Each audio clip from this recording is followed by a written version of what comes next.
Chapter 1. Is the end of days upon us? Apologies, but I shall prevail by remaining indoors. Humanity's destruction of nature has triggered the cosmic mechanism of retribution, ushering in an era of global apocalypse. From this moment forth, the Earth will experience a different cataclysmic disaster each month. All human technological interventions are rendered ineffective. Every individual on the planet is granted access to a randomly assigned refuge. Their current residence will automatically transform, each sanctuary possessing its unique attributes. Utilize them wisely and strive to survive. Should humanity face total extinction, Earth will enter a new epoch. If humanity endures through 10,000 apocalyptic trials, it shall become the eternal sovereign of this planet. As a mysterious voice resonated in the ears of all humankind, the world underwent a profound transformation. In that instant, regardless of their prior activities, every individual was unceremoniously transported back to their homes. Those dining out found themselves seated upon their beds with plates in hand. Shoppers realized they were perched on their sofas, burdened with bags, while passionate lovers suddenly discovered their partners had vanished. Even the homeless materialized in unfamiliar abodes. Sui was no exception. Though he had been working at the office, enduring his boss's reprimands, the next moment, the environment around him warped, and he found himself lounging on his own sofa. What? Sui blinked in confusion, momentarily unable to process the situation. In the next heartbeat, a chill ran down his spine. Could those words he had just heard be mere auditory hallucinations born of fatigue? A mysterious entity was exacting punishment upon the people of Earth. The apocalypse was nigh. Sui inhaled deeply, striving to quell his trembling form. At the age of 23, his adaptability was commendable, and he swiftly grasped the reality of the situation. Humanity had been bestowed with random sanctuaries as a means to resist the impending doom. In 10 minutes, the first wave of calamity would arrive, themed extreme heat. A scorching climate of no less than 60 degrees would envelop the globe. It was imperative to assess the attributes of one's refuge, gather resources diligently, and ensure one's survival. Should one perish, no sympathy would be afforded, for all were preoccupied with their own survival. Sui murmured to himself, placing down a mysterious note he had found on the table. This note was inscribed with essential information, enabling humanity to swiftly comprehend their predicament. In 10 minutes, the first wave of the apocalypse would commence. Was this not a mere figment of imagination, perhaps a cruel jest from a high-tech organization? Furrowing his brow, Sui attempted to softly command, "Open the refuge data panel." With a swish, a translucent data frame materialized before him, causing his eyes to widen in astonishment. If this were indeed a prank, the scale of it was staggering. Contemplating deeply, Sui scrutinized the details displayed before him. Refuge, unnamed. Refuge level, 0. Owner of the refuge, Sui. Population of the refuge, 1. Shelter space, 1 room. 1 hall, 1 bathroom. Shelter safety level, 1 point. Shelter comfort level, 1 point. Shelter item resources, 7 chairs, 1 bed, 1 sofa, 1 refrigerator, 1 computer. Shelter food resources, 5 small loaves of bread, 2 boxes of instant noodles, 3 bags of chocolate snacks, 2 packets of noodles, 4 bottles of beverages, 8 bottles of beer, 2 barrels of drinking water. Shelter miscellaneous items, items of no value, miscellaneous not counted. Doomsday survival points, 0 points. Current phase, the first doomsday of extreme heat, about to commence. Current main task, survive. Main task reward, upon completion, scoring based on survival performance, with random accolades. Current special reserve, 1 shelter talent awaiting activation. How surreal. Sui carefully scrutinized the data before hastening to the window, drawing back the curtain to gaze outside. The streets were already teeming with people, all spilling from their homes, creating a cacophony of noise. Some were disheveled, others wore expressions of sheer terror, while many rushed to the nearest convenience store. What is happening? Just moments ago, I was at the construction site, and now I've returned home in an instant? How miraculous! Am I capable of teleportation? Could it whisk me away to a foreign land? I long to travel abroad. A bunch of fools. Does the collective teleportation of so many not indicate the gravity of the situation? The apocalypse is upon us. It's over. My phone has no signal. I cannot make calls. Has humanity's technology truly been rendered useless? Shopkeeper, I wish to purchase supplies. Bring forth all the most durable food. And I need 100 blocks of ice. Get lost. I'm not selling anything. Do you think I'm a fool? The end of the world is here. Your money is mere scrap. The streets outside descended into chaos as throngs of people surged into nearby supermarkets and convenience stores. Shopkeepers hastily drew down their shutters, and the turmoil escalated, with police presence already visible. Sui remained on the upper floor, silently observing the crowd below. If this is indeed the apocalypse, it will commence in 5 minutes. Even if I were to go shopping now, it would be too late. He took out his phone to check, but as expected, there was no signal, and he couldn't make any calls. He plugged it into the charger, yet it remained unresponsive. A power outage? Su-yi checked his drinking water and discovered that his supply had, for the moment, not been affected. If the apocalypse were to be avoided, that would be splendid. But if all of this is true, I must devise a strategy swiftly. Taking a deep breath, Su-yi realized that this might indeed be the reality. After all, who possesses the means to simultaneously teleport such a multitude home? It is known that the first wave of disaster is extreme heat. With temperatures reaching a minimum of 60 degrees Celsius, without cooling measures, survival beyond a few days is unlikely. Even if luck prevails and one avoids heat stroke, dehydration will most likely lead to demise. Moreover, with technology failing, significant complications will arise within the urban water system. In the current situation, each of us should be in our own homes, which serve as sanctuaries. Su-yi strives to calm himself, relying on all his survival experience to determine the next course of action. First, gather water.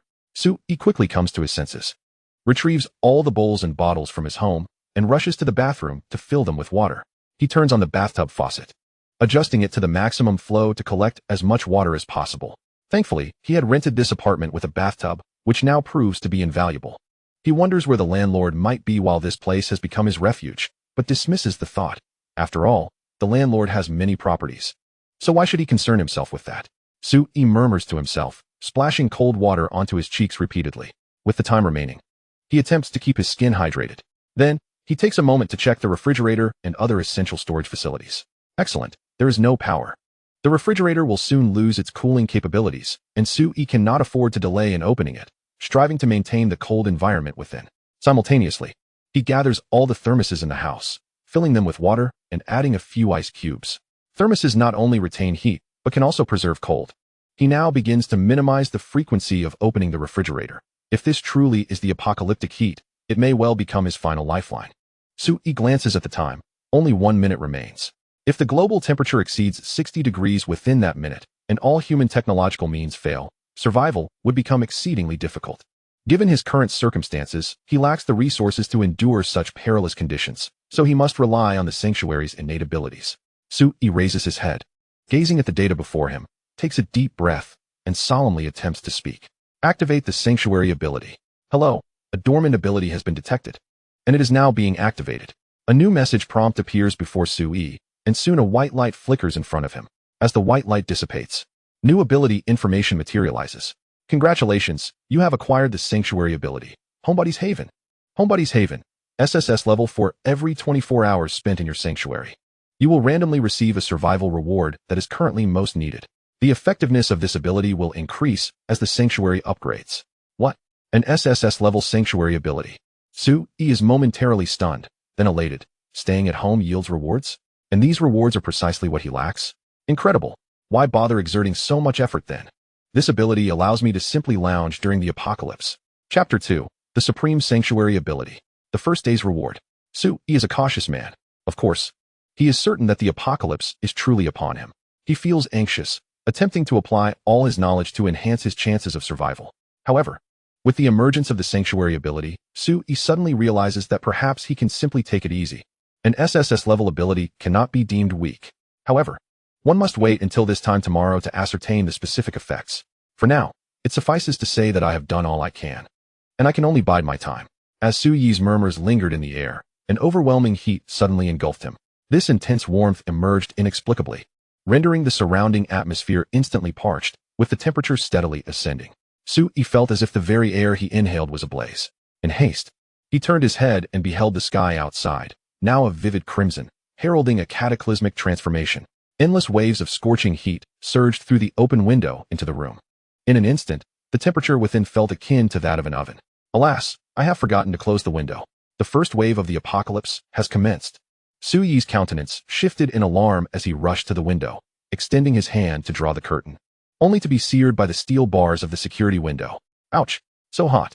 Has the Earth's temperature risen so swiftly?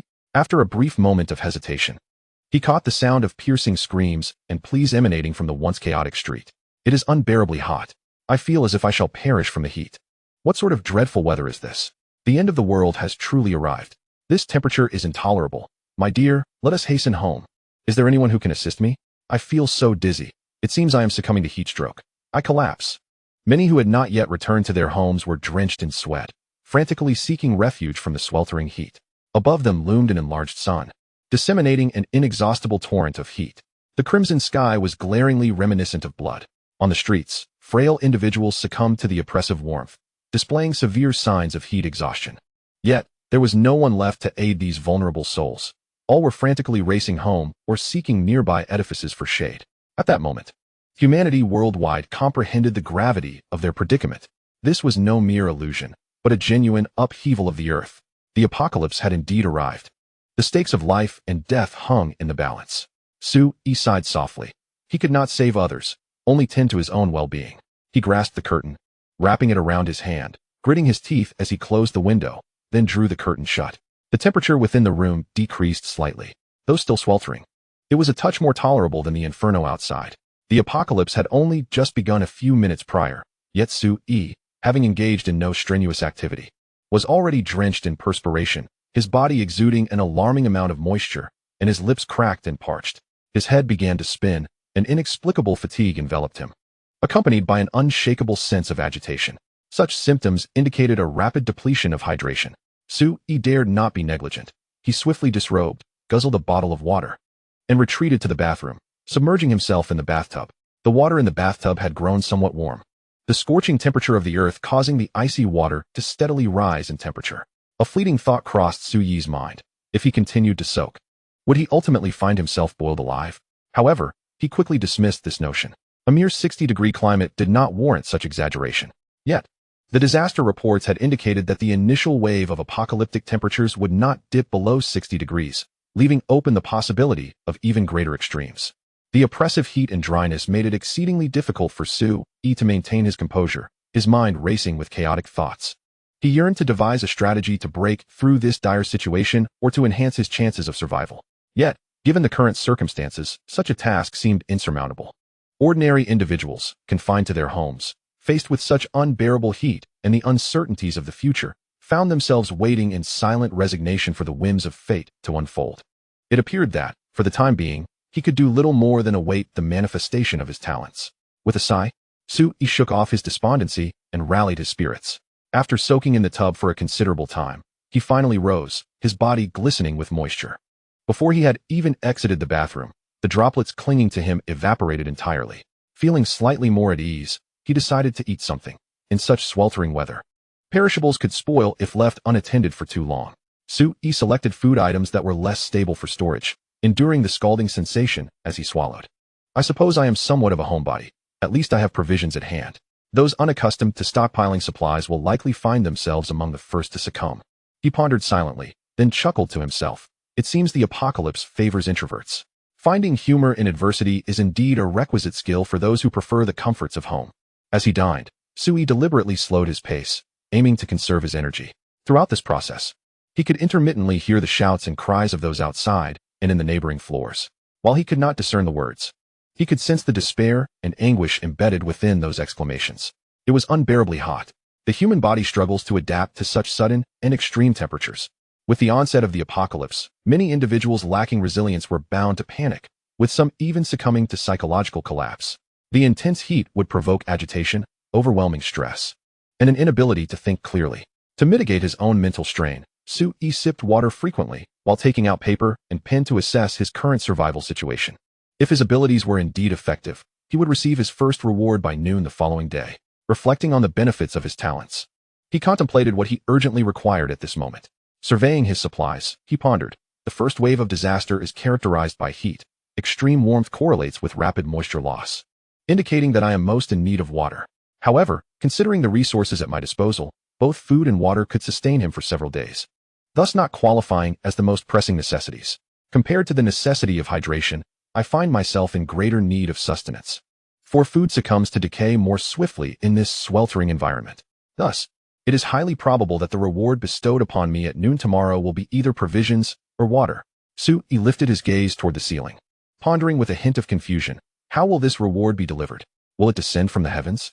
Uncertain of the answer, he could merely await the outcome. Beyond his anticipation of the shelter's bestowed talents, Su-yi was more concerned about whether the existing order of humanity on Earth still perseveres. To speak of the human order within the vast lands of China, It would resist any calamity without hesitation, given the chance. This time, would they succeed? Su-yi did not know. He could only endure the oppressive heat, silently counting down the hours in his mind. 8 hours later, night fell. Occasionally, he could hear the faint sounds of human activity outside, as many ventured from their shelters in search of food during the cooler evening hours. Yet, he remained devoid of any news regarding official rescue efforts. Humanity's technological advancements had utterly failed, and combined with the sudden onset of disaster, they had obliterated nations worldwide. Even if efforts for rescue were underway, they would likely yield little in the short term. After all, a new crisis loomed next month. Humanity had become mere playthings of fate. Su-yi closed his eyes and lay on his bed. A night of contemplation had led him to a clear understanding of his circumstances. Rather than relying on others, he resolved to depend on himself. How would he survive? By remaining indoors. The following noon, as Su-yi lay languidly in bed, he suddenly lifted his head to glance at the clock on the wall. Murmuring to himself, the time has come, the shelter's talent reward should be arriving. Before he could finish his thought, a translucent information box materialized before him. Congratulations. You have successfully triggered the shelter's talent and received a random reward. Ice Water Maker, D-Class. As the information box appeared, a radiant white light erupted from the floor before him. When the light subsided, an object resembling a large freezer lay before him. Su-yi stared in astonishment, his gaze drawn to a line of small explanatory text above the freezer. Ice Water Maker, a D-Class shelter item. It possesses enduring refrigeration capabilities, providing storage space. It can automatically generate enough ice water for 10 people every 24 hours, suitable for drinking, effectively reducing body temperature by 5 degrees for 2 hours. It cannot produce more than 10 servings simultaneously, area unrestricted. With the emergence of the large freezer, Su-yi's shelter inventory also updated to include information about the Ice Water Maker. Simultaneously, the comfort level of the shelter increased from 1 point to 11 points. There truly was a reward. Taking a deep breath, Su-yi hastened to the large freezer and slowly opened its door. Suddenly, a chilling gust of frosty air enveloped him. The icy sensation nearly causing Su-yi to squint his eyes in sheer delight, almost exclaiming aloud. How exhilarating! It felt akin to stepping into an air-conditioned room on a sweltering summer afternoon, a sensation so refreshing it rendered him breathless. He bent down, nearly immersing himself within the freezer, reveling in the frigid embrace while scrutinizing its contents. There were 10 bottles, resembling large beverage containers, nestled within the freezer. Su-yi selected one, effortlessly unscrewing the cap, and cautiously took a sip. Ding! You have consumed D-grade ice water. Gaining a continuous state for 2 hours, body temperature perception reduced by 5 degrees. As the icy liquid coursed through him, Su-yi distinctly felt the refreshing chill spreading throughout his body, soothing his previously overheated skin, causing his pores to slightly constrict, and ceasing the relentless perspiration. How delightful! This was indeed the most urgent resource he needed at that moment. With this in hand, the greatest survival challenge in such extreme heat was resolved. He no longer had to worry about heat stroke or dehydration. Just as Su-yi was about to continue his exploration of the freezer, a series of frantic knocks suddenly erupted from outside. Bang! Bang! Bang! The urgency of the sound was palpable, as if someone were attempting to break down the door, causing Su-yi to tense up. His instincts warned him that there seemed to be a group of individuals outside, their intentions unknown. With narrowed eyes, he chose not to respond to the knocking, instead holding his breath and remaining completely still, silent as the grave. Even in his inaugural experience of an apocalypse, he understood the unpredictable nature of humanity in the face of overwhelming calamity. In a world on the brink of collapse, who could ascertain whether those outside were villains? To open the door, or even to utter a word, would be an unwise act. Is anyone there? Open the door. We are the neighbors from upstairs. Please let us in. A deep voice called from outside, and the very timbre suggested a burly man, further heightening Su-yi's anxiety. He cautiously moved towards the nearby cabinet, where a row of kitchen knives lay, common household items that could serve as effective means of defense. Damn it, another deserted place. Oddly enough, from what that voice suggested, everyone should be home by now. There ought to be someone in this house, one of the voices lamented. Lin Yue, don't wait any longer. Perhaps the person inside has succumbed to the heat. There's no need to waste time. What a stroke of misfortune. It seemed yet another unfortunate soul was destined to meet their end. The murmurs of the crowd outside continued, and one individual even kicked the door several times in frustration, venting their irritation caused by the oppressive heat before their voices gradually faded into the distance. Throughout this ordeal, Su-yi remained utterly silent. Until the other party had walked far away, Su-yi remained unresponsive, standing silently in place for a full half hour. Only then did he cautiously draw 2 knives.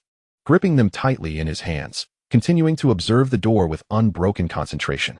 After another 2 hours, Su-yi took a gentle sip of ice water to replenish his strength and stealthily approached the door, peering through the peephole to gaze outside. There was no one left. They had completely departed, leaving no one to return and inspect Su-yi's residence. Who were they? Had they emerged in groups to search for survivors within this building? From their discussions, it seemed they had already checked numerous rooms and even encountered the deceased. Su-yi pondered, his information limited, preventing him from forming any substantial analysis. Yet he could ascertain one thing.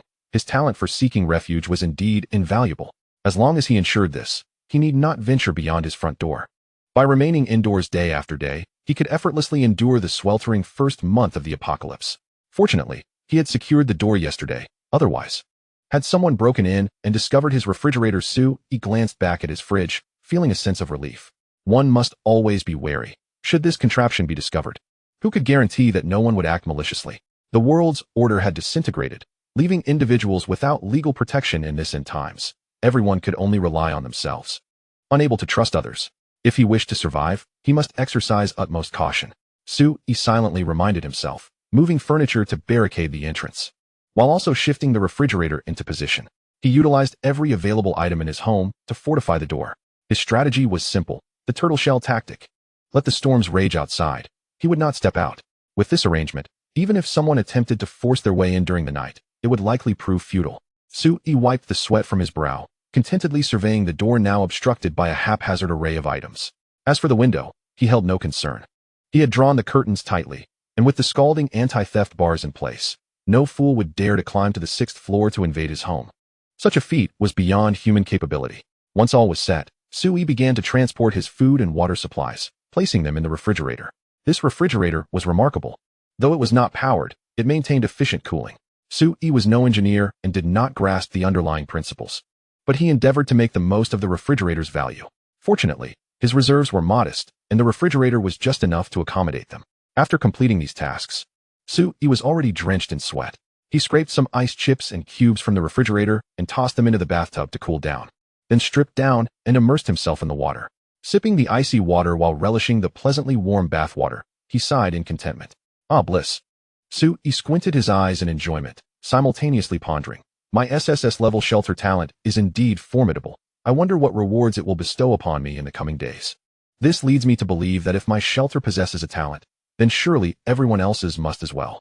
Furthermore, I cannot help but worry about my parents. Regrettably, I have no means to contact them. Su-yi sighed inwardly, lamenting that even now, he could only nostalgically reminisce about his parents and friends back in his hometown, oblivious to their current circumstances. Just as a wave of melancholy washed over him, a new notification chimed in his ears. Congratulations to all. Every human who hears this message is a fortunate survivor who has lived to see another day. Now, we will commence the latest daily broadcast concerning the apocalyptic disaster on Earth. The current number of surviving shelters worldwide, over 8.2 billion. Yesterday, over 1.3 billion humans lost their shelters. Today's disaster updates. Temperature has increased by 10 degrees, with no reduction during the night. Please strive to survive. The data revealed by the notification caused Su-yi's expression to shift slightly. The temperature must rise even further. At 60 degrees, it is already unbearably hot. At 70 degrees, a significant number of lives will surely be lost. A heaviness settled in Su-yi's heart. The statistics on lost shelters undoubtedly represented the death toll. With over 10 billion humans remaining, losing 1.3 billion on just the first day foretold an even graver future. When the supplies in the shelters run low or the difficulty of disasters escalates, humanity will face its most daunting survival period. What on earth is the origin of this calamity, that it seems intent on driving humanity to the brink of extinction? Though burdened by such thoughts, another notification soon sounded. As a reward for surviving the first day, we are now opening a communication platform for shelters across major global regions, categorized by city. Simultaneously, we are launching a trading section for various city regions of shelters, allowing any shelter to freely exchange any goods or resources. Please note, all transaction orders must ensure authenticity.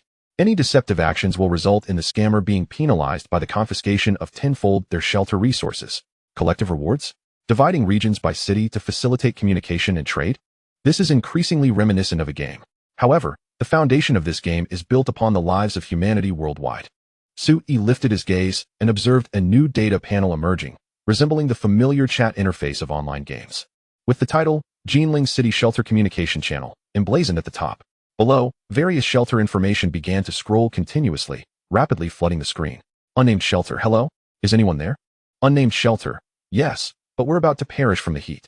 Does anyone know what is going on? Is this truly the end of days? Unnamed shelter, at this point, you're still not accustomed? We have 2 liters of drinkable liquid available. I've posted a trade for any food items. Is there anyone willing to swap? DeLong number 1, shelter, haven't you all chosen names yet? I can hardly distinguish one from another. By the way, what are your talents in the shelter? Let me reveal my hand first. I possess an A-level shelter talent, and I feel confident I can survive.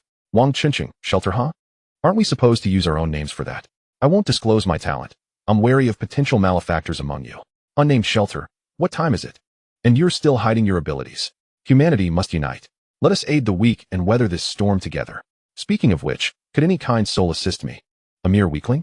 My child has gone most of the day without food, and our water supply is dwindling. Unnamed shelter, Mom. Dad, where are you? It's me, Danielle. It's me, Danielle. It's me, Danielle. Unnamed shelter. Danielle, could you refrain from spamming? We're on the brink of dehydration. And you're still here searching for your mother like a little tadpole? Sue-E silently observed the chat messages without contributing. The conversation was rife with pleas for help, searches for loved ones, and trade requests. A handful of shelters attempted to communicate about their talents and the end-of-days situation, suggesting they possessed better talents and were currently free from immediate survival pressures.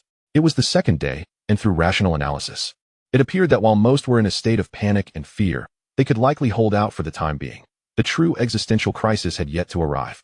After a brief observation, Sue-E noted that everyone was cautious, sharing little of value. Nevertheless, there were some self-proclaimed officials fervently urging unity among the surviving forces to re-establish the organizational prowess of the Chinese people. However, in such uncertain times, no one dared to ascertain the presence of fraudsters among them. After a while, Sue-E opened the trading interface. It showcased various trading information from the shelters in Jinling City and surrounding areas, with a wide array of demands. Most were barter requests, with numerous one-sided pleas for assistance. Trade information, 1 liter of sweet urine available. Trading for food only. No waste. Trade information, a bottle of 2 yuan mineral water, only in exchange for storable food. Equivalent to 1.5 days worth for an adult. No small knives accepted. Trade information, a complete set of collectible armor from the Ming Dynasty, including a sword and bow, a must-have for the apocalypse. Only accepting 7 days worth of drinking water and food. Trade information, my neighbor hoards grain while I stockpile weapons. My neighbor is my granary, currently offering a strong crossbow set with 20 iron arrows, seeking 5 days worth of food and drink. The volume of trade information was substantial and continually increasing. It seemed that the survivors in the Jinling shelter were relatively numerous, though it remained uncertain how many would still be present in the coming days. Sue-E examined the offerings closely, discovering that items of genuine value were scarce, primarily revolving around food, weapons, and tools as hard currency. There were also high-priced gold bars and jewelry for sale, yet they attracted no interest. Ironically, the orders for sweet urine were being fulfilled, with notifications quickly indicating transaction successful. Even urine found buyers, while treasures languished unsold. Indeed, in these tumultuous times, sustenance is the utmost reality. Sue-E cast a contemplative glance at the half bottle of chilled water in his hand, pondering, perhaps I shall give it a try and see what I could trade for it. With ample supply of iced water at his disposal, offering half a bottle seemed inconsequential. Swiftly, Sue-E proceeded to list the half bottle for trade, specifying in the transaction request that he sought food and weapons, among other essentials. Simultaneously, he made the details of the half bottle publicly accessible, allowing anyone to recognize it as a coveted item from the shelter. This would greatly underscore the value of the chilled water, while alleviating his concerns about being exposed. After all, he too belonged to the unnamed shelter, effectively maintaining an anonymous identity. Just as Sue-E completed the listing, a notification chimed within 2 seconds. You have a new order transaction. Please respond promptly. Chapter 4. The Apocalypse's Internet Sensation. Iced water guy so soon. Someone wishes to purchase it? Sue-E was pleasantly surprised as he opened the interface to scrutinize the details. Buyer S message. Unnamed shelter, hello. I would like to exchange 2 buckets of instant noodles for your iced water. Please accept my trade request. 2 buckets of instant noodles? If rationed, that could last 3 days at least. Sue-E rested his chin on his hand. Choosing not to respond immediately, he decided to wait a while longer. After all, each order remained valid for a maximum of 24 hours, and he was not currently facing a food shortage. Furthermore, with a trading platform at his disposal, Sue-E could trade iced water for food daily. In the sweltering heat, nothing holds greater value than water. You have a new order transaction. Please respond promptly. You have a new order transaction. Please respond promptly. You have a new order transaction. Please respond promptly. A flurry of notifications startled Su-e, prompting him to check the messages. Buyer S message. Hey there, are you around? I have an edible item for trade. Interested? Buyer S message. A large bottle of sweet liquid. 1 bottle for half. You 1T regret it. Buyer S message. How about cigarettes? 3 packs of Huazi. I'd gladly trade you half a bottle. This will surely be in demand during the apocalypse. Buyer S message. Brother, I have some enticing new underwear. Absolutely fragrant. 7 assorted colors. Hope you find it pleasing. Su-e was left dumbfounded. What on earth are these trading messages? Aside from the offer of cigarettes, which seemed somewhat reasonable, the rest were utterly bizarre. There was even an attempt at remote seduction. What is this? Cyber enticement? In these dire times, what use are 7 colors? Can such items serve as nourishment? Exasperated, Su-e chose not to respond to these messages, yet a relentless stream of notifications continued to sound. Everyone was coveting the unique properties of that half bottle of iced water, which could reduce body temperature by 5 degrees, a potentially life-saving cooling artifact in critical moments. Many astute individuals recognized its worth, albeit hoping to capitalize on it for their own benefit. Su-e resolutely categorized the trading information into 2 primary categories, food and weapons. Any trade information that did not fall under these 2 categories was automatically filtered out, ensuring a disturbance-free experience. After implementing this strategy, he indeed noticed a rapid decline in unsolicited messages. Approximately 2 hours later, amidst the plethora of legitimate trading messages, Su-e's attention was captured by a particularly intriguing item. Buyer information, magical bread. A D-grade consumable that provides the essential nutrition required by the human body for an entire day, replenishing energy for a day's labor. Though it still leaves one with a lingering sense of hunger. Hey buddy, how about this? 2 magical breads for half a bottle. You'd definitely come out ahead. This message was quite fascinating. The buyer referred to their bread as magical, and the message they sent was evidently as extraordinary as the ice water. A unique product from the shelter. Exchanging magical ice water for magical bread seemed undeniably advantageous. Mutual needs fulfilled. Su-e swiftly accepted the trade request and confirmed the transaction. Moments later, a notification chimed. Ding. Your order has been successfully completed. With the sound of the notification, the item information in the shelter interface now included the details of the magical bread. Su-e silently recited, extending his hand, and 2 pieces of bread, roughly the size of his palm, materialized before him. The bread was a golden hue, exuding an enticing aroma that whetted the appetite. Above the bread, clear item information was displayed, precisely mirroring what the buyer had described. Without hesitation, Su-e took a bite of one piece. Quite delectable, sweet and delightful. He licked his lips, savoring the aroma of the bread. The effects were remarkable as well. He couldn't help but wonder how many more such breads this buyer possessed. Suddenly, as he gazed at the remaining piece in his hand, a revelation struck him. His talent rewarded him with the most urgently needed items daily. Based on the initial experience, the next reward was likely to be food-related. Given the current circumstances, water and food were undoubtedly paramount. However, if he could acquire sufficient food through ice water, what would his second reward entail? Su-e pondered aloud. If I already possess ample food, will the second reward change? If it does change, does that mean I can control the content of the rewards? He realized that this might be the true application of his talent. Clearly, every human had their own shelter, and to survive the relentless apocalyptic disasters, they must learn to manage their shelters effectively. Without delay, Su-e approached the refrigerator, retrieving 5 bottles of ice water, and placed them on the trading shelf. This time, he opted to focus solely on acquiring food. In less than 2 hours, a multitude of trade requests flooded in, featuring both ordinary and magical food items. Su-e selectively chose those that were abundant and easy to store, such as instant noodles and biscuits, prioritizing quantity above all. The prices of miraculous food items are exorbitantly high. Although they are effective, their quantity is quite limited. After selling 5 bottles of ice water, Su-e found himself with an abundance of various dry food items that filled the bathroom. The selection was impressively extensive. Su-e estimated that if he were to eat conservatively, he could easily sustain himself for over half a month. With this, the issue of food was resolved. Tomorrow, he would see what kind of reward awaited him. Su-e murmured to himself, already formulating his plan.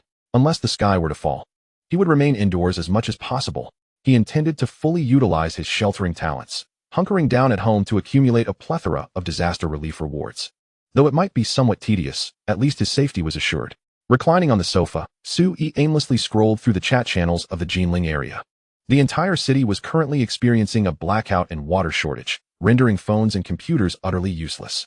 His sole diversion was observing the city's conditions, gathering intelligence from the outside world through remote chats.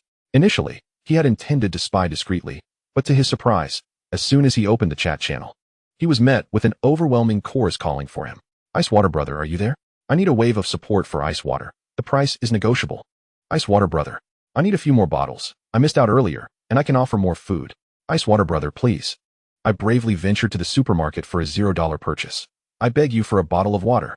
The city's channel was filled with cries for Ice Water Brother. And He realized that this crowd was calling for him. They all yearned for ice water. Some individuals, less informed about the outside world, curiously inquired, "What are you shouting about? Who is Ice Water Brother? Are there still internet celebrities in this apocalypse? Ice Water Brother is far more impressive than any internet celebrity." Someone quickly explained, "Just now, several bottles of ice water appeared on the trading platform. Consuming it can lower your body temperature. Just imagine, the temperature is about to rise, potentially reaching a sweltering 70 degrees. Having a bottle of ice water could be a lifesaver in critical moments." An internet celebrity? How could they compare to Ice Water Brother? He is practically a sage. Ice Water Brother, please, sell me another bottle. Ice Water Brother. Ice water. I need it. I'm feeling overwhelmed. I'm so hot. I feel ants crawling on me. Please, Ice Water Brother. Just one more bottle. Even half a bottle will do. He inhaled sharply. Humanity is truly insane. Many discerning individuals recognized the significance of ice water, and through the exchange of information, they all became aware of its crucial importance. Yet, alas, despite their calls, Ice Water Brothers seemed to have vanished without a trace. In the chat channel, only a few fortunate souls flaunted the ice water they had managed to acquire or flipped it for profit. Special ice water, starting at 10 boxes of instant noodles. Highest bidder wins. Ice Water Brother's ice water is now available. Come with ample food, or gentle women will suffice. Ice water, 1 sip version available. Tested personally. Even a small sip can have a cooling effect. A special offer of 5 packets of instant noodles or 5 bottles of ordinary drinking water. Upon seeing this information, He was taken aback. Goodness. The entrepreneurial instinct of the Huaxiao people is indeed remarkable. Even in the face of an apocalypse, they have not forgotten to profit from the price difference. The miraculous ice water is kept for themselves, while a portion is sold, ensuring that several fortunate souls secure their initial supplies. This realization also made He acutely aware of the immense value of the ice water he possessed. Damn it. I've undersold myself. He sighed, yet he did not intend to sell the remaining ice water just yet. Currently, I am the only one in Jinling with cooling ice water. The 4.5 bottles available on the market have yet to be consumed. To list more now would only drive the price down further. I shall wait, when they no longer have any ice water and find themselves in dire straits. That will be the moment to maximize my profits. He remained calm, believing there was nothing morally reprehensible about his actions. In times of catastrophe, one's own interests take precedence. The survival of others is of no concern to me. Chapter 5. Chaos spreads. Crisis outside the door. Time flew. And soon it was 8 in the evening. The temperature had not dropped with the fall of night. Today's additional 10 degrees of heat made every breath feel as though one's organs were being roasted. Feeling irritable from the heat, constantly scrolled through transaction information and regional chat to pass the time. Suddenly, he heard a commotion outside his window. Are people coming out? He quickly walked to the window, slightly parting the curtains to peer outside. He saw several individuals carrying candle holders and makeshift torches emerging from the residential building where he resided. Move quickly, don't dawdle, it's sweltering out here. Lin Yue, are we really going to find something to eat? It's much hotter outside than inside. I feel like my throat is on fire. We have to search. Even if we can't find anything, otherwise, we'll starve. This dreadful weather, and it really won't cool down at night. A few men dressed in work uniforms complained loudly, with windows open on various floors of the building as others looked down to observe. Lin Yue? Su Yi's heart stirred. Isn't that the man who knocked on my door during the day? He recognized this group of men but was unaware of their origins or intentions, as he had been too busy with work to know many of his neighbors. I'm so thirsty. I remember there are several shops on this street. Let us go take a look. Do we have everything? We can't return empty-handed like last night. Lin Yue, we've got everything. By the way, can we bring back more food to exchange for ice water? I've heard that stuff is incredible. Ice water? It's too expensive, not worth it. We'll just drink ordinary water. The men continued to converse as they ventured deeper into the darkness. Su Yi, who had been observing from the shadows, noted that this group of men seemed to be armed with steel rods, kitchen knives, and makeshift bows and arrows. In the sweltering aftermath of calamity, the adversary is the oppressive heat, and the abundance of weaponry they carry suggests ulterior motives. Su Yi murmured to himself. Suddenly alert, there must be individuals lurking within the shops, intent on plundering. The extreme climatic shifts wrought by this scorching apocalypse have merely disrupted the human habitat on Earth. Yet they have not obliterated humanity outright. In comparison to the unbearable heat, the true peril lies within human interactions.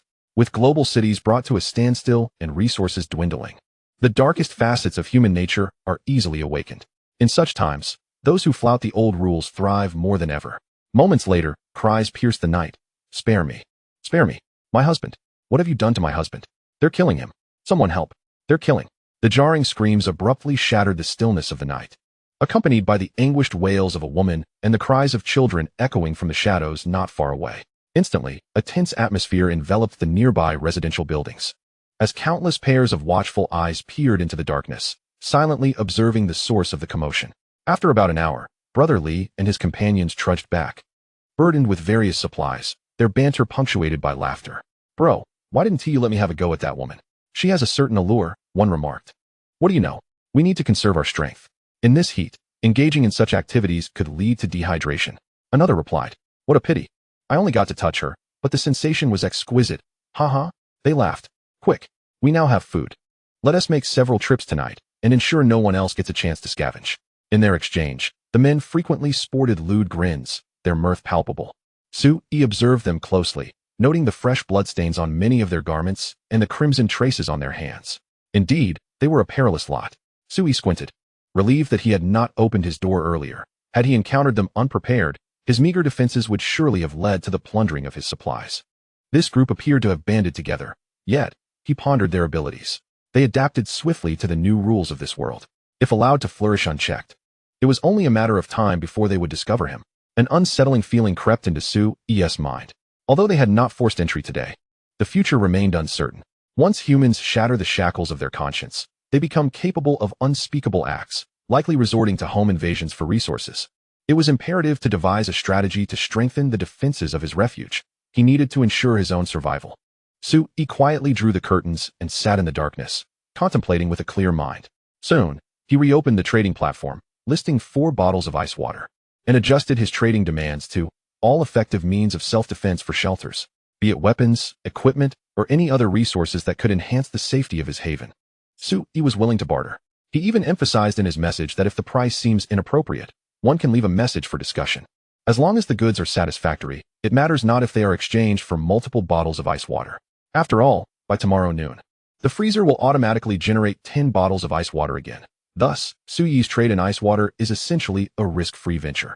The Ice Water Man has emerged once more. A new order for ice water has appeared. 4 bottles are being launched simultaneously. It is undoubtedly the Ice Water Man himself. Upon reviewing the order, I noticed that the Ice Water Man has taken defensive measures. His thought process is remarkably clear. He is no longer lacking in sustenance, and by implementing additional precautions, he can rest easy amidst this apocalypse.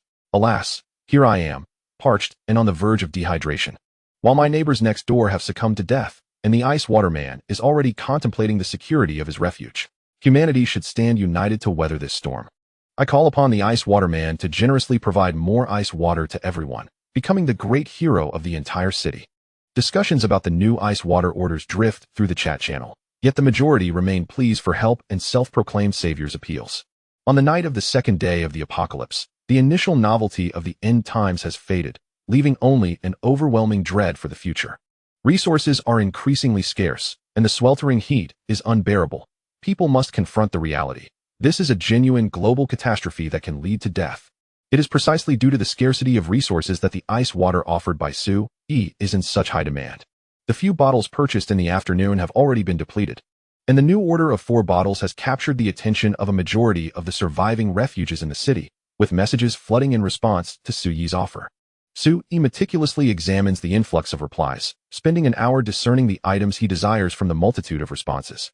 Ultimately, he selects a compact compound crossbow, equipped with 30 professional steel arrows, along with the necessary maintenance tools and replacement parts, as well as an instruction manual. In peaceful times, this item would undoubtedly be considered regulated, with a lethality comparable to that of a handgun.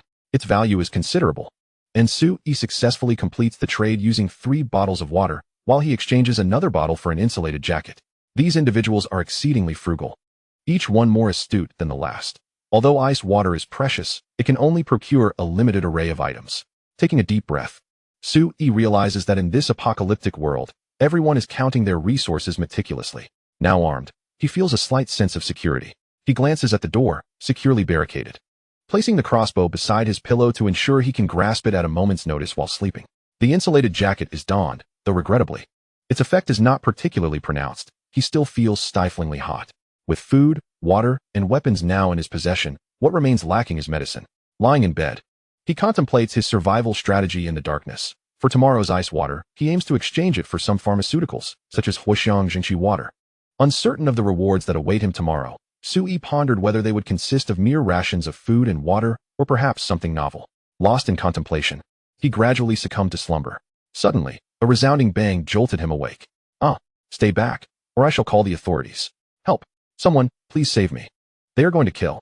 A piercing scream from a woman echoed from the floor above, shattering the stillness of his dreams. He swiftly leapt from his bed, grasping his crossbow with vigilance as his gaze darted towards the entrance. The door remained intact, and no one else was present in the room, ensuring his safety. Sui then directed his attention to the ceiling. The old apartment complex offered little in terms of soundproofing, allowing him to hear the cacophony of struggle emanating from above. Male shouts mingled with the anguished cries of women, accompanied by the sounds of objects being violently hurled within the confines of the room. What are you doing? Are you trying to harm someone? Don't come any closer. I am armed. Another male scream pierced the air, presumably from a valiant soul who had been subdued. Could it be the group, led by Brother Li? Sui's expression grew grave as thoughts raced through his mind. Based on recent events, it seemed that only Brother Li's gang possessed any semblance of combat prowess in this building. Regardless of their identity, the current situation indicated that someone had begun a thorough search for resources within the residential complex. The direst scenarios of a post-apocalyptic world were gradually unfolding. Humanity, stripped of order, would inevitably descend into chaos and peril. In anxious silence, Sui awaited developments, and after an hour, the commotion above began to wane. The assailants appeared to have ceased their expansion. They did not descend towards Sui's apartment. Yet, he understood that the meager supplies in a single unit would hardly satiate the needs of these aggressors. It would not be long before they arrived at his doorstep. There was no escaping this confrontation. It was only a matter of time before he would face them. A heavy weight settled upon Sui's heart as he surveyed his surroundings, noting that the outside world was illuminated by the harsh light of day. The sky remained a vivid crimson, and the air was thick with oppressive heat waves. The wall clock signaled the noon hour, striking 12. It was now the third day of the apocalypse at midday. Congratulations. Your stay in the shelter has met the new 24-hour requirement, triggering the Shelter's talent reward. Chapter 6. Recruit talent for the shelter. Commence exploration tasks. Congratulations. You have received a D-grade talent recruitment voucher. With the emergence of the mysterious voice, a delicate golden paper floated down onto the coffee table before Sui. A talent recruitment voucher? Is this my second reward? He picked up the paper, scrutinizing it closely. It bore only indecipherable patterns and the words D-grade recruitment. Beyond that, there was nothing unusual. Each shelter can also recruit talent? Was the talent being recruited conjured from thin air, or were they the remaining inhabitants of Earth? Sui pondered. It increasingly resembles a game in which many lives may be lost. An avid gamer, Sui had begun to grasp the mechanics of the current Doomsday shelter through the emergence of recruitment tickets.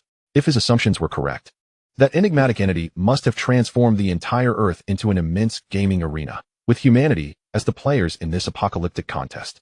Clutching the recruitment ticket, Sui confirmed its use. A brilliant golden light erupted from his palm, separating and expanding before him, gradually coalescing into a golden human form. As the radiance dissipated, a petite yet vibrant young woman stood before Sui. A living transformation. Sui was momentarily taken aback. Despite his mental preparation, he was profoundly impacted by the spectacle.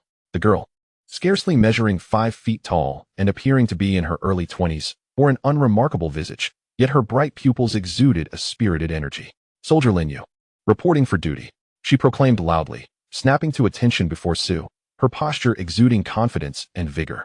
A soldier? Only then did Sui notice her clad in camouflage combat attire, adorned with meticulously designed pockets and accessories, fully functional and ergonomically suited for use. Her sturdy military boots featured a slip-resistant tread, ensuring stability and grip in complex terrains.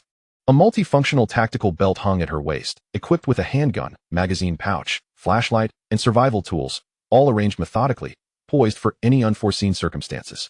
A female soldier? Sui was pleasantly surprised as he looked at Lin Yue and inquired, Are you from Earth? Where do you hail from? Her face was resolute and refined, and without wavering.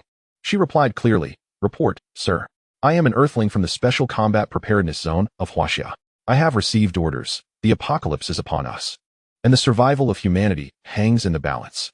I am tasked with your protection and will follow your commands. Lin Yue's response was unequivocal, leading Su to surmise a few key details. Perhaps she was a new breed of human crafted by that mysterious entity based on Earth's inhabitants, inherently imbued with the concept of loyalty to him, aware of the current situation. Su mused silently. This is the shelter talent, and it truly feels as though he is playing an apocalyptic management game. Meanwhile, a notification chimed in his ears. Congratulations. You have successfully recruited a D-class combat talent. Special Forces Soldier Lin Yue. You have unlocked the talent information panel. You may now view the details of all personnel within your shelter in the talent module interface. As the notification resonated, a new section appeared in the shelter's information before Su, detailing the talents available. The population of the shelter has increased from 1 to 2, and its safety level has risen from 1 to 11. Su tapped the talent module, and soon, detailed information about Lin Yue appeared before him. Talent data information. Name, Lin Yue. Age, 22 years. Type, soldier. Talent grade, D. Physical strength, 85 nervous reaction, 83 endurance, 88 mental will, 95 self-healing immunity, 82 talent characteristics. Loyalty, she is a steadfast warrior of Huaxia, unwavering in her commitment, regardless of the challenges the shelter may face. Talent aptitude, military foundation, she is proficient in all conventional combat skills of a modern soldier, exhibiting an exceptional mastery of firearms and melee weapons, alongside expertise in hand-to-hand combat, reconnaissance, and survival skills. Combat power rating, 105 points. A panel remarkably similar to gaming data laid out Lin Yue's personal information in detail before Su Yi. With a combat power of 105, is that considered high or low? Su Yi pondered briefly, arriving at the swift conclusion. Regardless, she is undoubtedly stronger than I am. Su Yi is merely an ordinary office worker who enjoys playing games, reading novels, and occasionally exercising. Given Su Yi's physical condition, he could never match a professional soldier in combat, even if she is but a female soldier. Chief, what should I do now? Lin Yue inquired, her gaze intense and her voice clear. Lin Yue's face was both resolute and exquisite, her skin tanned from prolonged outdoor training. Her short hair was neatly tucked beneath her helmet, showing no signs of disarray. With a pronounced nose and tightly sealed lips, she seemed impervious to any difficulties or challenges that might shake her resolve. She embodied a sense of security as a female warrior.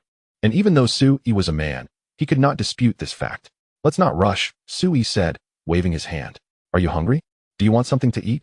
The talent interface contained numerous detailed data points that were not displayed, but Su Yi could delve deeper into inquiries regarding hunger, illness, psychological state, and more. Clearly, the talents in the shelter also required sustenance, could fall ill, and might even experience psychological issues under the pressures of an apocalyptic scenario. I'm not hungry, Lin Yue replied, shaking her head, her tone calm. Chief, our situation is dire. Our supplies are critically low, and I cannot afford to waste food. In a non-combat state, I can subsist on one meal every 3 days, consuming only half the portion of a grown man. 3 days on half a meal? Astonishing. Such endurance and resilience are truly extraordinary, befitting a Huaxia soldier. Su Yi raised his thumb in admiration, but before he could speak, a new mysterious notification sound echoed in his ears. Now proceeding with the city area announcement. A shelter has acquired a talent, and the shelter exploration task module is now activated. All shelters can dispatch personnel to undertake exploration missions and acquire additional survival supplies. Simultaneously, a ranking system has been established for shelter levels, talent within shelters, and exploration missions in this region. Upon the conclusion of this apocalyptic round, survival rewards will be distributed based on the rankings.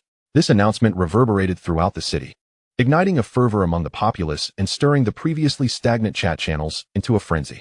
Unnamed shelter, what is happening? Exploration missions? A ranking system? This apocalypse seems to have the flavor of a pay-to-win online game. Unnamed shelter. Here we are, barely surviving, while some mysterious entity watches us play games. Damn it. I'm on the brink of dying of thirst. I'm a big shot. Which big brother has recruited talent? How formidable are they? Can they help me contact my parents? Wang Qinshin.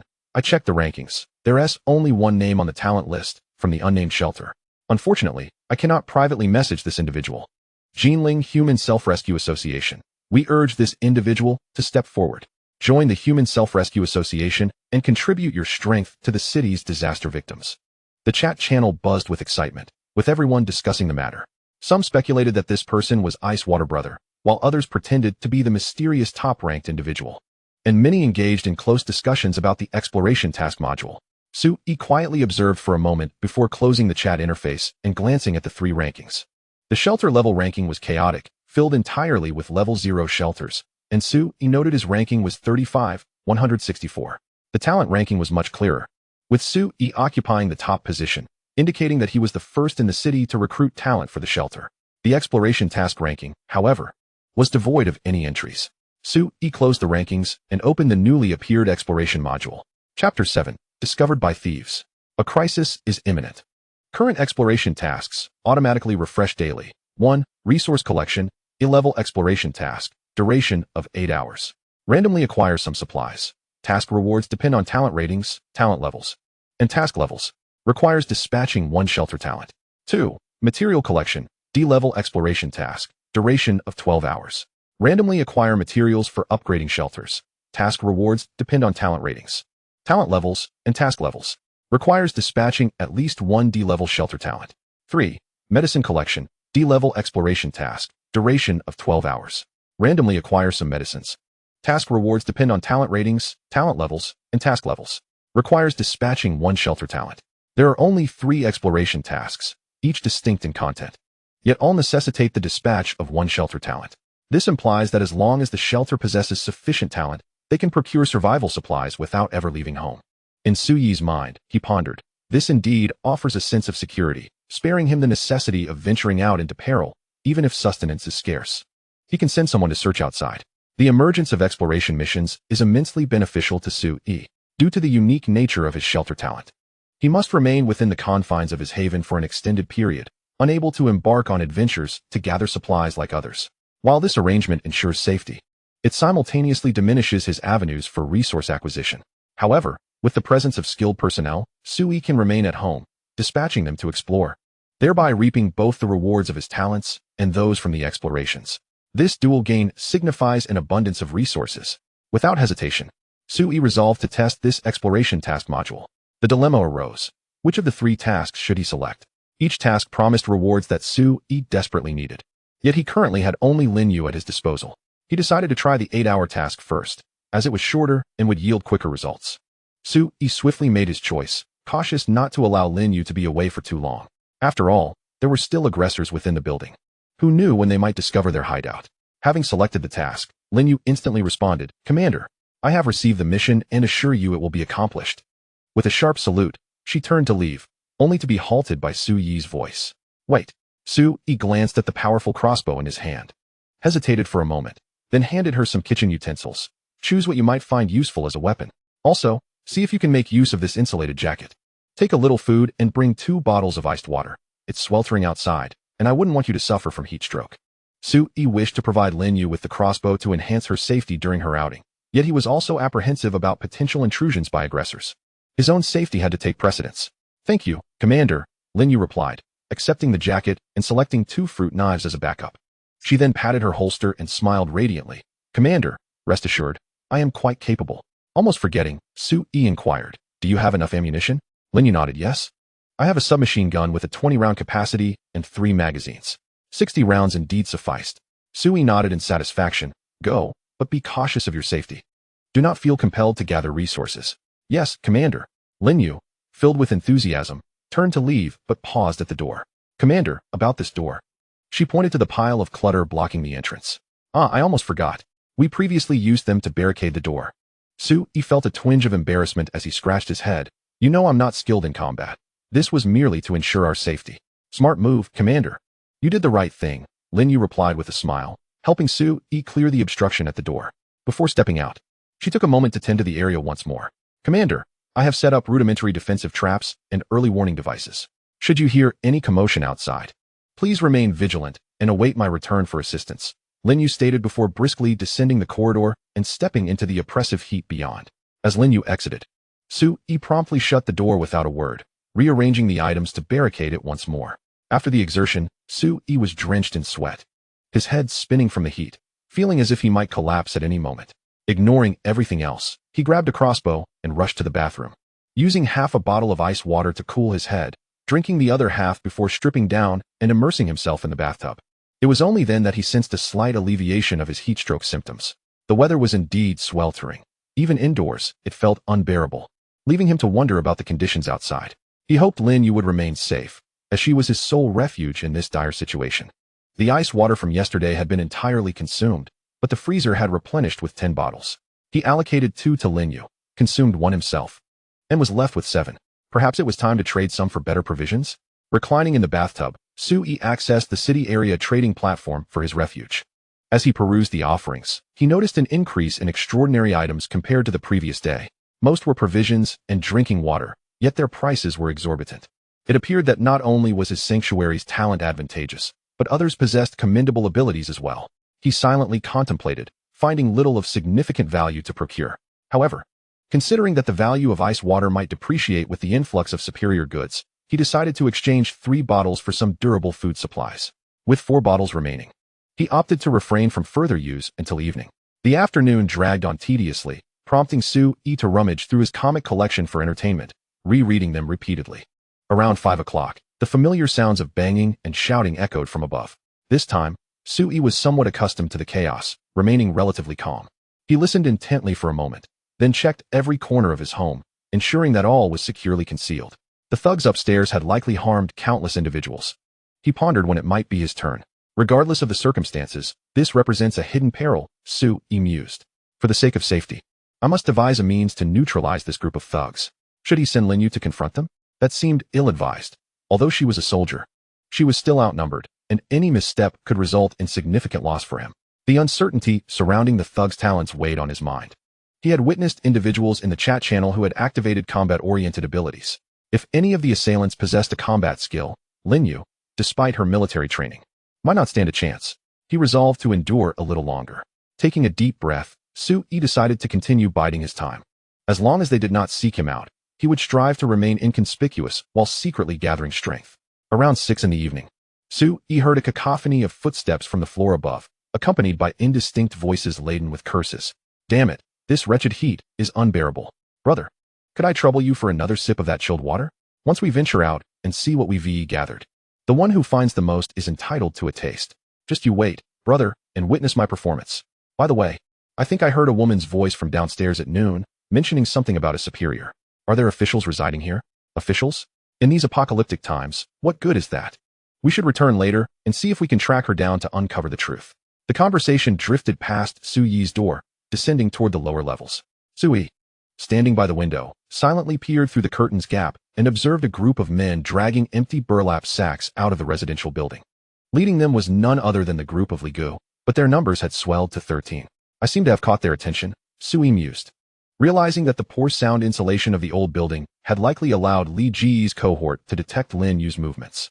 This building stood 8 stories tall, with 4 households per floor, and was said to be fully occupied due to the surrounding amenities. Most of the residents appeared to be local office workers, alongside construction laborers.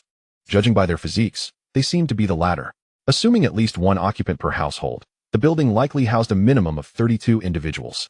If Li Ji's group was indeed the aggressors, and considering the frequency of violence and the mortality rate in this new world, the population would be reduced to about 20. Sui calculated silently. I reside on the 6th floor. Li Ji's group can only be on the 7th or 8th. Given the previous acts of violence on the upper floors, it is likely they will search my apartment within a day or 2. If fortune does not favor me, they could arrive tonight. Time is running short. A profound sense of urgency enveloped Sui, with Li Yue gathering more allies. Relying solely on Lin Yue may prove insufficient against a dozen burly men accustomed to labor, while the prospect of firearms might deter them. Should they possess formidable skills of their own, my chances of success would diminish greatly. I must devise a way to enhance the defenses of my sanctuary. If possible, I need to fortify this building into a bastion. Sui glanced at his door, contemplating the feasibility of entrusting Lin Yue with guarding it. Time slipped away slowly. By 8 o'clock, darkness had enveloped the surroundings completely. Li Ji's group had yet to return, and the streets outside lay in eerie silence, punctuated only by distant voices, perhaps those of the surviving souls scavenging for supplies. Even though the night air remained warm, it offered a psychological chill, while the cloak of darkness provided a semblance of safety, suggesting that everyone had grown accustomed to moving stealthily under the cover of night. In the dim confines of his home, Sui remained ensconced in silence. diligently scouring the online trading platform for items that could enhance the protective capabilities of his shelter. Suddenly, a series of sharp knocks echoed from outside, startling Su-yi from his reverie as he swiftly grasped the crossbow beside him. Chapter 8. Brother Icewater. Are you my comrade? In the obscurity, Su-yi held his breath, tension mounting within him. However, he soon discerned that the rhythm of the knocking was peculiar, irregular, and barely audible. This was the secret signal left by Lin Yue before she departed. Approaching the door, he refrained from uttering a sound, instead shifting the table that obstructed the entrance, creating a subtle noise of movement. "Chief, it's me," came Lin Yue's hushed voice from the threshold. Uncertain of who awaited him outside, Su-yi chose to respond in this cautious manner. Upon confirming it was indeed Lin Yue, he deftly moved the items aside, opening the door to let her in, then replaced the heavy object at the entrance. He found no inconvenience in this repetitive task. The safety of life far outweighed any minor troubles. "How did it go? What did you find?" Su-yi inquired softly as Lin Yue slipped into the bathroom. Shielded by the wall, she activated her tactical flashlight, her other hand lowering 3 bulging backpacks to the floor. "Chief, it's all here," Lin Yue replied, equally cautious, as she nimbly unzipped the bags to reveal them brimming with supplies. As Su-yi glanced over, a notification chimed in his ears. "Congratulations. Shelter exploration mission accomplished. The explorer has returned with the following supplies: 20 bags of biscuits, 35 boxes of chocolate, 6 large bags of candy, 3 small rolls of toilet paper, 3 boxes of painkillers, 2 boxes of cold medicine, 8 boxes of mint essence, 20 cans of various fruits and vegetables, 20 bags of dried fruits." Exploration mission rating: outstanding. Your shelter has thus gained 10 survival points. Your shelter has unlocked the survival points store, where you can utilize survival points to purchase apocalyptic items or enhance talent attributes. Survival points? Su-yi raised an eyebrow, recalling that such a feature existed within the shelter's data, though he had not realized their significance. According to the description, it appeared that the greater the number of survival points, the quicker the shelter could strengthen, with exploration missions being the sole stable means of acquiring them. "Well done," Su-yi commended, patting Lin Yue on the shoulder. "Turn off the light, select some items to stow in the freezer, and then we shall have dinner." "All right, Chief. But I'm not hungry yet." "Even if you're not hungry, you must eat a little to replenish your strength." Su-yi noticed a barely perceptible stamina bar above Lin Yue's head, which had diminished from its full green state to half yellow since noon. The 8-hour expedition evidently left Lin Yue somewhat fatigued. She needed to rest. This realization dissuaded Su-yi from the notion of having Lin Yue continue her exploration throughout the night. After all, there was but one capable individual in the refuge, and it was imperative to look after her well-being without undue strain. With an additional pair of hands in the house today, Su-yi found his tasks considerably more manageable. At 10 p.m., the duo shared a simple meal, opening a couple of cans to replenish essential nutrients. Subsequently, Lin Yue proactively suggested enhancing the basic protective measures of their shelter during the night by establishing internal traps and warning systems. Naturally, Su-yi agreed with enthusiasm. Having a professional soldier undertake such tasks would undoubtedly yield superior results compared to his own efforts. While Lin Yue busied herself with this initiative, Su-yi lent a hand, patiently inquiring, "What else do you need? Just let me know, and I will find a way to procure it." "Chief, I require nylon ropes, additional blades, and common items like chili powder would also be beneficial," Lin Yue replied, fully aware of the current situation of the refuge and refraining from making excessive demands. "Understood. I will obtain these items," Su-yi affirmed, nodding as he opened the trading platform to search for the requested goods. Since the inception of the trading platform, nearly every item in demand across the city was listed for exchange. Even used sanitary pads were not exempt. Almost every common item was available on the platform, and Lin Yue's requests were no exception. Su-yi expended a small amount of perishable food and a bottle of ice water to acquire the items Lin Yue required. Just as he was about to close the purchase order, an intriguing offer caught his eye. An advertisement for law enforcement equipment was posted, available for trade in exchange for food and water, inviting interested parties to respond. Law enforcement equipment? Surely, the seller must be affiliated with the police department. Su-yi hurriedly sent a trade request, adding a note. "I am Ice Water Guy, with 3 bottles remaining. Do you have a handgun and ammunition? Grenades would also suffice." The seller quickly replied, indicating a refusal to trade, but with additional remarks. "Hello, Ice Water Guy. We require a substantial amount of food and water. While we indeed need your ice water, 3 bottles can only be exchanged for 1 Type 54 handgun. I can also provide you with 10 rounds of ammunition, sufficient for your self-defense in the near term while awaiting rescue." Awaiting rescue? It appeared that the seller had official ties, their resolve to save the city unwavering. This was consistent with the quintessential spirit of the Chinese people. In the face of calamity, heroes invariably emerge. Su Yi pondered deeply. Recognizing that the refusal to trade was not genuine, but rather a means to facilitate private communication between shelters, ensuring ample dialogue with potential buyers. A handgun and 10 rounds of ammunition seemed of limited assistance. Su Yi contemplated the seller's perspective, deducing that they were reluctant to part with excessive weaponry, likely concerned about the implications of weapon recovery and societal repercussions following the disaster.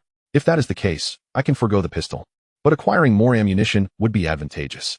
Su Yi turned to Lin Yue, who was working nearby, and whispered, Lin Yue, what caliber are your bullets? The CZ-75 submachine gun, with an enhanced magazine capable of holding 20 rounds, uses 9mm handgun ammunition, Lin Yue replied without turning her head, unfamiliar with military terminology. Su Yi noted this information and responded to the seller's message. 3 bottles of ice water and 100 rounds of 9mm ammunition. Do you possess a submachine gun? The seller quickly noticed and responded with surprise. Ice water brother. Who are you? To possess firearms in Huaxiao, are you one of my comrades? I cannot provide you with that many bullets as I am uncertain of your identity. I can only offer you 20 rounds at most. Add 10 packets of biscuits. 100 rounds of ammunition. Su Yi did not answer the question directly, but instead presented his offer, which further fueled the seller's uncertainty about his identity. Are you my comrade? Very well, 50 rounds. This is my utmost concession. Add a box of painkillers, a box of cold medicine, and a box of Huaxiang Jingqi water, 100 rounds of ammunition. Su Yi's proposal nearly swayed the seller. While food shortages could be temporarily endured, medicinal supplies were truly invaluable. In the sweltering heat outside, if there were no pharmacies nearby, or if they were closed, acquiring such medicines would prove exceedingly difficult. These medicines held immense significance in the current environment, especially the painkillers and Huaxiang Jingqi water, which were akin to lifesavers. Congratulations, you have successfully completed a transaction. The seller promptly agreed, offering no further refusals, and readily accepted the order, sending 100 rounds of ammunition. Simultaneously, the online platform deducted the items Su Yi had offered, reducing his supplies by a tenth. However, it was worth it. Gazing at the 2 small boxes of ammunition stacked before him, filled with pristine bullets, a smile of suppressed joy crept onto Su Yi's face. Lin Yue, did you use any ammunition today? How much do you have left? Chief, I am conserving. I did not use my gun today. I still have 60 rounds left. Here, take these 100 rounds. There's no need to conserve too much. When the critical moment arises, fire. Su Yi handed the box of bullets to Lin Yue with a smile, adding, it's a pity I couldn't procure more magazines. I'll find a way to buy more next time. Thank you, Chief. Lin Yue's eyes sparkled as she eagerly took the ammunition. She understood that her and the chief's safety now almost entirely depended on her gun and bullets. With an increase in ammunition, Su Yi felt a weight lifted from his shoulders, and a smile naturally emerged on his face. Lin Yue, I will help you set traps. Just as the two relaxed, a sudden thunderous noise shattered the tranquility of the night. Boom! A sound reminiscent of a missile explosion reverberated from outside, illuminating the night sky with a sudden flare of light. Chapter 9. The Emergence of Derivative Disasters. The third gift reward. The deafening noise was alarmingly close, nearly causing Su Yi to lose his senses, while Lin Yue instantly became alert. What has transpired? Su Yi sprang into action, rushing to the window to gaze outside. A crimson glow cast its light upon his face, and with a look of horror, he beheld a raging inferno erupting on the adjacent street. The inexplicable explosion had ignited a fire within the city. In the sweltering heat, the flames surged as if propelled by a supernatural force, rapidly engulfing nearby buildings. The terrifying blaze climbed higher and higher, resembling a serpent that relentlessly coiled towards the rooftops. One residential building was engulfed in flames, its windows thrown open as the inhabitants, roused from slumber, emitted piercing screams and cries for help. Su Yi even witnessed individuals, unable to withstand the rapidly spreading fire, daringly leap from the heights, only to be swallowed by the sea of flames. Those who dared not jump for survival could only become human fireballs within their rooms, writhing in agony and shrieking in despair. A tragic spectacle of human suffering unfolded before his eyes. A conflagration had erupted. Su Yi stood frozen, the firelight casting a faint shadow of terror in his eyes. With merely a street separating the inferno from him, the speed of its spread was alarmingly swift. This signified that the building where Su Yi resided was no longer safe. Amidst the chaos and paralysis engulfing the city, no one could contain the flames. It would not take long before the fire reached Su Yi's apartment, and within days, it could ravage much of the city. The entirety of Jinling City might succumb to this sudden disaster. The raging fire had also ignited a storm of commotion within the city's chat channels, already saturated with despair. It was chaos. I am doomed. The fire is right beside me, and it will soon engulf me. Help me. Who will save me? I am amidst the flames. I am close enough to see that it appears to be an explosion caused by a gas pipeline leak. I fear we are all doomed. Who even has the capacity to extinguish the fire now? Ice Water Brother. Calling for Ice Water Brother. Our city needs a hero to step forward. Stop shouting. Do you expect Ice Water to extinguish the blaze with a few bottles of water? Have you not awakened from your slumber? The chat channel of the entire city descended into a frenzy, each individual enveloped in desperation. Su Yi's expression was equally somber. He understood the gravity of this nearly insurmountable crisis. Commander, we must leave this place promptly. Lin Yue approached Su Yi, her gaze heavy with concern as she quietly stated. This fire will annihilate the city. It will undoubtedly reach us within 2 hours, and our time is running short. Must we simply flee? Su Yi clenched his fists, his gaze rife with complexity. In this apocalyptic world, where could he possibly flee? If the sanctuary were to be destroyed, would his abilities still hold any value? Without his talents, how would he endure the ensuing trials? Even with ample supplies and the formidable Lin Yue by his side, how long could they truly last? Surviving the first apocalypse only led to the inevitability of a second, perhaps even a third. Su Yi was beset with myriad concerns. Yet he understood Lin Yue's words held truth. If he did not prepare soon, escape would become an impossibility. Suddenly, Lin Yue, gazing at the raging inferno before them, murmured in bewilderment, "It seems to have ceased spreading?" "What?" Su Yi jolted to attention, lifting his gaze to scrutinize the situation, and indeed, he discerned that the flames had halted their advance. 20 minutes later, Su Yi was thoroughly convinced that the fire had not expanded further, remaining confined to 2 residential buildings and their immediate surroundings. The affected area spanned approximately 800 meters, while structures just beyond the flames remained entirely unscathed. The air was thick with heat, the inferno raging at temperatures between 600 to 2,000 degrees, yet astonishingly, it had not ignited the surrounding flora. This peculiarity puzzled Su Yi. His brow furrowed in contemplation.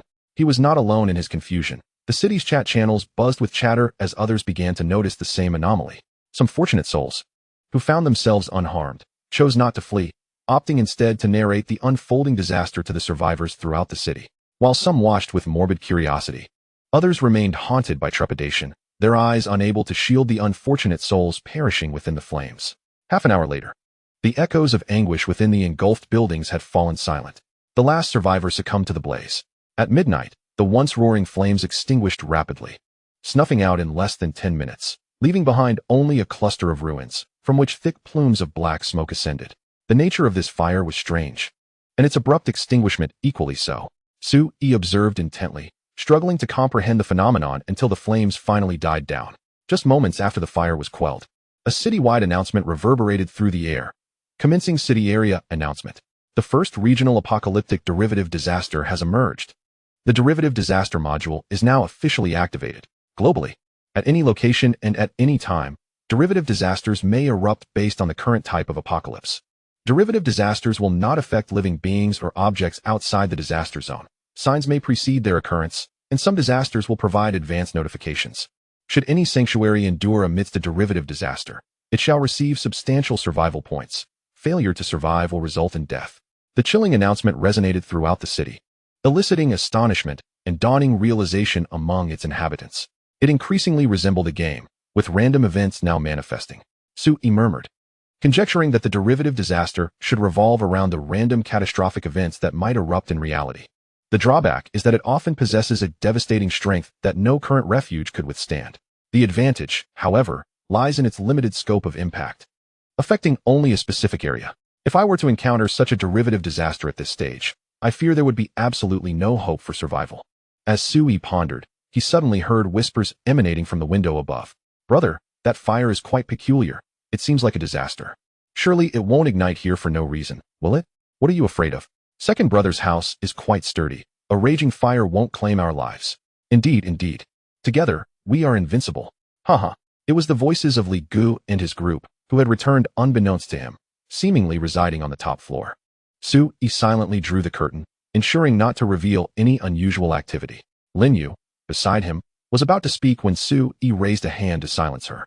"Let us rest and discuss this tomorrow," he conveyed through gestures. Lin Yue, her expression serious, nodded in understanding. She recognized the danger posed by those above and turned back toward the entrance to continue her preparations for traps. Su Yi retrieved a thin blanket from the cupboard and laid it on the sofa, creating a simple bed for Lin Yue.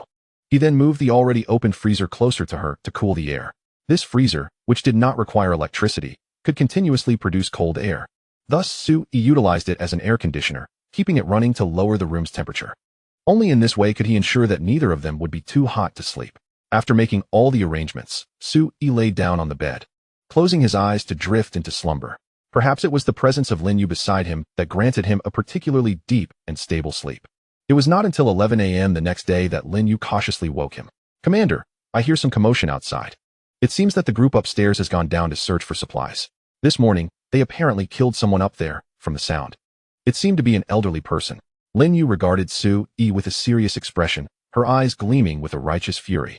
Su-yi patted his heavy head from sleep and waved his hand. "Let us not concern ourselves with them. Our priority is to ensure our own safety." "Yes, Commander." "Should I venture out to explore today?" Lin Yue inquired.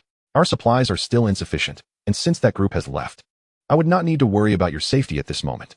"Wait a little longer," Su-yi declined. He was waiting, anticipating the reward for his talents on the third day. After a modest meal, Su-yi sat beside the freezer to cool off. Time passed swiftly, and soon it was just past noon. As expected, the familiar, melodious notification chimed in his ears. "Congratulations. You have stayed in the shelter for 24 hours. Triggering a talent reward. The stay time has been reset." Chapter 10, A New Talent. Conditions for upgrading the shelter. "Congratulations on successfully recruiting the D-level support engineer, Leah." As the mysterious chime resonated, a figure enveloped in golden light materialized before Su-yi, and in an instant, a woman emerged from within the radiance. She possessed an elegant stature and a distinct demeanor, her smooth black hair simply tied into a low ponytail. Behind her gold-rimmed glasses sparkled intelligent eyes. Clad in a minimalist, dark-colored work uniform, she bore a multifunctional tool belt around her waist, adorned with an array of compact and intricate instruments ranging from screwdrivers to miniature welding devices. Even her gloves were specially designed anti-static ones, and she carried a backpack filled with various electronic components and measuring instruments. Once again, a talent reward had manifested. Su-yi's eyes brightened as he realized that, provided there was sufficient food and water, the talent rewards had appeared consecutively. Did this imply that, in the eyes of the talent mechanism, the resource he currently lacked most was talent? Extrapolating from the population data, it suggested that population was also an urgently needed resource for the shelter. Talent units were, in essence, a higher tier of human resources. As Su-yi pondered, the new talent, Leah, greeted him politely. "Hello, boss. I am delighted to serve you." Boss, a new form of address. However, these talents were loyal to the shelter, so the titles were of little consequence. While assessing Leah, Su-yi opened her data panel for review.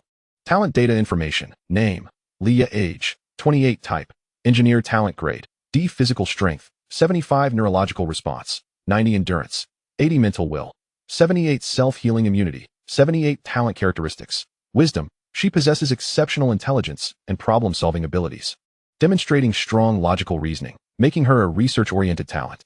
Talent aptitude, engineering specialization. She has a high aptitude in the scientific research field of engineering, mastering various engineering techniques, and excels in the development, improvement, and creation of technological items for the shelter.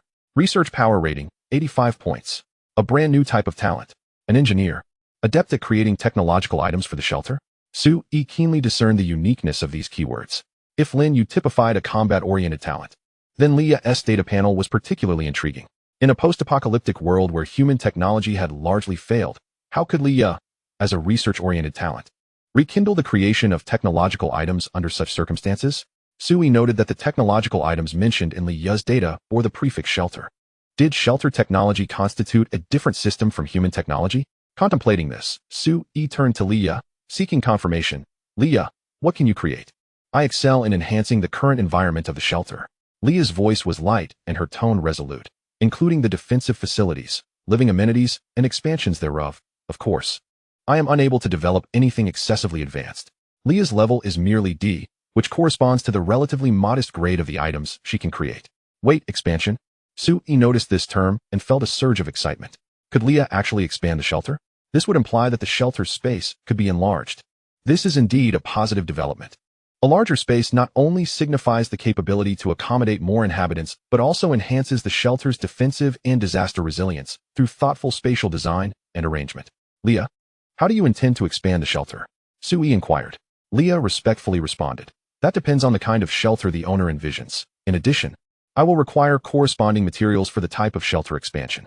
Following Leah's statement, it seemed that a particular keyword had been triggered. As a new prompt appeared before Sui. Prerequisites for expanding the shelter. Possession of the corresponding type of talent or technical blueprints, sufficient building materials for expansion, and adequate space for renovation.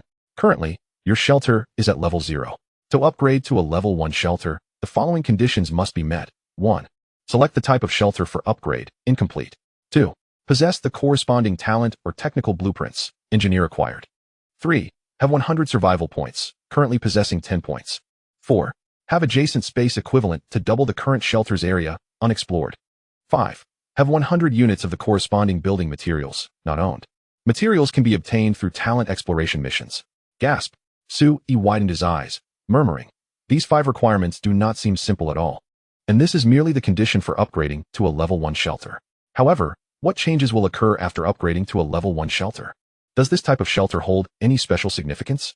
Sui's gaze fixated on the shelter types, and soon the prompt box began to change. Currently available types for upgrading to a level 1 shelter include 1. Refugee camp. Offers more living space. Residents have a 20 resistance to various extreme natural environments. Corresponding building materials, timber from refugees. 2. Laboratory. Features a more detailed technology tree, capable of creating a wider array of shelter items. Corresponding building materials, electronic components. 3. Workshop. Reduces the time consumed for exploration missions by 20, and increases the resources obtained by 10. Corresponding building materials, large denominations of currency.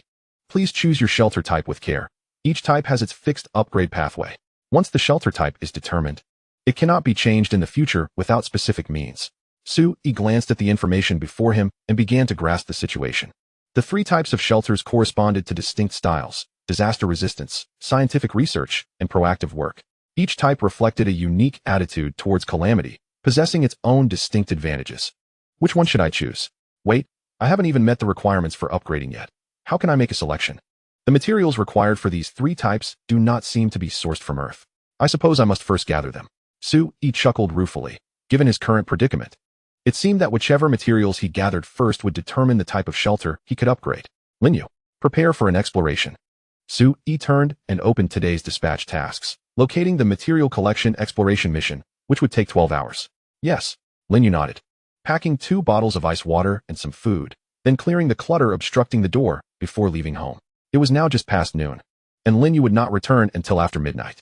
After arranging for Lin Yue, Sui turned to Leah. He had initially considered assigning her a dispatch task, but upon reflection, her role as an engineer suggested she might not be particularly combat ready. Leah, what specific items can you manufacture? Could you enlighten me? Sui inquired, aiming to place talent in the right positions to fully utilize their capabilities. Boss, I'm not sure how to introduce what I can do, Leah admitted, shaking her head. However, if you tell me what you need, I can start working on it right away. Don't you require specific materials to create these items? Boss, for low-level items. I can improvise with local resources, Leah replied confidently. Sui, intrigued, asked, can you generate electricity? Perhaps create a generator? Electrical energy is vital for humanity. If we could harness it, we could accomplish so much. Leah shook her head. Without specific materials and blueprints, I cannot. Then how about modifying our shelter to enhance its defenses? Sui suggested. Leah nodded. I can provide basic repairs and fortifications, but substantial improvements are not feasible. Whatever enhancement you can manage will suffice, Sui said, satisfied. As long as the shelter is robust enough to withstand risks, that is all that matters. Let us get to work. I'll assist you. Oh, and let us keep the noise down to avoid disturbing the neighbors. Understood, boss, Leah replied, nodding as she picked up her toolkit and began her tasks. She did not require Sui's assistance, focusing instead on measuring and planning within the room. Sui wandered nearby, eager to help, but unsure how to contribute. Ultimately, he reclined back on his bed, contemplating the path forward. He pondered deeply on numerous matters, upgrading the sanctuary, arranging talents, and the potential threats posed by individuals like Brotherly. A whirlwind of thoughts collided within Sui's mind. The temperature in the room remained sweltering, yet the nearby refrigerator continually exuded a refreshing chill, lulling Sui into a drowsy stupor until he succumbed to sleep. Boss, wake up. Leah's gentle voice roused him, causing Sui to start awake and roll out of bed. Outside, darkness enveloped the world, and Sui suddenly realized. Leah, how long have I slept? 9 hours, boss, she replied softly, crouching beside the bed. Your mental strain was immense, which led to such a deep slumber. However, this is a positive sign. Restorative sleep can revitalize your mental state. Leah, did anything happen while I was asleep? Was there any commotion outside? An hour ago, a group of men attempted to force their way in, Leah reported in hushed tones. They tried to push open our door, but were unsuccessful. It's Brother Lee and his crew. Su Yi's heart raced, instinctively glancing toward the entrance. What he saw left him momentarily stunned. The obstacles he had placed beside the door had vanished, returned to their original positions in the room. The once dilapidated wooden door now boasted a reinforced inner structure interwoven with steel bars. The outer layer remained wood, while the interior was enveloped in a network of tightly woven steel rods. Above these, a layer of sharp iron spikes had been meticulously crafted, seemingly designed to thwart any attempts to breach the wooden door. The entire door radiated a sense of weight and danger, instilling a profound sense of security within Su Yi. This was far more formidable than the cluttered obstacles he had previously relied upon. It was evidently a barrier difficult to overcome from the outside. Did you do all this? Su Yi asked, his surprise evident as he turned to Leah. She nodded. Yes, boss, but due to limited materials, I could only achieve this much for now. Materials? Where did you acquire these? Su Yi suddenly realized that there were hardly any metal items in the house. Where had Leah procured such materials to fortify the door? Could it be that she possessed the ability to conjure resources from thin air? Chapter 11. The thugs arrive. A grave crisis in the dead of night. Boss, I explored the remaining 3 households on this floor and found some usable materials inside, Leah explained, which illuminated a realization for Su Yi. It seemed that as long as he issued commands, his talents could devise ways to accomplish tasks. For instance, Leah proactively ventured into the vicinity of the sanctuary in search of suitable materials. Did you encounter any danger? Su Yi paused, reminding her, be cautious. Do not take unnecessary risks. Thank you for your concern, boss. I ensured safety before my exploration and made no significant disturbances. Leah paused and remarked. I initially intended to craft some lockpicks to gain access to my neighbors' homes, but upon venturing outside, I discovered that their doors had been forcibly breached. The remaining 3 rooms on this floor are uninhabited, marked only by traces of blood, suggesting an invasion from outside. The interiors are in disarray, with food and water having been plundered, leaving me with only some unwanted repair materials. In light of my neighbor's misfortunes, I made limited modifications to our front door, and additionally, I devised some door traps, as well as fashioned 5 steel spears. Leah tilted her head, her gaze directed towards the corner of the room, where 5 steel spears, approximately 2 meters in length, stood. The spear shafts were crafted from common steel pipes, with the spearheads welded from kitchen knives, meticulously polished to a brilliant sheen. This is a remarkable creation, Su Yi exclaimed, his eyes lighting up. These long weapons can offer a measure of resistance against assailants in the absence of firearms. Leah, you truly possess remarkable skills. Thank you for the compliment, boss, she replied. By the way, did that group fail to breach the front door because they noticed someone was inside? Su Yi inquired, feeling a twinge of regret for having slept so soundly, oblivious to the commotion outside. This was not entirely Su Yi's fault. The mental strain he had endured over the past 3 days of the apocalypse had been immense, particularly during the solitary hours when he faced the dual threats of marauders and natural disasters while grappling with the issue of dwindling supplies. Under such prolonged pressure, once he succumbed to sleep, it became exceedingly difficult to awaken. They probably did not notice. Leah shook her head. I adhered to your instructions, remaining silent and still. The welding tool I used also has a silencing effect.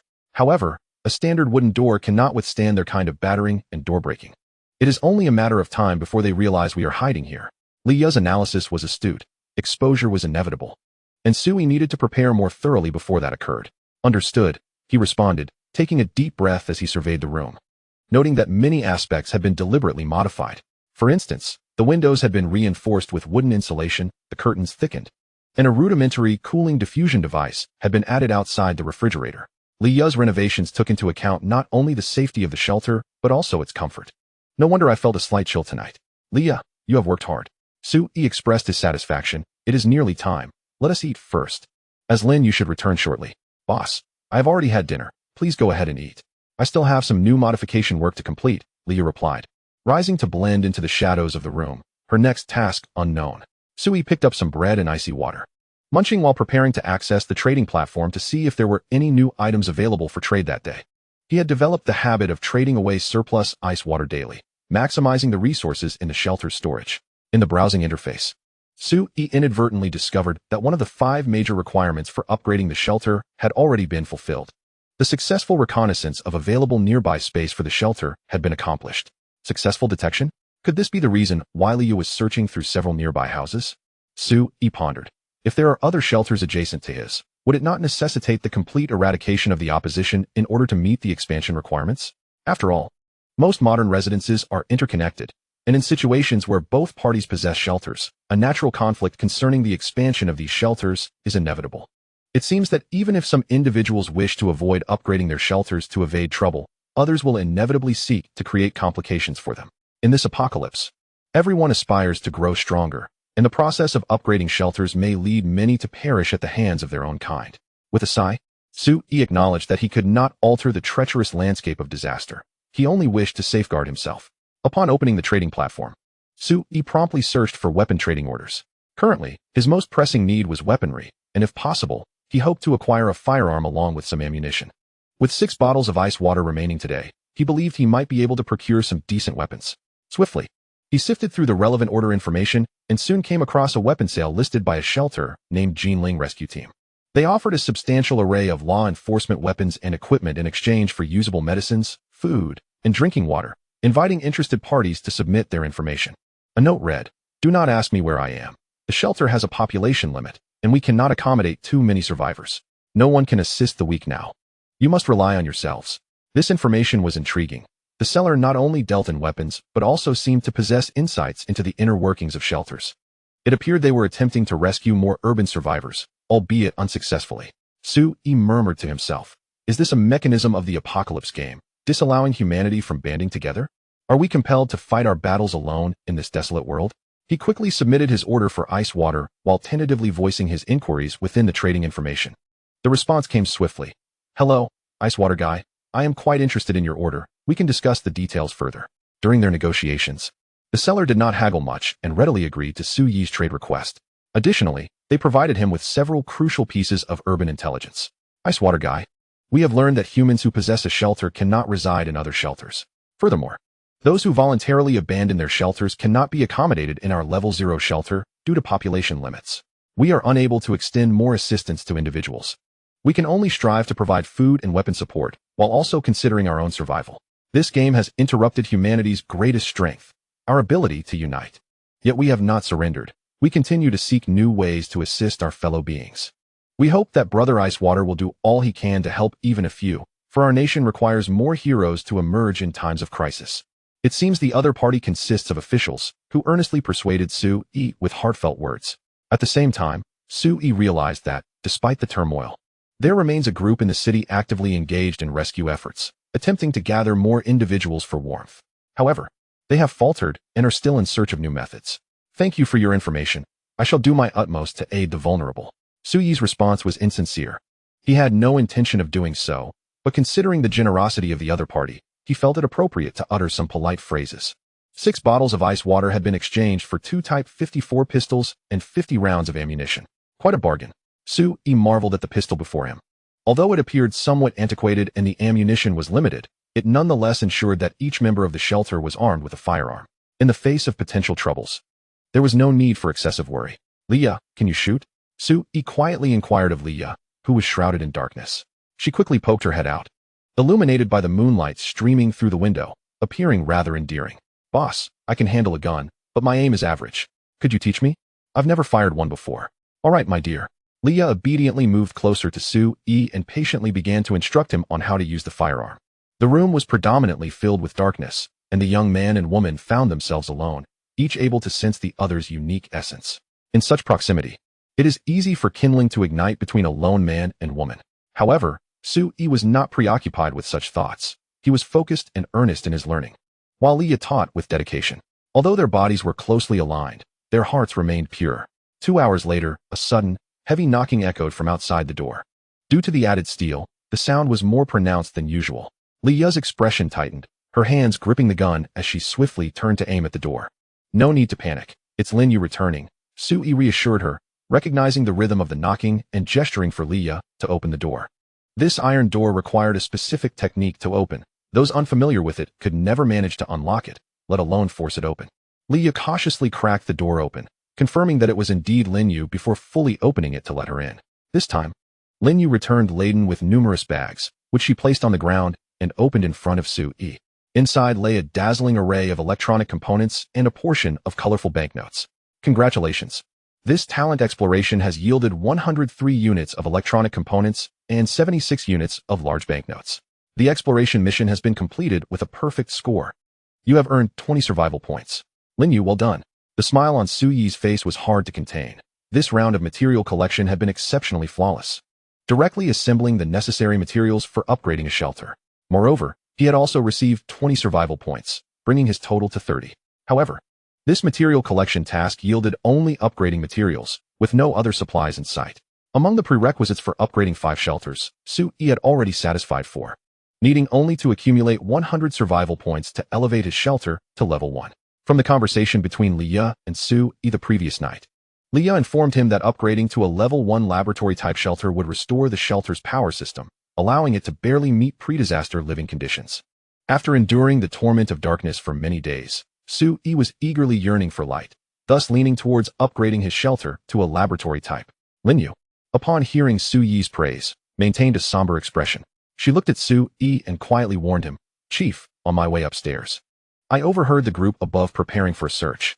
It appears they intend to thoroughly comb through our entire building tonight." Lin Yue's words caused a subtle change in Su Yi's demeanor. Before he could respond, a cacophony of noise erupted from the corridor outside. "Quick, grab your gear. Tonight we're capturing all the survivors."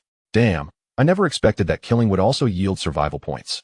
Brotherly said, "Let us deal with this for tonight, and we'll tackle the neighboring buildings in the coming days. Before long, the entire city will be ours. We are the emperors of Jinling." Ha ha. Following Brother Li guarantees a feast. The voices of that group drew ever closer, soon congregating at Su Yi's doorstep. "This is the place. I sensed something was amiss.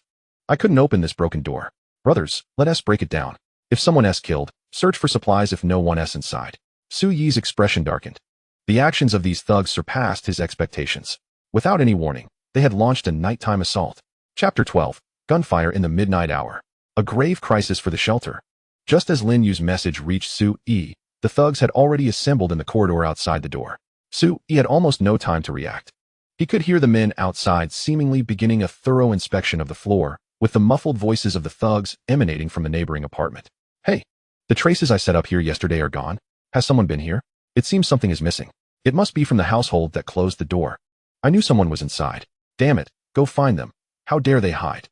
Squinting, Su Yi looked at Lin Yue, who discreetly made a few hand gestures, signaling him and Lin Yue to position themselves in the dead corner of the room.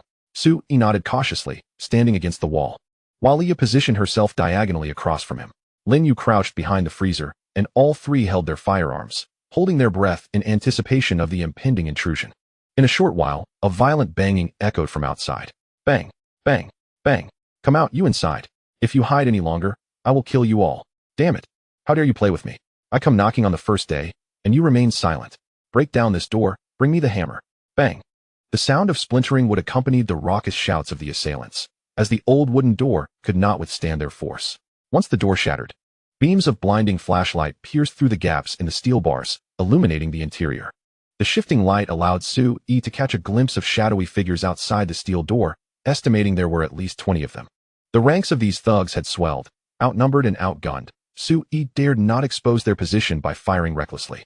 However, Lin Yue, exhibiting remarkable bravery, decisively opened fire the moment the light flooded in. Rat-tat-tat. A burst of bullets erupted from the gun's muzzle, and almost instantly, a cry rang out from outside. "Ah, they have guns. The people inside have guns. Damn it, I've been hit. Brotherly, I've been shot. I'm going to die. We need to hide. Where are our guns? Get them out and shoot." A cacophony of screams and chaos erupted outside, as Lin Yue's surprise attack shattered the enemy's arrogance. Impressive. Su Yi's eyes lit up as he glanced at Lin Yue, who remained crouched behind the freezer.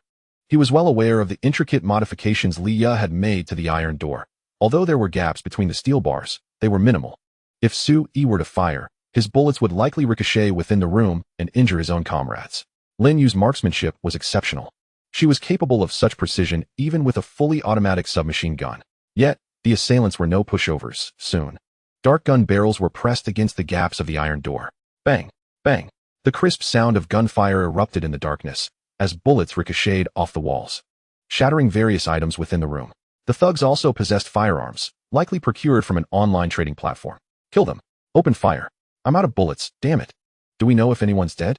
It's silent inside. Let us smash this damn door open. Take advantage of their weakness and seize their lives." The assailants shouted. having already emptied a magazine. Just as they continued to batter the door, Su-yi noticed Lin Yue signaling to Leah. Leah nodded, revealing half her body from behind the protective wall, and aimed towards the flashlight's direction at the door, firing 3 precise shots. Bang, bang, bang. One bullet missed, ricocheting off the iron door, while the other 2 clearly found their mark outside. Ah, damn, there are still survivors inside. My brother has been shot. Brotherly, what should we do now? Fire. Keep firing. The assailants outside were in a state of disarray, reloading their weapons before continuing their onslaught. However, Leah had already taken refuge in a corner. The bullets ricocheted within the confines of the room, yet they failed to inflict harm upon Su-yi and his companions. Thanks to Lin Yue's strategic positioning, they had anticipated the threat of stray bullets, ensuring their relative safety even within the cramped space, thus avoiding direct hits. As the barrage of gunfire subsided, Lin Yue seized the moment, exposing himself in an instant and unleashing 2 bursts of fire towards the entrance. Rat-a-tat-tat, rat-a-tat-tat, thud, thud. The sound of bullets striking flesh echoed from outside, accompanied by the anguished cries of the assailants. We cannot remain targets at the door. There's a sharpshooter inside. We cannot compete, brotherly. We must retreat. Damn it, it's too dangerous here. Let us fall back upstairs. The assailants lacked the resolve of trained soldiers. After several counterattacks, many were injured and fearful of becoming the next unfortunate casualty. Amidst the cacophony of chaos and cries, the tumult outside gradually receded. Have they left? Su-yi whispered, but Lin Yue held his breath, remaining motionless. Suddenly, Lin Yue exposed his arm and fired to the right, rat-a-tat-tat, accompanied by the eruption of gunfire. More screams erupted from the doorway. Damn, they've discovered our position. Let us go. Move quickly. Outside, new chaos ensued, followed by a flurry of retreating footsteps. Cold sweat beaded on Su-yi's forehead. These marauders were cunning. In such a dire situation, they were still scheming to ambush those within the room, waiting for a moment of relaxation under pressure to launch another surprise attack. Fortunately, Lin Yue was present, possessing exceptional combat skills that allowed him to see through the assailants' ambush. Chief, they have fled. Lin Yue swiftly approached Su-yi from the direction of the freezer, concern etched on his face. Are you unhurt? I'm fine, Su-yi replied, shaking his head. He hadn't fired a single shot and had hidden well, so he was, of course, unscathed. Su-yi was not timid.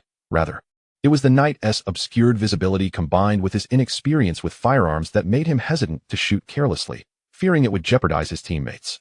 In retrospect, Su-yi's decision was indeed prudent. The bandits, hindered by the terrain, were no match for Lin Yue alone. Chief, it seems we won't be able to sleep tonight. Lin Yue lowered his voice, analyzing the forthcoming combat situation for Su-yi. The assailants suffered losses. At least 5 of them were undoubtedly wounded, and they will likely attempt to ambush us again later in the night.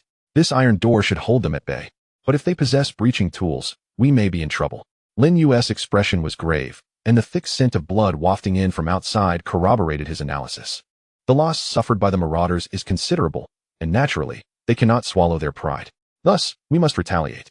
Leah lowered her voice and proposed, Lin Yue, you are formidable. Let us take the initiative, disrupt their formation, and advance to retreat. Your analysis holds merit. Lin Yue glanced at Leah and replied with a wry smile, yet I cannot. They are likely lurking in the corridors, waiting for us to emerge. We remain uncertain of how many firearms they possess. Moreover, the commander has warned that they might possess some combat talents, which could prove even more troublesome. I am not particularly afraid of death, but I fear that if I go out and fail to eliminate them all, a few enemies might escape, putting the commander in jeopardy. Lin Yue furrowed her brow. She was the only combat unit in the shelter. Although Leah could handle a firearm, her combat proficiency was certainly not on par with Lin Yue's. As for Su-yi, he had only recently transitioned from an ordinary citizen. While he could fight fiercely, he would merely be an asset with limited combat capability. It seems we must resort to a strategy of delay. Leah glanced at Su-yi and whispered, Boss, let us refrain from sending Lin Yue out for the next few days. We will lie in wait and find ways to inflict pain on the enemy before breaking the deadlock. I fear we do not have the luxury of time. Su-yi's expression darkened as he opened the city area chat channel and was confronted with a shocking message. High prices paid for grenades, flamethrowers, kerosene, and other weaponry. Supplies negotiable. Those with items, please place orders quickly. This was the latest request on the city channel, posted by someone named Li Daqiang from the shelter. And Su-yi quickly deduced that this was from the group of marauders outside. They were seeking equipment capable of forcefully breaching doors. Indeed, these marauders cannot accept defeat easily. According to Su-yi's knowledge, such equipment was available on the city's trading platform. He had seen orders for grenades and similar items. This implies that the marauders' next assault would commence shortly, and their tactics would be even more brutal, posing a greater threat. Chapter 13. The Only Breakthrough. Life and death on the line. If these marauders manage to acquire suitable equipment, which is almost certain, given their persistent scavenging for supplies and their violent plundering of neighbors' homes, their reserves must be quite ample. As long as they are willing to pay a high price, they will undoubtedly succeed in procuring what they need. Should they wield such devastating weapons, I fear I may not survive the night. Su Yi's expression was one of deep discomfort, his eyes filled with profound helplessness. He had wronged no one, merely sequestered in his home, contemplating how to endure the apocalypse, yet he found himself entangled in such dire circumstances. Commander Yu. Noticing the change in Su Yi's demeanor, Lin Yue quietly inquired, "Is the situation dire?" Indeed, Su Yi nodded, sharing his concerns and discoveries with Lin Yue and Lin Yue. "Do you have any solutions?" Su Yi earnestly inquired, hoping that the two capable individuals could offer sound advice. If he could just hold on until noon tomorrow, he would be able to obtain a new talent reward. According to the information regarding the talent, the reward would provide Su Yi with precisely what he urgently needed. It would surely grant him the means to break the deadlock. Lin Yue remained silent, her head bowed, while Lin Yue glanced at Su Yi and then at Lin Yue, hesitating to speak. "Boss, I have a plan, but it carries some risk." Su Yi's eyes brightened, and he pressed eagerly, "Please, share it." Any method to break the deadlock would be greatly appreciated. If they waited until that group of thugs acquired their weapons and blocked the door again, everything would be lost. The current shelter was merely a typical residence, utterly incapable of withstanding devastating weapons like flamethrowers or grenades. It might require Lin Yue to take a chance. Lin Yue turned to Lin Yue and whispered, "Among the three of us, only Lin Yue possesses the greatest combat prowess. It's nighttime now, and the external conditions are favorable for defense and individual stealth operations. If we provide cover for her to venture outside, she can undoubtedly distract those thugs. Should they dare to block the door again, Lin Yue could seize the opportunity to launch an attack from outside, coordinating with us inside to effectively thwart their advance." However, there were significant challenges. 1. The thugs outside might be guarding their positions with firearms, making it difficult for us to safely escort Lin Yue out without compromising our own protective barrier. 2. While Lin Yue could utilize the cover of darkness to ensure her safety, if daylight broke and she recklessly fired her weapon, she would likely expose herself. In such a confined building, evading the enemy's pursuit would be exceedingly difficult. If Lin Yue were to perish outside, the two of us inside would not last long either. Lin Yue's analysis was thorough. Su Yi opened his mouth, but ultimately sighed deeply. Was it right to send a woman to her death? She was a comrade in their sanctuary. Lin Yue's assessment represented the most coherent strategy available, and Su Yi could not conceive of a superior alternative. After all, the disparity in numbers between them and the thugs was insurmountable, making any feasible scheme difficult to devise. "Let us proceed with this plan," Lin Yue suddenly interjected, expressing her agreement with Lin Yue's strategy. "Commander, Lin Yue is correct. If I go outside, I can seize greater control and delay those bandits for as long as possible." "You will die," Su Yi said, his expression a mix of concern and resolve as he looked at Lin Yue. "There is a significant probability that you will perish out there. I fear not death, as long as I can ensure the commander survives," Lin Yue replied without hesitation, her eyes ablaze with determination. "The commander is of utmost importance. I will do everything in my power to hold off the enemy until noon." Su Yi fell silent. The very essence of humanity told him that sending a woman to her death was an injustice. Yet the desire to survive urged Su Yi that this was the sole way forward. Even if Lin Yue's reckless endeavor was likely to be in vain, it was preferable to the three of them remaining cooped up in this room. However, another question arose. How do we escape? Lin Yue glanced at Lin Yue, who was gazing out of the window, her brows arching. "Through the window. Are you capable of that?" "Certainly. It is part of a soldier's training." Lin Yue exuded confidence, even playfully winking at Lin Yue. For a soldier from Huaxia, scaling walls is a fundamental skill. "Lin Yue, you are not in training now. You lack a safety rope. Under the current circumstances, I cannot provide you with climbing gear." Lin Yue's expression turned grave. "You must climb the wall barehanded. I do not wish for you to fall. That would be a senseless death. Better to stay beside the boss. Do not worry, just protect the commander." Without further hesitation, Lin Yue bent down and swiftly approached the window, slightly drawing back the curtain, deftly removing the covering from the door frame, and opening the window. A wave of heat immediately surged into the room. Lin Yue secured a bottle of ice water to her waist, and then nimbly leaped out of the window, her figure vanishing into the night. "Lin Yue." Su Yi rushed to the window, craning his neck to look out. In the moonlight, a lithe silhouette was stepping onto the air conditioning unit, using the scalding water pipes to navigate the exterior wall. Wherever she reached, the surface was searing hot. The scene was perilous. Should she misstep, she would meet a gruesome fate. The heat enveloped her, robbing her of strength and moisture. Boss, come back quickly. Lin Yue yanked Su Yi back. Be cautious of the doorway. If the enemy opens fire, you will be in the line of fire. Trust Lin Yue. This is our only chance of survival. Lin Yue pulled Su Yi back to the corner, her expression serious. Boss, you cannot afford to be too soft-hearted. In these extraordinary times, we must employ extraordinary measures. Am I truly soft-hearted? Su Yi lowered his head, a bitter smile gracing his lips. If he were truly soft-hearted, he would not silently allow the two of them to make decisions, nor let Lin Yue undertake such a perilous venture. Su Yi understood that this course of action was correct, yet he was still human. He recognized that in this apocalyptic world, he needed to harden his heart, to learn to suppress his conscience. But he was not a character from a novel, incapable of innate ruthlessness. Yet to survive, he must adopt such a stance. Yes, I have already done so. Su Yi lowered his head, silently repeating to himself, his expression complex. If Lin Yue were to perish, I too would not last until noon tomorrow. Su Yi's emotions were in turmoil. He could only continue to reassure himself. Lin Yue may not be human. She could merely be a game construct created by that mysterious entity, perhaps a mere replica of a human soldier. But is she really not human? Su Yi was uncertain. The more he attempted to reassure himself, the more he recalled the sense of security Lin Yue had provided him over the past few days. Regardless of whether the woman is human, Su Yi is acutely aware that he owes Lin Yue a debt. Boss, it is the apocalypse. You must learn to be more ruthless, Lin Yue whispered as she pressed closely against Su Yi, her eyes vigilantly scanning the entrance. If you do not, you shall not be a competent leader. I am already learning, Su Yi mumbled, cradling his forehead and heaving a deep sigh. Lin Yue, I have grown quite cold. I merely need a bit more time to adjust. Despite his guilt, he had still sent Lin Yue into danger. He had indeed hardened, yet his conscience felt heavy. The atmosphere in the room turned somber. Su Yi's expression gradually softened as he regained his composure. At the very least, it was evident that those recruited demonstrated a profound loyalty to him. He inhaled deeply, silently hoping to endure until noon the next day. In this high-pressure world of doom, to reflect upon one's conscience was a luxury. Time slipped away unnoticed. Outside, there was still no sound. The gang of thugs seemed to lack the equipment necessary to break in. Above, only the sounds of curses and the cries of the wounded echoed. Lin Yue's whereabouts were unknown, and there was no sign of her lifeless body from her fall. Su Yi remained oblivious to where she might be hiding. Moments trickled by. Soon, dawn broke. Su Yi fought to shake off his drowsiness, and just as he noticed the sky outside turning crimson, a sudden barrage of gunfire erupted from above. Lin Yue had struck. Chapter 14, Daylight Duel. The grenade explodes. Su Yi jolted upright, quickly glancing at the ceiling. Beside him, Lin Yue tightened her grip on her pistol, nervously glancing toward the door. Soon, the sounds of gunfire echoed from above, accompanied by screams and furious shouts. It's the window.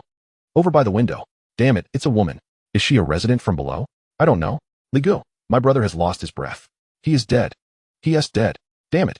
I can't wait any longer. What kind of strategist are you? Lin Yue, don't listen to him. Let us take our revenge now. One grenade will suffice to end this wench. Wait.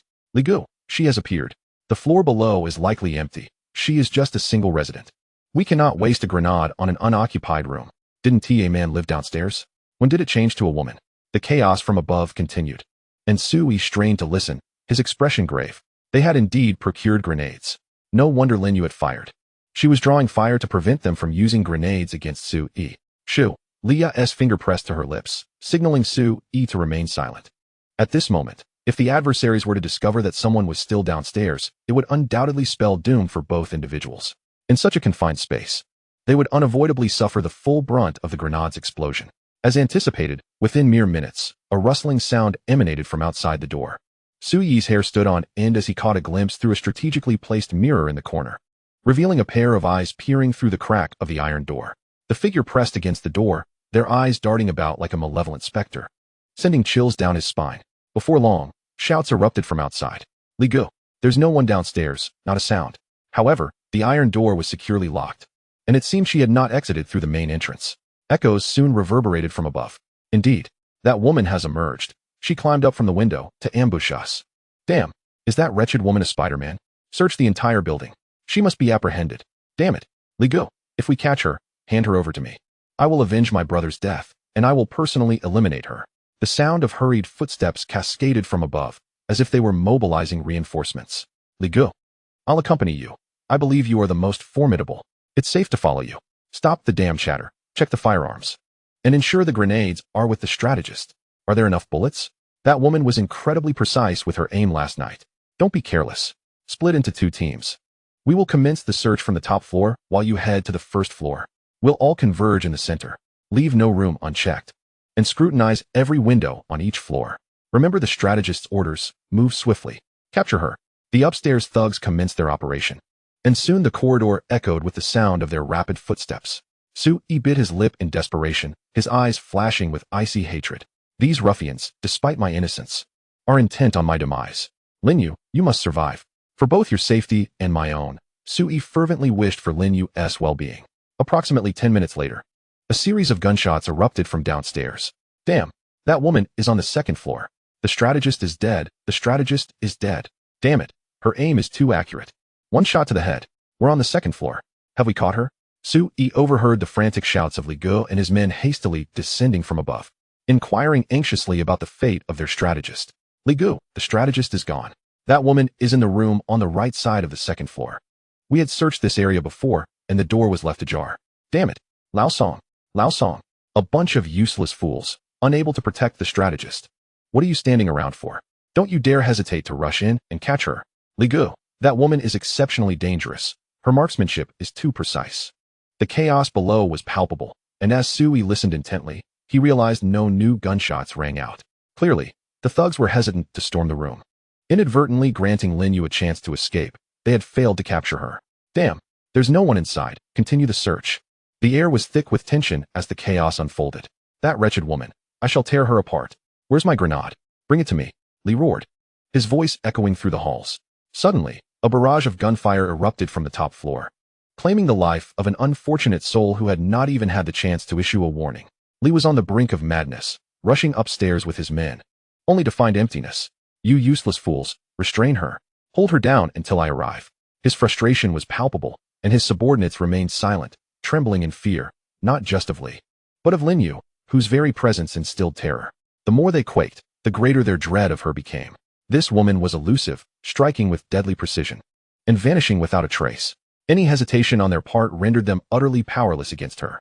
Li's fury intensified as he realized Lin Yue was skillfully evading him, targeting only his subordinates. Excellent, splendid, Su-yi thought, clenching his fists, beads of sweat rolling down his forehead. Unbeknownst to him, he muttered anxiously. Lin Yue is doing remarkably well. Let us hope she avoids that Li character. He must possess some innate combat prowess.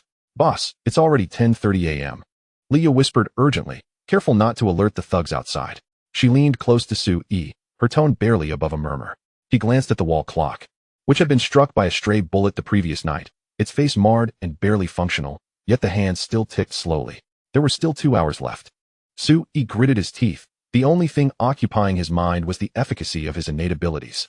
He was uncertain whether the talents he had acquired would indeed manifest, especially since they were merely the rewards from a level 0 shelter. Even if they provided him with what he desperately needed, what if they proved useless? What if they failed to resolve the dire predicament he faced? That would be a true deadlock. With no better alternatives available, Su-yi could only pray silently, the weight of anxiety pressing down on him. If only my circumstances were more favorable, if only these thugs were not surrounding me. He sighed deeply, lamenting the irony of being bestowed with an SSS-level talent, yet surrounded by such a band of frenzied marauders. Truly, fortune and misfortune are intertwined, revealing an inexplicable balance. Time trickled by, punctuated by the relentless gunfire, ebbing and flowing unpredictably. Even Su-yi found himself uncertain of Lin Yue's whereabouts. He had risked peering out the window on several occasions, yet saw no sign of her scaling the walls. How she managed to evade detection was a mystery. The seemingly modest building had transformed into her battlefield. However, Lin Yue was not invincible. She engaged in guerrilla tactics, avoiding direct confrontation and striking before retreating swiftly. During these skirmishes, Su-yi could hear the thugs passing by his door repeatedly. Li even suspected at one point that Lin Yue had retreated indoors, attempting to force the door open.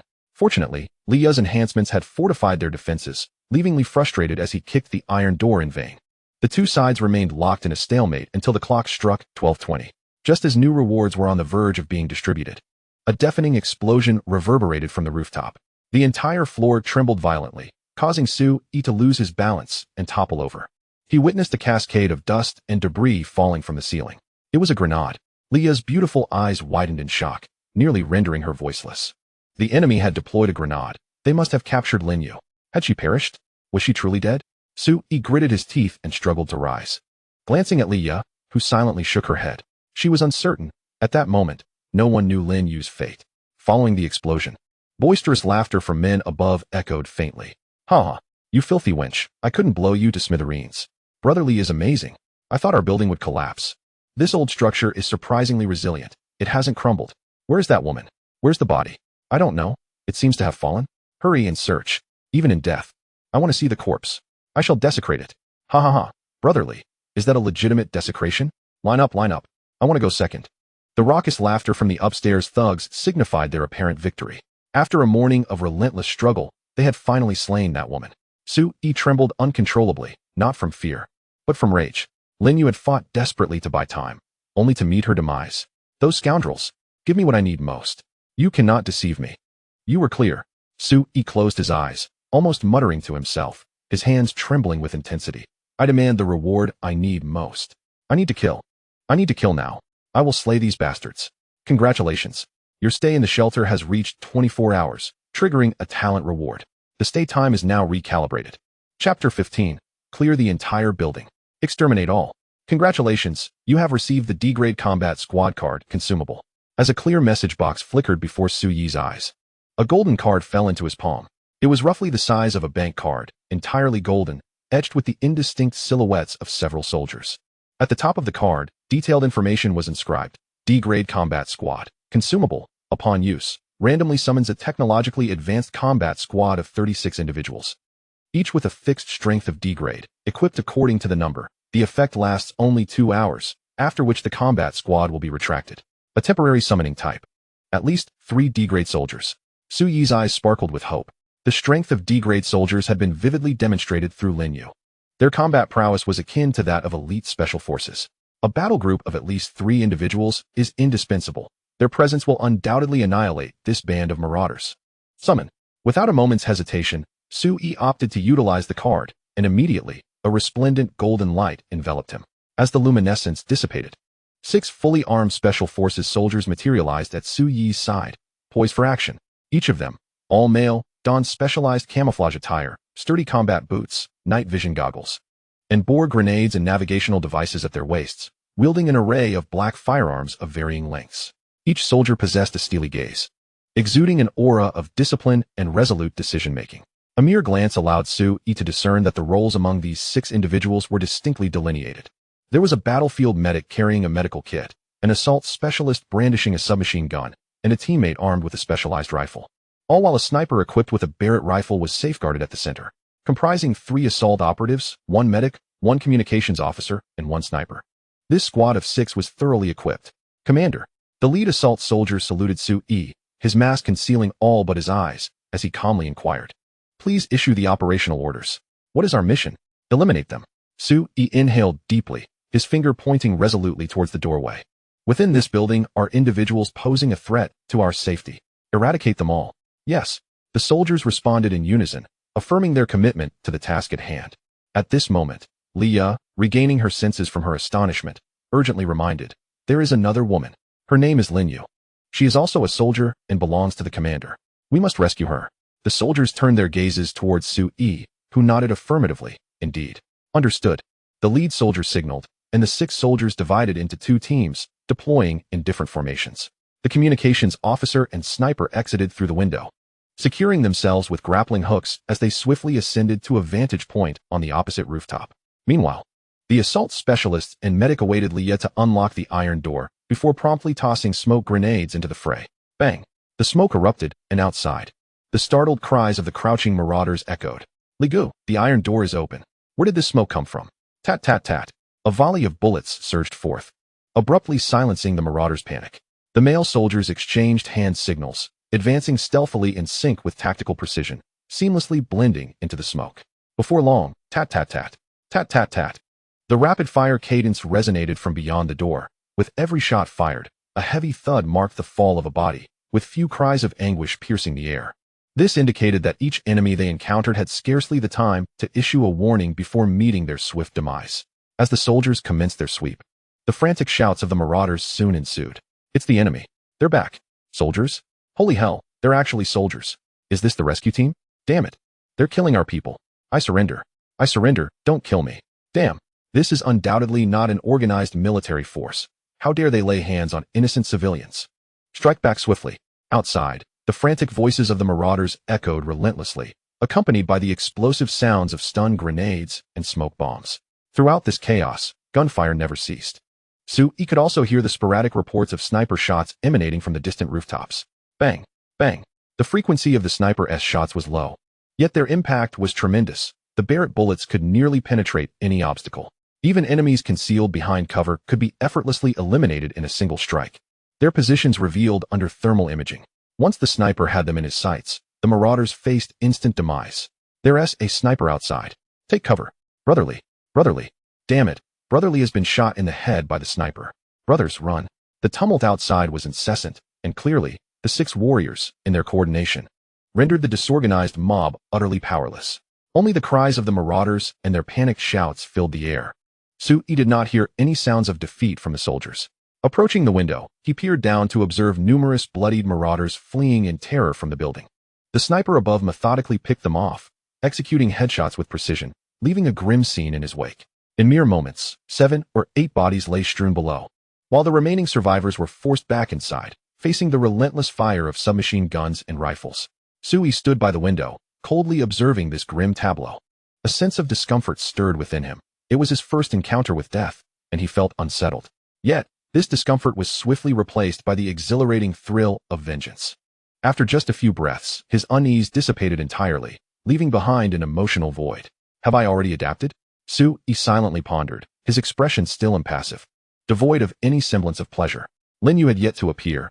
He had already experienced loss. In 2 hours, the combat team would be recalled. Overall, it seemed he had gained nothing, merely venting his frustration. The pace of the cleanup was astoundingly swift. Soon, the communication headset left by the signalman crackled to life. Commander, the threat has been neutralized. 5 captives have surrendered, though some identities remain uncertain. Please advise. Let me see for myself, Sui replied, taking a deep breath as he stepped out of the shelter with Lin Yue. This was his first foray outside the refuge. If it were up to him, he would avoid stepping beyond its confines. Yet, circumstances dictated otherwise, as these marauders compelled him to emerge and retaliate. Under the guidance of the signalman, Sui led Lin Yue toward the top floor. The stairwell was littered with corpses and blood, the acrid stench prompting Lin Yue to cover her nose instinctively, while Sui advanced expressionlessly through the sanguine pools. Boss, aren't you going to cover your nose? The smell is unbearable. No need. Didn't you tell me to learn to be ruthless? Sui shot her a glance, managing a feeble smile. I believe I must acclimate myself in advance. Such scenes will likely become commonplace in the future. Sui quietly ascended to the top floor, where he found the entire level interconnected. The disarray within the room was overwhelming, filled with the metallic scent of blood and a foul stench of unsanitary conditions. Refuse was strewn about, and several headless corpses lay on the ground. In an inner room, approximately 10 women huddled in the corner, their faces etched with terror. Commander. The rifleman overseeing the female captives saluted Sui and reported in a hushed tone, the insurgents have all been neutralized. This group of women is unarmed and appears to have been abducted by the bandits. Should they be eliminated as well? Not necessary. Sui cast a glance around. These were women devoid of weapons, their faces marked only by despair and numbness. He even recognized some familiar faces among them. The girl he had seen jogging on his way to work, the young mother escorting her daughter to school, and the cleaning lady from a nearby office. They had all, without exception, fallen victim to heinous acts. What about the others?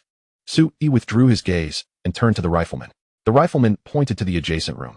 There are a few who surrendered. They are being detained there. No, I meant Lin Yue, the female soldier. Have you found her? Sui fixed his gaze on the rifleman. We have dispatched personnel to continue the search, but there are no results yet. The rifleman's head shook in disappointment, which weighed heavily on Sui's heart. Given the circumstances, it was likely that her fate was grim. If she had been struck directly by a grenade, it was doubtful that Lin Yue's body would remain intact. With a heavy heart, Sui disregarded the group of female captives and walked straight into the adjacent room, where he saw a stormtrooper guarding 3 men. They crouched on the ground, their faces filled with fear. Upon hearing the stormtrooper call out commander, they all looked up at Sui. It's you, one man exclaimed suddenly, his face a mask of surprise. You are Sui, the resident from downstairs? I knew I recognized you. There's a man living below. Sui regarded the man silently, furrowing his brow.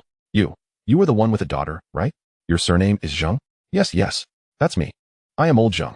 The man eagerly nodded, a forced smile on his face as he attempted to approach Sui. only to be thwarted by the rifle's muzzle. The stormtrooper's gaze was steely. Maintain your distance. Do not approach the commander. Yes, yes. Old Zheng, frightened, recoiled, yet looked longingly at Sui. Sui, we are neighbors. There has been a misunderstanding. Can you persuade him to release me? What about your wife and daughter? Sui responded coldly, his eyes devoid of warmth. Old Zheng paused, lowering his head. I don't know. Don't know? They are right next door, are they not? I just saw them. Sui's lips curled into a sardonic smile. You can even sell your wife and children.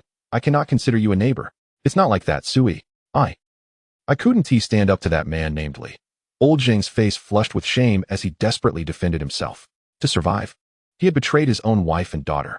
Sui gazed at him with a calm demeanor, declaring, these matters are of no concern to me. They pertain to your family. However, you intend to kill me. Among those who assaulted last night, you were present, were you not? Old Zheng opened his mouth, seemingly to defend himself, but ultimately bowed his head in despair. Sui, I implore you, I truly do not wish to die. The scorching sun outside bore down on Old Zheng's back, nearly causing him to faint, yet the heat could not dispel the terror that gripped his heart at that moment. Heaven only knows how the unremarkable young man from downstairs suddenly commanded such an armed force. Had he known Sui was so formidable, he would have never sought refuge with a certain Mr. Li. He would have allied himself with Sui long ago. And what of Mr. Li? Sui inquired. A nearby man quickly interjected. Boss, he is dead. That Mr. Li was shot in the head. I witnessed it with my own eyes. Where's the body? He is not dead. Before Sui could finish his question, Old Zheng abruptly spoke, capturing Sui's attention. What did you say? Sui turned to Old Zheng, frowning as he queried. How do you know he is not dead? He possesses an immortal body. Old Zheng looked up at Sui, biting his teeth as he resolved to divulge. That fellow is incredibly strong. No one can kill him. Others have tried, but he resurrected. He was stabbed through the heart. His head was severed, yet he still returned to life. This man is utterly indestructible. Chapter 16. The Vanished Corpse, a New Crisis. There were those who had previously defied him, yet none could bring about his demise. Old Zheng's revelation left the two men nearby with peculiar expressions. They had not anticipated Old Zheng to be so audacious, betraying his brother so completely, showing no concern for the inevitable repercussions. Is it true? Sui regarded Old Zheng with a furrowed brow, skeptical that anyone could possess such a terrifying gift. Resurrection? That must indeed be an SSS-level talent. In this apocalypse, it is nearly invincible. One need not fear any threat. It is true. Old Zheng nodded resolutely, his face etched with despair. At this point, I do not wish to live any longer. I cannot endure this humiliation. If you can kill him, that would be for the best. If not, grant me a swift end. His words did not seem to be falsehoods. Sui remained silent, and after a moment, issued an order. Take Old Zheng to identify the corpse. Retrieve the body of Mr. Li. If the body cannot be found, locate someone. Understood, the assault team member nodded. Escorting Old Zheng outside, the remaining medic and rifleman exchanged positions, with the rifleman overseeing the other captives and ensuring Sui's safety. Sui retained these two captives, intending to inquire further. Now speak. What deeds have you committed alongside Mr. Li? Sui cast a glance at the two captives and spoke with an air of indifference. Reveal all that you know. Do not attempt to deceive me. Old Zheng no longer wishes to live. I shall corroborate your words with him. Should I discover you have misled me, you shall join Old Zheng on his journey. Sui's words evidently offered the two a glimmer of hope for survival. Two captives exchanged a glance, and one of them, gritting his teeth, spoke. Boss, what do you wish to know? Everything, he emphasized, from the onset of the apocalypse. What have you done? Sui cast a glance at the two captives and pressed particularly, especially about the one surnamed Li. What is his peculiar secret? Boss, if we tell you, please don't kill us. The other, somewhat timid, nervously swallowed and murmured. On that day, after we were brought back, the sky turned red. We lived together on the third floor, and there was nothing to eat. We were starving. At that moment, the one surnamed Li approached us, claiming he could take us out to find food and water. We followed him, venturing out each night for supplies, while during the day, we remained upstairs, indulging in women. Subsequently, Li gathered many people and seized most of the occupants on our floor. As the man spoke, his head lowered further, seemingly aware that they had committed acts more despicable than animals. At first, Li merely threatened everyone, but then one day, he wielded a knife and killed. He declared he would slay anyone who opposed him, with the elderly being the first victims. He ordered the men to hunt in shifts. After hunting, they returned to indulge in women. Many thought that since the world had ended, it was better to comply with him. The man continued to ramble, prompting Sui to furrow his brow and interject. What is this about Li's immortality? I do not know, the man replied. fear manifesting on his face as he muttered and shook his head. I truly witnessed it. His head was severed. There was a girl on the rooftop during the outbreak. Her boyfriend was there, reputedly skilled in martial arts. That fellow beheaded Li, and shortly thereafter, Li's head grew back, and he killed that man. The fellow woman was later brutally killed by Li, and since then, no one dared to oppose him. Su-yi raised an eyebrow and coldly remarked, dared not. Nor did they desire to, I presume? The man trembled, falling silent. Li was indeed a formidable figure, employing both intimidation and rewards, instilling fear while sharing the spoils with these men.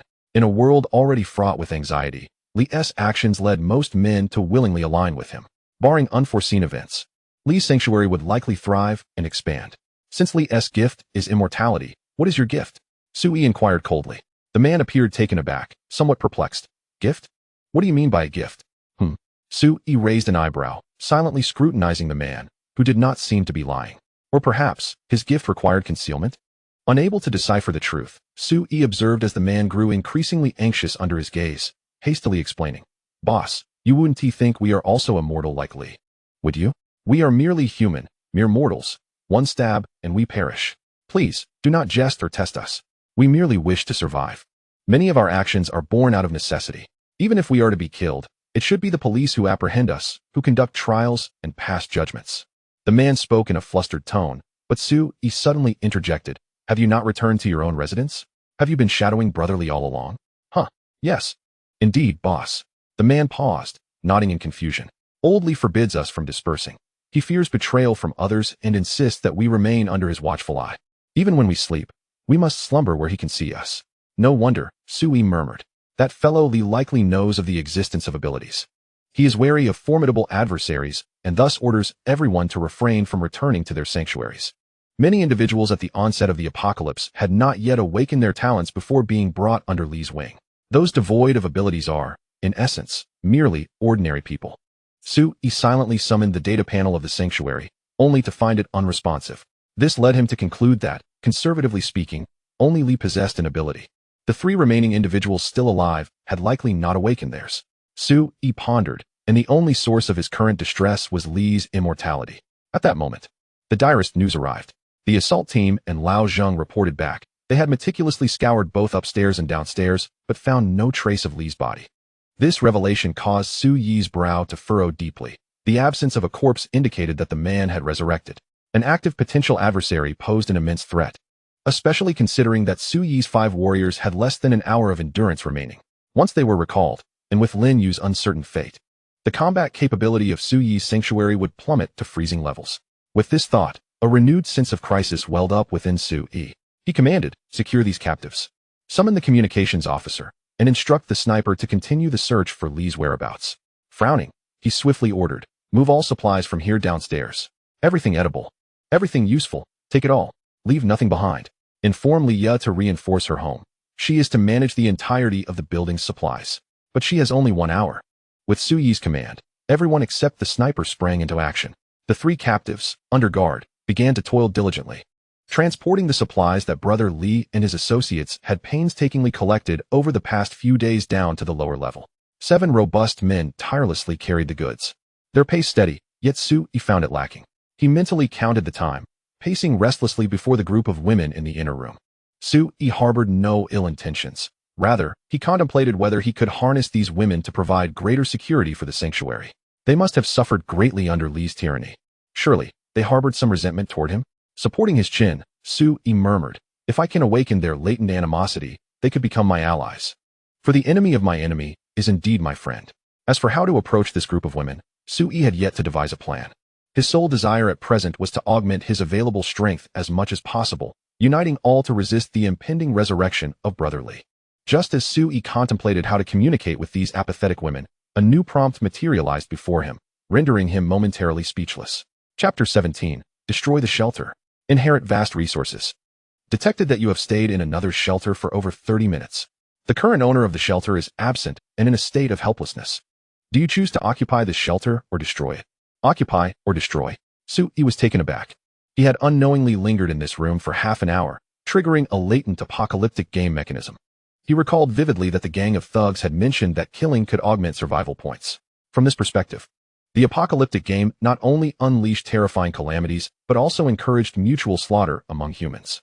Given that even the act of killing was incentivized, the emergence of mechanisms for destroying and occupying other shelters was hardly surprising. According to the captives' accounts, this house had originally belonged to Brother Li, who had subsequently broken through the walls to create a larger living space. Su-yi squinted thoughtfully. If I proceed with this option now, will Brother Li's shelter cease to exist, along with his abilities? The answer seemed self-evident. Without hesitation, Su-yi swiftly confirmed his choice. Destroy the current shelter. With Su-yi's confirmation, a crimson light suddenly materialized before him. The women gazed in panic at this scene, instinctively curling themselves into the farthest corners. They were fearful, dreading new torments and upheavals. Su-yi had no time to tend to the emotions of these unfortunate women. He fixated on the red light, watching as it expanded, swiftly enveloping most of the room within a mere few breaths. Once the crimson glow dissipated, Su-yi received a new notification. Congratulations, you have destroyed a level 0 shelter, earning a reward of 100 survival points. The current owner of the shelter will lose the shelter's abilities and all mechanisms of the apocalyptic game. You now have a 30% chance to inherit items from the current shelter with an inheritance ratio of 20. As this is your first destruction of a shelter, the inheritance probability is increased to 100. The inheritance ratio is also increased to 100. Do you confirm the inheritance? If you do not respond to this message within 24 hours, it will be deemed a relinquishment of inheritance. A cascade of notifications filled Su-yi with elation. Indeed, by destroying the shelter, he had eradicated the resurrection ability. Ha ha ha, splendid, truly splendid. Su-yi's exhilaration was barely containable, oblivious to the increasingly desperate gazes of the women before him. In their eyes, the young man initially appeared quite ordinary, yet suddenly he erupted into an incessant fit of lewd laughter. Nevertheless, at least he was not unattractive. Allowing him to take her to bed would not be a disgrace. Just as the women despaired and endeavored to console themselves, Su-yi had already engaged in a new confirmation of information. Confirmation of inheritance. Su-yi raised an eyebrow. He would not let any opportunity to enhance his own strength slip by. Although the refuge of Brother Li might not contain anything of value, a little extra would not be unwelcome. Inheritance complete. The destroyed refuge holds 2,876 survival points, 1 E-class dumpling making machine, and 3 bottles of F-class cooling liquid. You have perfectly inherited all the aforementioned items. The props and survival points have automatically entered your refuge reserves and can be freely extracted upon your return home. What? Su-yi was momentarily taken aback, his eyes widening in astonishment. That Li fellow was unexpectedly affluent. How did he amass over 2,000 points? Su-yi murmured, suddenly realizing he must have overlooked something earlier. If points were awarded for both killing and destroying refuges, Brother Li, being the brute he was, could not possibly be unaware of this fact. This building housed 32 residents, implying there were at least 32 refuges. Excluding those of Brother Li and Su-yi, it was theoretically possible for Brother Li to have garnered at least 3,000 points by destroying the remaining refuges in the past few days. When factoring in points earned from killings outside, Brother Li's total points could not possibly be less than 3,000. Furthermore, the E-class dumpling making machine and F-class cooling liquid were items Su-yi had seen in the survival points marketplace provided by the refuge. Their prices were not exorbitant, yet their presence indicated that Brother Li was aware of the utility of points and had begun to utilize them. Why then did he leave so many points unspent? Su-yi blinked, speculating that Brother Li might have known about the potential to upgrade the refuge. Perhaps he intended to save points for an upgrade or to purchase more expensive items. Ultimately, before he could accumulate enough points, Su-yi had swooped in and claimed them, transforming Brother Li's hard-earned survival points into his own gain. With such an abundance of points, I am suddenly wealthy, Su-yi mused, realizing that he had also fulfilled the final point requirement to upgrade his refuge. Now that Brother Li's immortality trait was gone, even if he were to remain alive, he posed little threat. At least on the surface, without Lin Yue, Su-yi still had Lin Yue by his side. 2 against 1. Could they not prevail? Moreover, Su-yi had no intention of venturing out recklessly, as long as he ensured that Lin Yue continuously enhanced the refuge's defenses while he remained at home. He could grow stronger each day. Thus, Su-yi found it hard to believe that a Brother Li without a refuge could pose any real danger to him. Accelerate. Su-yi grasped the walkie-talkie handed to him by the communication soldier and solemnly instructed the soldiers engaged in transporting supplies. We have less than half an hour remaining. Expedite your actions. Additionally, allocate 2 individuals to set traps at the entrance. Remember, the more, the better. Do not hesitate to utilize resources. Fully employ your military training to enhance the safety of the shelter to the utmost. Su-yi intended to maximize the soldiers' efforts in these final moments.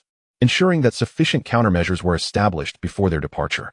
Yes, sir, came the clear response from the walkie-talkie. Curiously, while the communication system at the city police station had failed, these summoned soldiers retained an intact combat communication system. It appeared that the technological restrictions imposed by the apocalyptic game only targeted the existing technological framework of humanity. The technological modules birthed from the shelter-S mechanism remained unaffected. By the way, sir, how should we handle these captives? Inquired the communication soldier, seeking guidance. They seemed aware of their impending departure and the necessity of eliminating such threatening individuals from Su-Es vicinity. Sir, I request permission to execute these dangerous elements to ensure your utmost safety. The communication soldier, holding the walkie-talkie, observed the fear etched on the faces of the three captives burdened with supplies, yet his demeanor remained unyieldingly cold as he awaited Su-Es command. After a brief silence, the walkie-talkie crackled with Su-Es' muted reply, "Very well, eliminate them." "Understood, sir." The communication soldier raised his pistol, aiming at the captives' heads. Bang, bang, bang. 3 gunshots resonated from below, signifying the extinguishment of 3 lives. Su-Es' heart stirred little, after the bloodshed of the previous night and today. His mindset had undergone a profound transformation. "Old Zheng, do not blame me," Su-E murmured internally. "I too wish to survive, and I must be resolute." Taking a deep breath to steady his emotions, Su-E cast a glance at the women before him. This posed a new dilemma, causing him some distress. To kill them? Yet, these women appeared to be pitiable souls tormented by brotherly. They had not confronted Su-E, rendering him incapable of such an act. He could be merciless towards enemies, yet his conscience lingered faintly for the weak. Perhaps it is better to drive them away. Su-E inhaled deeply, furrowing his brow, and resolved, "I can spare their lives, but they cannot remain in this building. I must clear this place to ensure my safety to the greatest extent possible." In this apocalyptic scenario, Su-E trusted no one. He could afford to show mercy, but he would never allow anyone to draw too close. Clack! Su-E reloaded his handgun, preparing to threaten the women to don their clothes and vacate the residential building. Just at that moment, a sudden, gentle call resonated from behind Su-E. "Chief, Lin Yue." Su-E was momentarily taken aback, instinctively turning around to find Lin Yue, bloodied and battered, leaning against the doorframe, offering him a feeble smile. "Chief, you're alive. How wonderful." Chapter 18. The Return of Lin Yue. Upgrading the shelter. Lin Yue's body was marred with scars, the remnants of explosions evident in the charred marks across her skin. Half of her face was a grotesque mash of flesh and blood. Her clothes were tattered beyond recognition, while her hands and arms bore the searing marks of high temperatures, exposing pink flesh and veins. "Lin Yue." Su-E rushed to her side, supporting her. It was fortunate that she was still alive, yet her condition seemed almost as dire as death itself. Lin Yue appeared utterly devoid of combat strength. Su-E could feel the faint remnants of explosive wounds on her body, soaked in blood. "Chief, I'm fine, just barely breathing." Lin Yue paused, her voice weak and laborious. "Those brutes used grenades on me, but I managed to lure their leader into a trap. He seems impervious to bullets. He isn't human and can resurrect." "So?" Lin Yue lifted her gaze to meet Su-Yi's, a bloodstained smile gracing her lips. "I bound him. No matter what he grows back, I'll keep hacking away at him, his head and limbs. I thought, as long as I can hold on, I could outlast him. Just now, his head didn't regenerate.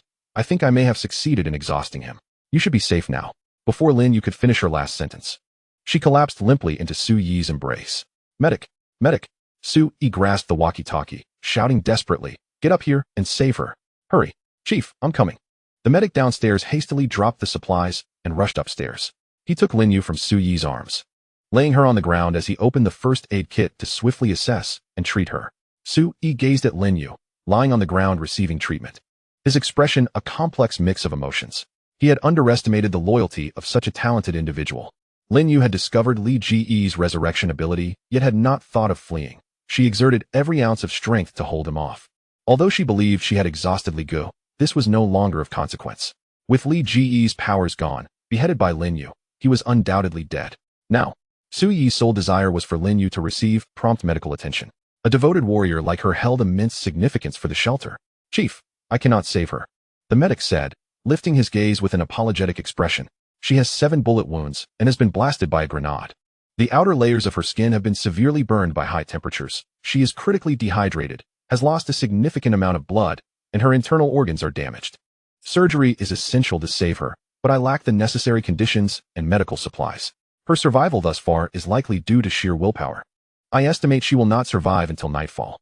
The return of the medic cast a shadow over Su Yi's expression. It was already afternoon, with only a few hours left until dusk.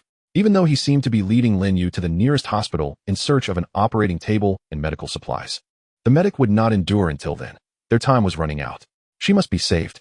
I recall that the survival supply store has healing items. Clenching his teeth, Su Yi signaled for the medic to carry Lin Yue, and they swiftly made their way home. Upon returning to the shelter, Leah noticed the gravely injured and unconscious Lin Yue, exclaiming as she rushed over to assist. Leah wished to inquire of Su Yi, but he had already plunged into the building. Open the survival point store. Upon his arrival at the shelter, Su Yi immediately called forth the interface. A semi-transparent display of data unfolded before him. Indeed, humans could only execute these operations within their own shelters, filtering the items by category. He intelligently adjusted his purchasing needs, healing supplies for severely injured combat personnel. Having spent days confined at home, Su Yi had become well acquainted with the shelter's interface, mastering many operational details. Before long, the shop's inventory information before Su Yi transformed rapidly, revealing new items. An array of healing supplies appeared, most of which possessed remarkable effects. Beyond the reach of human technology, yet their prices were exorbitant. The cheapest healing item cost a staggering 500 survival points. Without much hesitation, Su Yi made a careful selection and proceeded to purchase. For those who risked their lives for him, he was generous, even if they might merely be replicas created by the shelter. Congratulations. You have successfully purchased a C-grade medical consumable, Gene Improvement Agent. Gene Improvement Agent, C-grade medical consumable. When administered to the target, can inject a new gene sequence, comprehensively treating most of the target's injuries, and has a certain probability of optimizing the target's gene sequence, enhancing their physical attributes. Purchase price, 1,000 survival points.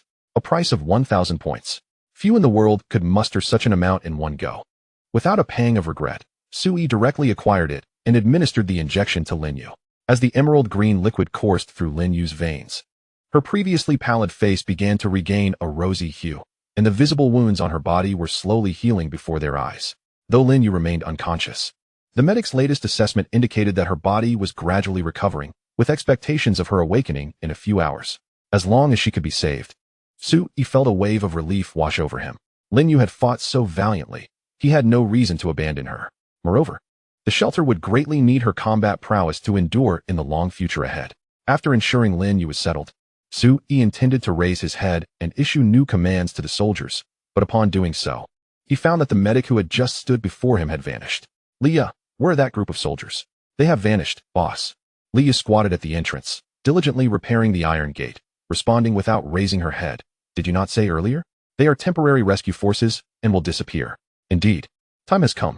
Su Yi cast his gaze downwards, noticing that even the walkie-talkies had been taken, and all the equipment they had brought with them had vanished. Even the traps he had set at the entrance had disappeared, as if the entire world had erased all traces of their presence. What a pity, Su Yi sighed, feeling a sense of loss. 6 fully armed Special Forces soldiers represented an exceptionally formidable security force. Had they remained, the safety of the shelter would have significantly increased. Perhaps the low level of my shelter limited the talent rewards to mere temporary usage rights. If only the shelter were of a higher level, I might have access to more combat-oriented personnel rewards.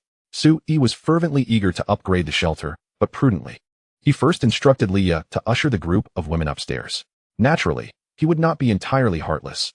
He would leave them some clothing and provisions. However, these women could not be allowed to remain on this floor. Su Yi needed to maintain the internal security of the entire building, ensuring no strangers lingered. After Leah had driven the women away, she stayed downstairs, beginning to modify the external entrance of the building according to Su Yi's instructions, while simultaneously setting new traps in the hallway. Unbeknownst to them, the sky outside had darkened.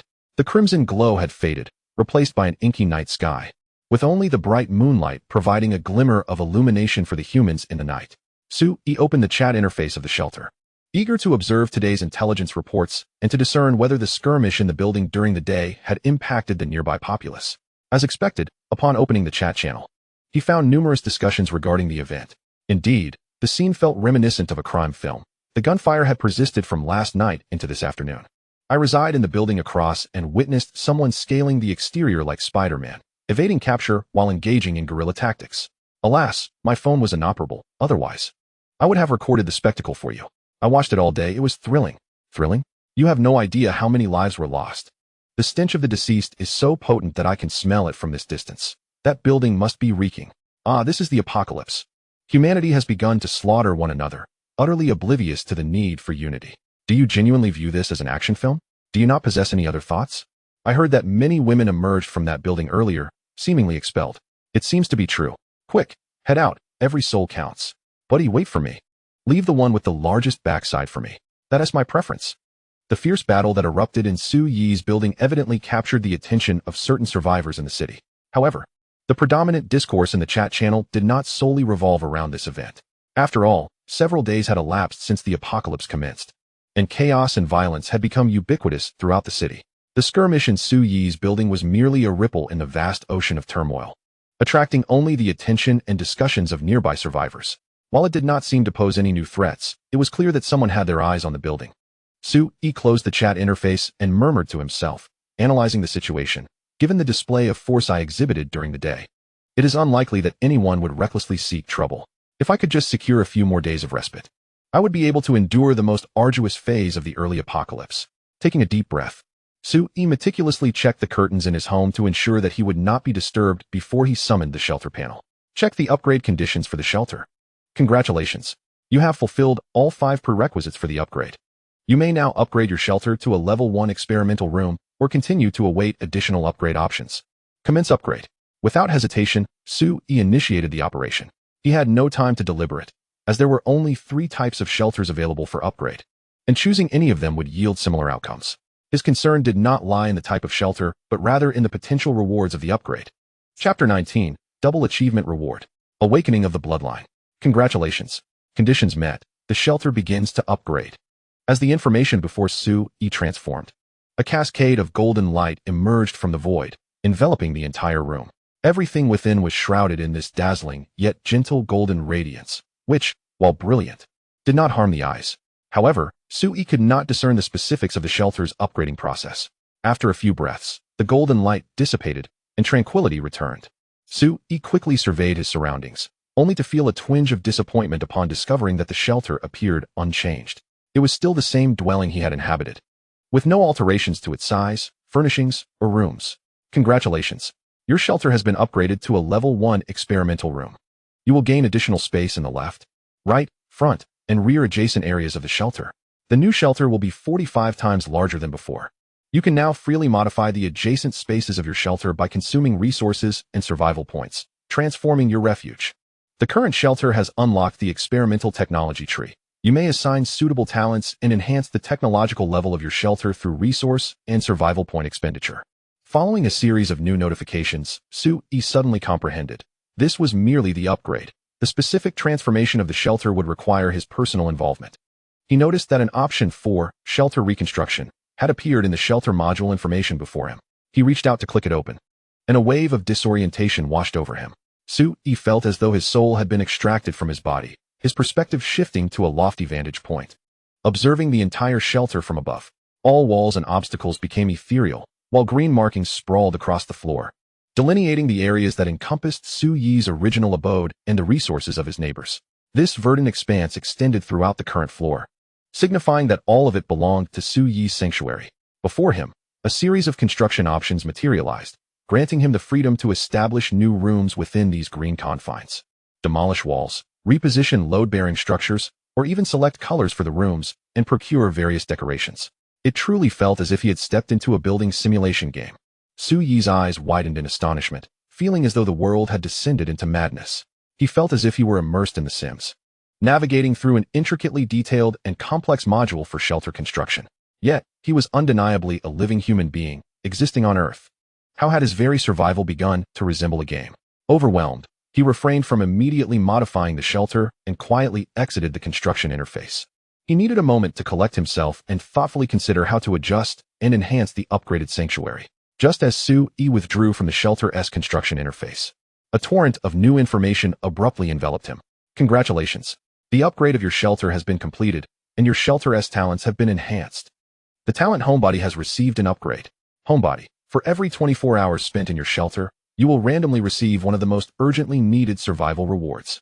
The minimum reward is of C-grade quality, excluding special rewards.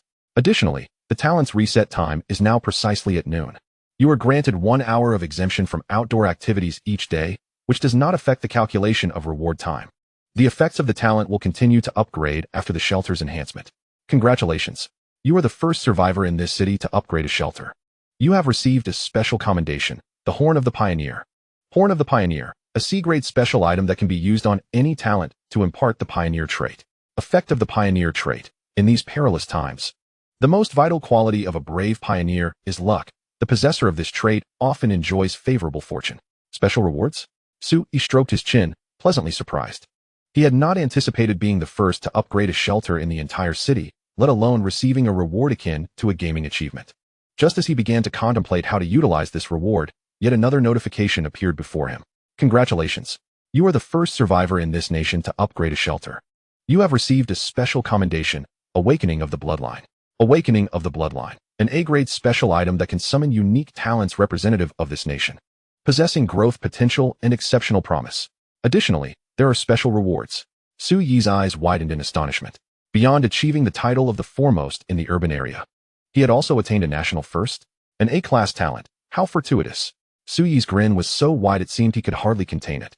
He had essentially acquired an A-class talent without cost, undoubtedly one of the most exceptional individuals among all the shelters at this stage. However, he simultaneously recognized a rather grim reality for the nation. As the apocalypse had unfolded over many days, he was the sole individual to upgrade his shelter. The survival pressures on others must be immense. With a sigh, Su-yi contemplated how most of humanity's technological advancements had been curtailed, leaving only rudimentary technologies and simple weaponry at their disposal. Yet, this was not akin to a scenario from a biochemical crisis. Instead, under the relentless global heat, the very air had become humanity's adversary. After all, even with firearms in hand, it was impossible to stave off the encroaching heat through gunfire. The absence of many essential life support technologies had deprived humanity of most effective means to combat the soaring temperatures. Su-yi's musings did not linger for long. He was acutely aware that he was merely an ordinary individual, lacking the grand vision to fret over the survival of all humankind. His singular desire was to endure, to live well. The special rewards from these two achievements were stored within the shelter's data, accessible to him at any moment. Much like when he initially activated his innate talents. Utilizing the awakening of the bloodline. As Su-yi activated the reward, a golden light burst forth around him, swiftly coalescing into a human form. Before long, a woman clad in a white qipao stood before him, her visage exquisitely beautiful, skin as pale as jade, and her long, willow-like brows framing eyes as clear as autumn waters. Sir, the woman offered a gentle bow, resembling a refined lady emerging from classical poetry, captivatingly beautiful. Her faint smile akin to a refreshing spring breeze. What is your name? Su-yi surveyed the woman, genuinely astonished. He had not anticipated summoning such a stunning beauty. Her allure breathtaking, possessing a charm that instantly captivated. Sir, my name is Jiang Xiaozi. The woman lowered her head, softly introducing herself. I hail from Jiangnan, and it is indeed a fortune to encounter you today. A lovely name. Su-yi nodded, admiring Jiang Xiaozi's tall, elegant figure. The white qipao accentuated her graceful waist, rendering her remarkably enchanting. Her demeanor exuded an air of nobility, embodying the delicate beauty characteristic of Eastern women, suggesting an extraordinary lineage. Yet, what captivated Su-yi most was not merely her striking form beneath the qipao, but the ancient jade pendant adorning her waist, intricately carved with complex patterns. The jade was round, a vibrant green, radiating a faint glow visible to the naked eye. Congratulations, you have acquired the A-class special talent Jiang Xiaozi. A message prompt appeared before Su-yi, and he instinctively opened Jiang Xiaozi's data panel. Upon glancing at it, his expression shifted dramatically. Chapter 20. The Extraordinary Traits of A-Class Special Talent. The strategist is in position. Name, Jiang Xiaozi. Age, 28. Type, National Fortune Prodigy. Talent grade, A. Physical strength, 60. Neural response, 68. Endurance, 50. Mental will, 368. Self-healing immunity, 211. Talent traits. National Fortune Blessing. She possesses the distinctive qualities of the Huaxia ethnicity, endowed with national fortune, ensuring that her refuge remains impervious to apocalyptic derivative disasters. Filial piety. For every resident over the age of 40 within the refuge, the rewards for exploration dispatched from the refuge and the rate of acquiring advanced talents, as well as the speed of technological research and development, will increase by 1%, with a maximum enhancement cap of 100%. Long-term strategy. Any matters within the refuge that require strategizing, planning, scientific research, traps, or defense will not fail. Talent abilities. Wide circle of friends. She has numerous friends, providing a certain probability each month for the refuge to gain new talents, if no talents are recommended that month. The likelihood of recommending advanced talents in the next instance will be enhanced. Exceptional wisdom. She can effectively impart her knowledge and experience to others, significantly elevating the skill levels and cognitive abilities of the refuge's inhabitants through communication and guidance. The people's will. Her influence fosters unity among the residents of the refuge, galvanizing them. Within the refuge, her presence can greatly boost morale and efficiency, ensuring the smooth operation of the entire establishment. Value rating: 3,568 points. Su-yi could not help but gasp in astonishment, repeatedly scrutinizing Jiang Xiaozi's talent data to confirm he was not mistaken. This is simply remarkable, Su-yi murmured, as Jiang Xiaozi's data far surpassed that of Lin Yue and Lin Yue by several leagues. The astonishing mental will rating of 368 and the self-healing immunity of 211 did not shock Su-yi as much, for they merely indicated that Jiang Xiaozi was a talent type ill-suited for combat. What truly astonished and thrilled Su-yi were Jiang Xiaozi's talent traits and abilities. 3 traits and 3 abilities, harmoniously interwoven, rendered Jiang Xiaozi the epitome of an ideal administrative talent. The cumulative effects of her talents and traits could only be described as a collective enhancement buff on autopilot. Most crucially, this wide circle of friends. Should I ever need to worry about lacking talent? 1 free talent each month, with a chance of acquiring advanced talents at no cost. Is this not akin to a buy one, get in free offer? Su-yi's smile widened to the point of near impossibility. The only aspect of Jiang Xiaozi's entire profile that left Su-yi feeling somewhat regretful was the trait, filial piety. Its effect predicates on the presence of residents aged over 40 within the territory, and in an environment ravaged by apocalyptic disasters. Both the elderly and the very young struggle to survive independently. To put it nicely, they are less suited for survival. To put it bluntly, they are burdens. The first wave of apocalyptic disasters has proven to be rather unkind to the elderly population, and the subsequent cycles of calamity are likely to be even more formidable. The chances of survival for these aged individuals are quite slim. Should the shelter be populated by an excessive number of such individuals, it would inevitably undermine both its disaster resilience and potential for development. Nonetheless, the benefits it offers are undeniably alluring. Among the 3 types of rewards, the maximum enhancement can reach an astonishing 100%. Su-yi murmured to himself, the awakening of bloodlines can summon talents characterized by our national traits, which is indeed quite distinctive. Filial piety is paramount. It seems that in my spare time, I ought to consider taking care of a few elderly individuals. As Su-yi contemplated how to fully leverage Jiang Xiaozi's characteristics and talents, a soft murmur suddenly emanated from the bed behind him. Water, water, it was Lin Yue. She opened her eyes, having awakened from a state of severe injury and unconsciousness. Her wounds had mostly healed, though she remained quite weak. Water is here. Take your time drinking. Before Su-yi could react, Jiang Xiaozi had already fetched water and was patiently and gently assisting Lin Yue in drinking. Who are you? Lin Yue inquired with a hint of confusion and caution, noticing Su-yi standing behind Jiang Xiaozi. She hoarsely asked, Commander, is she a new member? Indeed, Su-yi affirmed, emphasizing, she is very important. From now on, you all must heed her guidance in any matters concerning the household, myself included. Jiang Xiaozi's inherent qualities clearly indicated that she was a strategist with considerable wisdom. This woman is intelligent. It would be prudent to follow her advice in all matters, for it is bound to be sound. Even if mistakes were to occur, it would not be a significant issue. For Su-yi understood that if Jiang Xiaozi's wisdom were to falter, he himself would likely struggle to identify the root of the problem. As a leader, one must possess self-awareness to effectively recognize and utilize the talents of others. Very important, Lin Yue pondered this phrase, mustering her frail body in an attempt to rise. Comrade, I can manage on my own. She hesitated to let Jiang Xiaozi care for her, but Jiang Xiaozi gently pressed her back down. You are injured, you must rest properly. Listen to her, you need to recover. Su-yi smiled and added, emphasizing, you are also very important, do not neglect your health. I am important too, Lin Yue responded, momentarily taken aback, gazing up at the man in the shadows, who wore a gentle smile. Our household has grown a bit since a few days ago. It seems we are experiencing a flicker of vitality. Seated beside the bed, Su-yi addressed Jiang Xiaozi, including you and me. There are now 4 individuals in the shelter, myself, you, Lin Yue, and Lin Yue. Lin Yue is my first subordinate, a soldier of unwavering loyalty. Lin Yue is an engineer with considerable expertise in modification and technological research. Moreover, I have just perused additional information pertaining to talents and have entrusted you with certain operational authorities of the shelters. Su-yi paused momentarily, his expression gravely serious. Xiaozi, May I address you as such? The future of the shelter will largely depend on you. I am not a particularly astute individual, and I hope you can utilize your wisdom to safeguard everyone. Indeed, Jiang Shaoci gently nodded, responding in a soft voice, I shall, sir.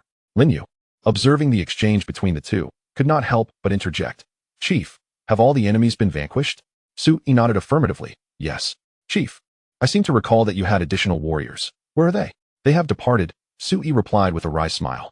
Our shelter currently comprises only 4 individuals, though it may possibly grow in number. By the way, Shaoci, I have moved the supplies from upstairs today, but have yet to sort and organize them. I entrust that task to you. Certainly, sir, Jiang Shaoci replied, rising to approach the pile of supplies. Her gait was light and graceful, swaying elegantly as she moved. A sight to behold. Lin Yue observed that the previously spacious room was now filled to the brim with various supplies, everything from toilet paper and toothbrushes to food and beverages, cluttering the entire room and even spilling out into the hallway. Wow, Lin Yue exclaimed, her eyes wide with astonishment. Chief, did you rob someone? Indeed. We have looted our foes, Su Yi chuckled heartily, his spirits high. With the external threats neutralized and the shelter's personnel increasing, everything appeared to be progressing positively. Even though the outside world remained a blistering apocalyptic landscape, his refuge had begun to take form, demonstrating a degree of disaster resilience and security. You are truly remarkable, Chief. Lin Yue complimented sincerely. Su Yi shook his head modestly. I am not remarkable. If it were not for your valiant efforts to hold off the enemy, we would have faced dire peril. You are the true hero for our survival through this crisis. Chief, it is my duty, Lin Yue said, lowering her head bashfully. Even the spirited girl had her moments of shyness. Protecting you is my responsibility. Indeed, Su Yi smiled and nodded, inquiring, by the way, I believe the healing items I provided you have some probability effects. They seem to enhance you. How do you feel now? Feel? I am uncertain, Lin Yue replied, shaking her head. I feel somewhat weak, unable to accurately assess. Su Yi nodded, casually opening Lin Yue's profile to take a glance. Chapter 21. Unleashing the Technological Tree. Embracing a new life. Lin Yue's foundational attributes had surpassed 100 points, and she had acquired a new talent trait, Seeking Secrets. When assigned to exploration missions, she possesses a slight chance of acquiring additional resources. Furthermore, her talent level had risen from D to C, and her combat rating had also seen a modest increase. However, her physical condition was categorized as weakened, with data indicating a recovery period of 10 hours. It appears that the efficacy of this 1,000-point genetic medicine is quite impressive. Su Yi felt a twinge of surprise within. It was indeed better than he had anticipated, verging on being a remarkable value. He surmised that this might be due to Lin Yue's relatively low talent level, coupled with the fortuitous enhancement probability of the genetic medicine. Speaking of luck, Su Yi recalled that he still had a special reward that remained unutilized, Horn of the Initiator, which could bestow new traits upon talents, potentially bringing good fortune. Although the effects of this item seemed somewhat uncertain based on its description, it nonetheless represented a unique reward. With only 3 talents at his disposal, whom should he bestow it upon? Su Yi pondered, and by conventional reasoning, it would naturally be best suited for Jiang Shaoci, the talent with the highest rank. However, Jiang Shaoci's attributes and innate abilities were entirely focused on fixed enhancement effects, and she was primarily a political talent, with responsibilities in the shelter that bore little relevance to luck. Even though her traits included terms like strategy and tactics, Su Yi had yet to engage with such concepts and was uncertain whether they required the bolster of luck. Conversely, Lin Yue, who consistently served as the primary combat force for external resource exploration, could greatly benefit from luck. If fortune favored her, the resources she brought back would surely be more abundant. As for Lin Yue, Su Yi did not even entertain the thought. A scientific engineer had little need for luck at this juncture. Scientific endeavors demanded a grounded approach. Thus, it seemed most prudent to grant the special reward to Lin Yue, as she would derive the greatest benefit from this trait. Without further ado, while Lin Yue rested with her eyes closed, he accessed the shelter interface and selected to use the special reward on her. As a golden light flashed momentarily over Lin Yue, a notification indicated that she had acquired the Horn of the Initiator trait. Chief, I feel as though something has been added to my mind. Lin Yue suddenly opened her eyes, her expression a mix of confusion. Su Yi smiled reassuringly. Do not overthink it. Just rest well. You are our only guardian at present. Lin Yue nodded obediently, settling back to rest comfortably. Su Yi did not perceive the act of utilizing the special reward on Lin Yue as wasteful. He harbored no intention of hoarding this reward for a more suitable talent in the future. After all, while the current shelter mechanics resembled a game, they were rooted in reality. While prudent accumulation is beneficial, mindless hoarding could jeopardize one's safety. Some things are meant to be used. The sooner they are used, the sooner one can enjoy their benefits. The night was vast and silent, with the only sounds emanating from Lin Yue below, diligently constructing safety facilities. Alongside Jiang Shaoxi's soft mutterings as she cataloged resources, Su-yi opened the shelter interface, finally finding the opportunity to meticulously assess the day's gains. Thanks to the generous rewards bestowed today, Su-yi has successfully vanquished the marauders and seized control of the entire building. The supplies that Brother Li and his companions have tirelessly gathered from the outside world over the past few days have inadvertently benefited Su-yi. He estimates that, should only 4 individuals utilize these provisions, they would certainly sustain them for several months, allowing for a relatively comfortable existence. After all, while other survivors in the city fret over food and water, Su-yi has already resumed using luxuries such as toilet paper and toothbrushes, enhancing his quality of life. Moreover, he can indulge in smoking, and there are even colorful magazines and comics among the supplies. It seems that Brother Li and his band of men are truly indiscriminate in their collection, bringing everything they can find into the building. While an abundance of supplies is undoubtedly advantageous, it also presents certain drawbacks. With so many provisions, the limited storage space in the freezer will inevitably lead to some food spoiling prematurely in the heat. Su-yi furrows his brow. I must act quickly to trade away some perishable items in exchange for something new. By the way, how many survival points do I have left? Upon checking, he discovers he still possesses 806 survival points. First, I shall develop the vacant areas of the shelter with any surplus points. I will see if I can acquire something of greater value. Su-yi opens the shelter's construction module, and once more, he experiences that ethereal sensation. His perspective is elevated to a bird's-eye view, and this time, he is not overwhelmed. Instead, he immediately begins to scrutinize the overall structure of the shelter. The building is an old residential complex, comprising 8 floors, with 4 households on each level. Currently, the area of Su-yi's shelter encompasses the entirety of the 6th floor, including the stairwells. Given the tendency for shelter upgrades to expand into surrounding areas, it is evident that, with time, the entire building will inevitably fall under his dominion. Thus, my vision for development should be somewhat long-term, focusing on the entire building as the foundation for future planning. At present, I cannot directly construct anything on the other floors, which precludes establishing defenses on the 1st floor. Therefore, creating a defensive mechanism should not be my primary objective, especially since such endeavors are prohibitively expensive. Su-yi glances at the various items available for construction within the shelter, noting the basic defensive facilities such as iron doors, electric gates, barbed wire, and even wall-mounted guns, laser traps, and movable flooring. The offerings are diverse and numerous, far too extensive to peruse in a single glance. However, without exception, the costs of these items are exorbitant. Even the simplest iron door demands an expenditure of 100 survival points. Although the benefit of constructing within the shelter is that installations can be completed immediately, bypassing the need to gather building materials or engage in manual labor, Su-yi remains reluctant to make any purchases from this selection, as he realizes that the only suitable defensive mechanism currently available to him is the iron door. Lin Yue was capable of crafting the iron gate herself.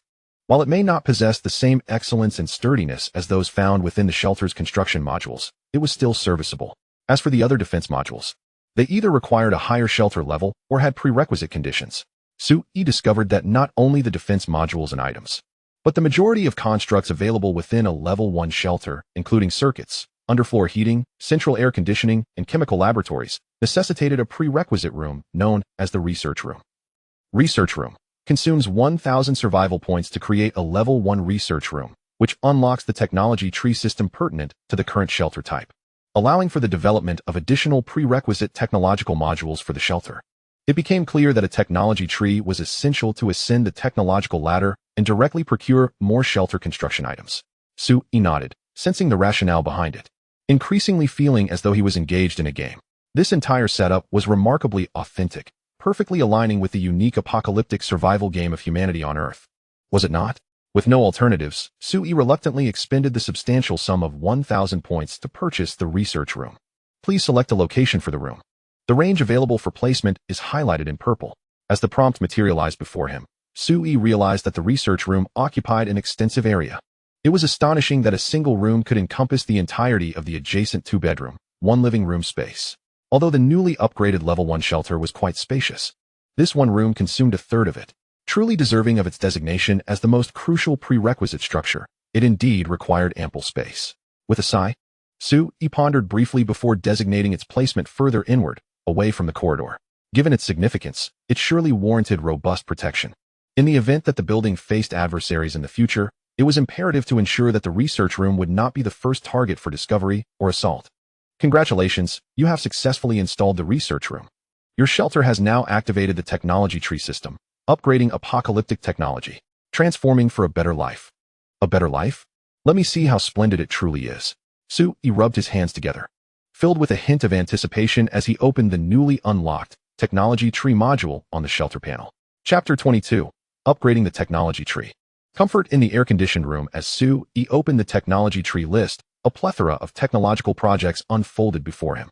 At the top of the list was marked Experimental Room Sequence, followed by various technological projects such as Basic Power System, Autonomous Water Resource System, Basic Defense Measures Enhancement, Preliminary Projects for Living Facility Improvements, Enhancement of Research and Exploration Capabilities, Agricultural Automation System, Medical Aid Station, Air Purification System, Intelligent Surveillance Network, Waste Management Center, and Central Air Conditioning Module. The multitude of technological projects almost overwhelmed Su-Yi's senses, even without delving into the intricate effects of these technological modules. Merely by glancing at their names, one can vividly envision the monumental transformations that would occur within the shelter once these projects are fully activated. Allow me to examine the prices. Su-Yi meticulously scrutinized the details, murmuring, Power System, 1,000 survival points, Autonomous Water Resource System, 1,000 points, Waste Management Center, 300 points. Central Air Conditioning Module, 800 points? Goodness, they are all rather exorbitant. Su-Yi inhaled sharply, gazing at his dwindling 800 survival points, unable to suppress a wry smile. It appears that constructing the shelter is indeed a formidable endeavor. This is merely a level 1 experimental facility, and one can only anticipate even pricier technological projects ahead. Su-Yi contemplated how to maximize the benefits from his remaining 800 points. The central air conditioning is vital, but for now, I can endure the heat with cold water. The medical aid station? Quite beneficial, yet not the most pressing necessity. Perhaps I should prioritize activating the Research and Exploration Capability Enhancement module at 500 points. It is currently the most promising technological investment. He selected this project for a closer inspection. Research and Exploration Capability Enhancement consumes 500 points, dispatching engineers, scientists, and other research talents for a 10-hour study. Upon successful completion, it enhances the exploration yields of the shelter by 10% and accelerates the research speed of technology tree projects by 10%. Although these percentages may seem modest, the cumulative benefits would be quite substantial. This is definitely the choice. With 300 points remaining, should I save them or explore further? Su-Yi pondered, his gaze inadvertently drifting to the Waste Management Center technology project. Waste Management Center consumes 300 points, dispatching engineers, scientists, and other research talents for a 12-hour study. It constructs fully automated waste disposal equipment within the shelter, capable of harmlessly processing various types of refuse. Precisely 300 points. After a brief moment of hesitation, Su-Yi ultimately decided to purchase this project.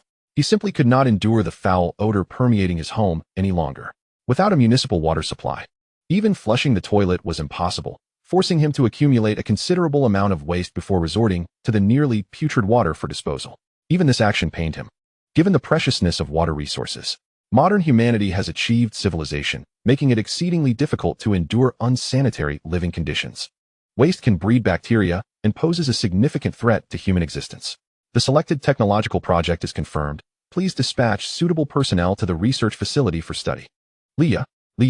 Su-Yi hurriedly called for Leah, who was downstairs. She peeked upstairs, her brow furrowed in confusion. Boss, did you call for me? How is the construction of the defense measures downstairs progressing? It's nearly complete. In another half hour, the traps and reinforcement of the entrance will be finished.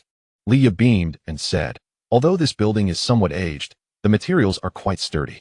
The original entrance is an iron door, which saves me from extensive renovations. She continued, once I finish my tasks for today, I can finally rest. Tomorrow holds significant projects. Su-Yi nodded, informing Leah about the 2 technological research initiatives. Upon hearing this, Leah's eyes lit up. Boss, there's no need to wait until tomorrow. I can start right now. Right now? Su-Yi glanced out the window.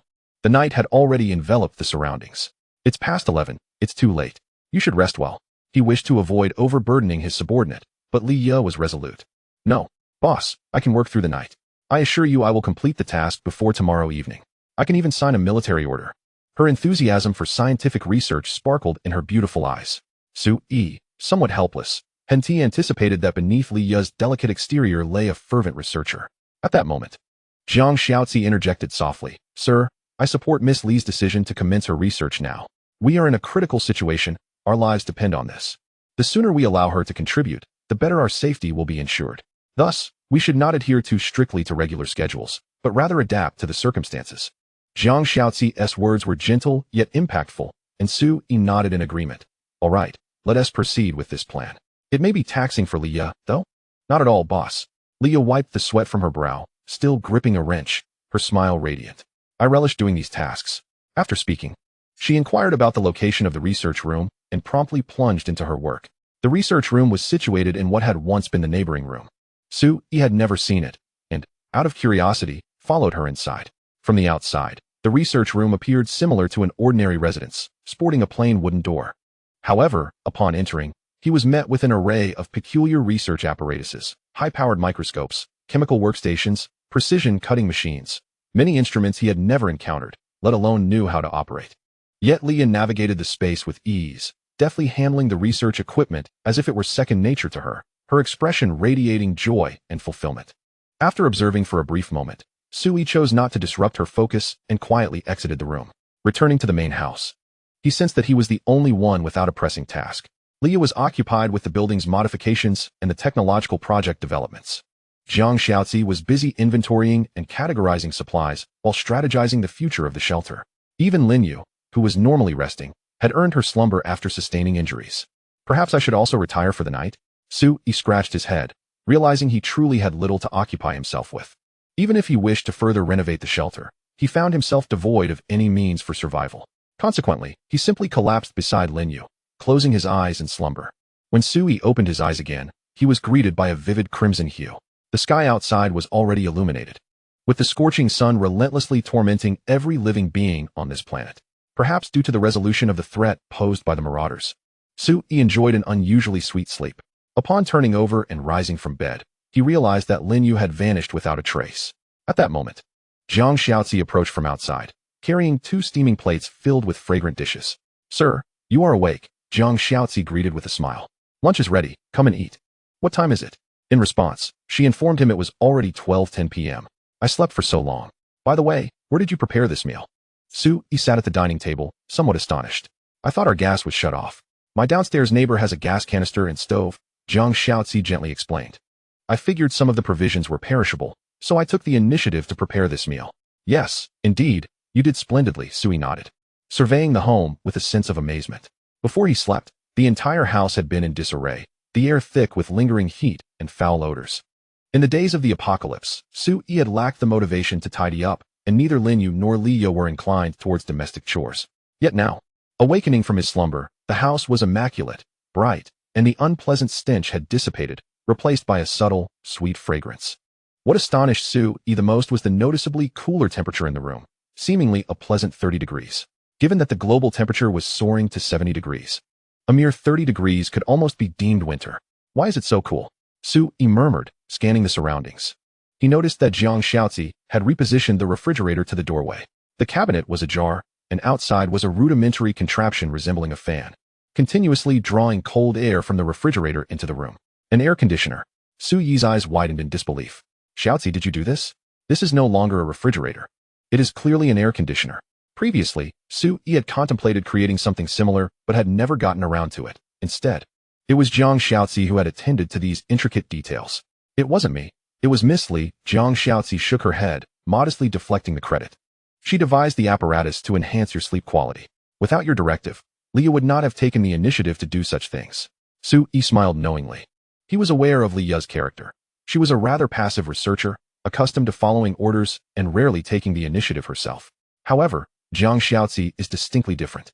She possesses a remarkable initiative, engaging in independent thought to determine her actions and strives to execute them to perfection. The transformation of the once dreary abode stands as testament to her efforts. In just a single evening, Su Yi found himself seated at the dining table, surrounded by a bright and pristine home, momentarily transported back to the days before the apocalypse. Yet, this reverie was short-lived, swiftly interrupted by an emerging notification. "Congratulations. Your duration of stay in the shelter has met the 24-hour requirement, triggering a talent reward." Chapter 23, the Mastermind's crafting plan. You have received a C-grade technological weapon, the infinite ammo assault rifle, sniper variant. As the notification materialized, a rifle materialized directly upon the dining table. Jiang Xiaozi's chopsticks momentarily paused. Her enchanting gaze lowered as she feigned ignorance, continuing to savor her meal with grace. Su Yi offered no explanation. Instead, he picked up the rifle for inspection. The weapon, constructed from lightweight yet high-strength alloy, gleamed with a cold metallic luster. Its lines were both simple and elegant, equipped with a smart scope and a suppressor among other features. At the magazine's section, an energy conversion system was apparent, exuding a sense of advanced futuristic technology. As Sui scrutinized, the rifle specifications appeared before his eyes. Weapon name: Infinite Ammo Assault Rifle Weapon Grade. C. Weapon features: infinite ammunition. It allows for unlimited firing of gunpowder-based bullets, though caution is advised regarding barrel cooling. High-precision mid-range sniping. Within an 800-meter range, it can be adjusted to single-shot sniper mode for maximum impact. Silencer. Its shooting sound is minimal, nearly imperceptible in open spaces. Basic attributes: weight, approximately 46 kilograms; length, 1,020 millimeters; body, 450 millimeters; extendable stock; caliber, 556 millimeters; adaptable with various caliber conversion kits; range, effective range of 800 meters. With a maximum range of 1,500 meters; rate of fire, adjustable between single-shot, 3-round burst, and fully automatic. With a maximum rate of 800 rounds per minute in fully automatic mode. Ammunition type: built-in infinite ammunition, no reloading required. Other types of ammo cannot be used. An assault rifle with infinite ammunition, and equipped with sniping capabilities? Su Yi's expression reflected a mix of intrigue and disbelief, as if he had stepped into a realm of infinite possibilities. Could such a marvel truly exist? This mysterious presence had seemingly crafted a localized apocalyptic game for Earth. A C-grade weapon, its reward grade had indeed escalated, likely correlating with the enhancement of his talents. Yet, in the context of the talent mechanism, was weaponry truly what he lacked the most? Su Yi pondered, resting his chin on his hand. If one were to analyze carefully, the shelter currently boasted an ample supply of food, water, and skilled individuals, yet it was indeed deficient in weaponry, including the firearms confiscated from the thugs led by Li. The entire shelter possesses merely 5 handguns, yet the ammunition has dwindled to less than 100 rounds following yesterday's skirmish.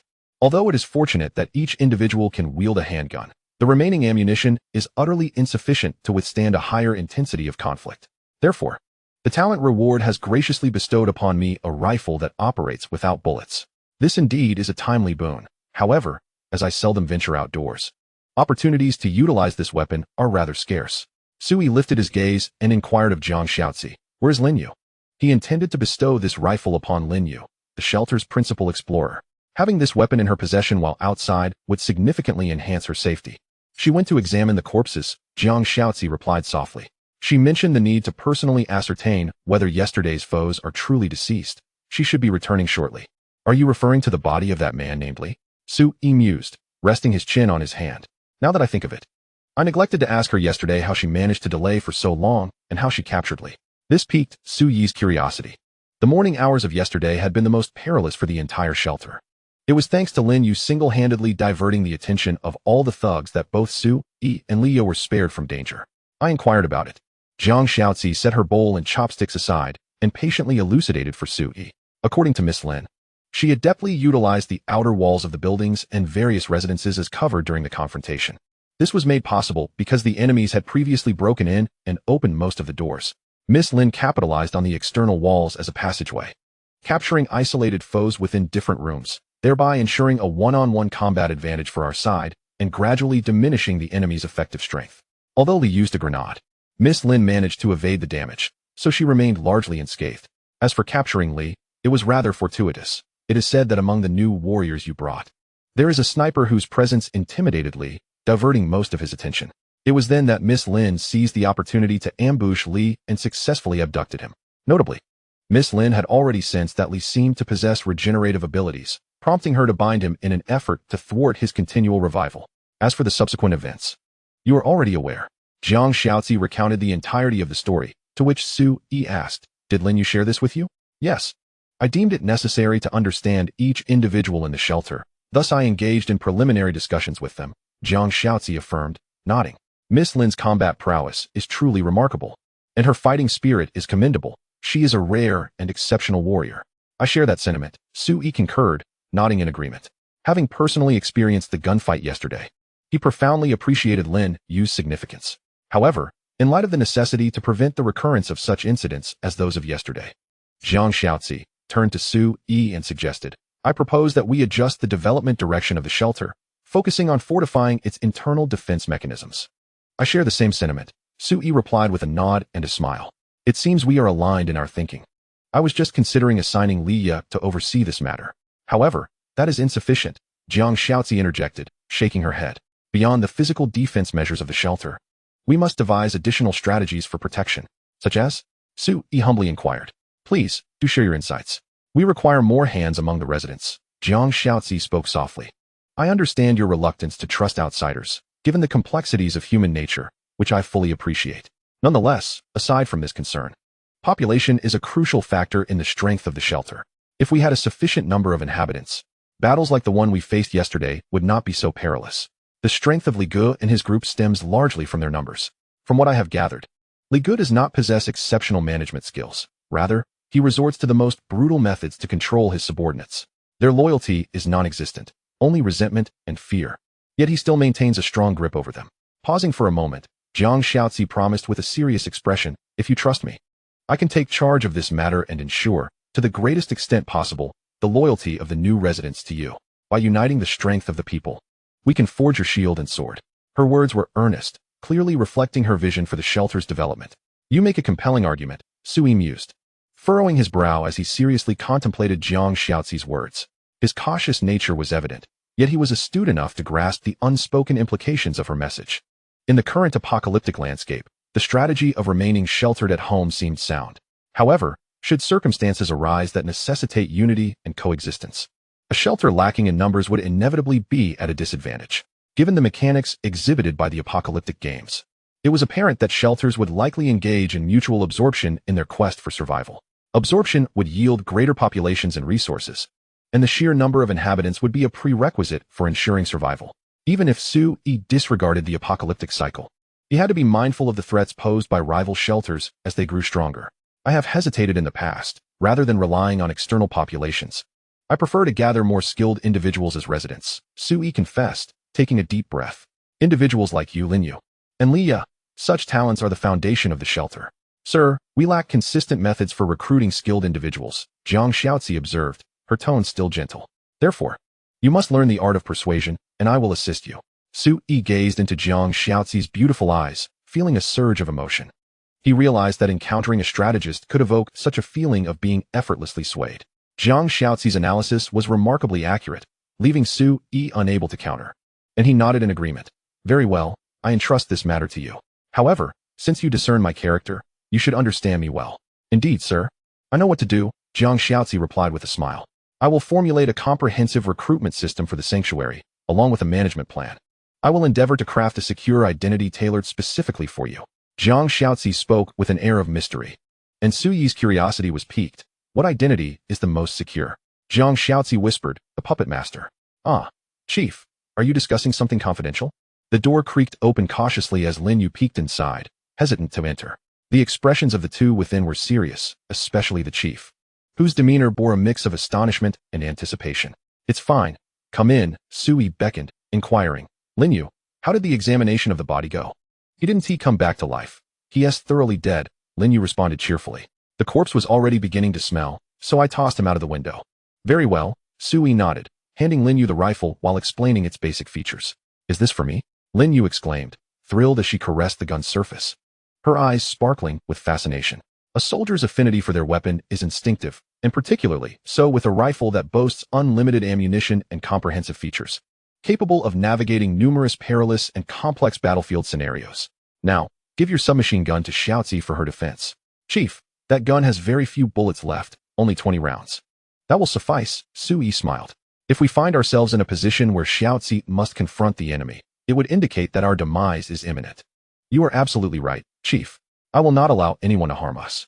Lin Yue's youthful face displayed a determined expression as she gripped the rifle tightly, filled with newfound confidence in her strength.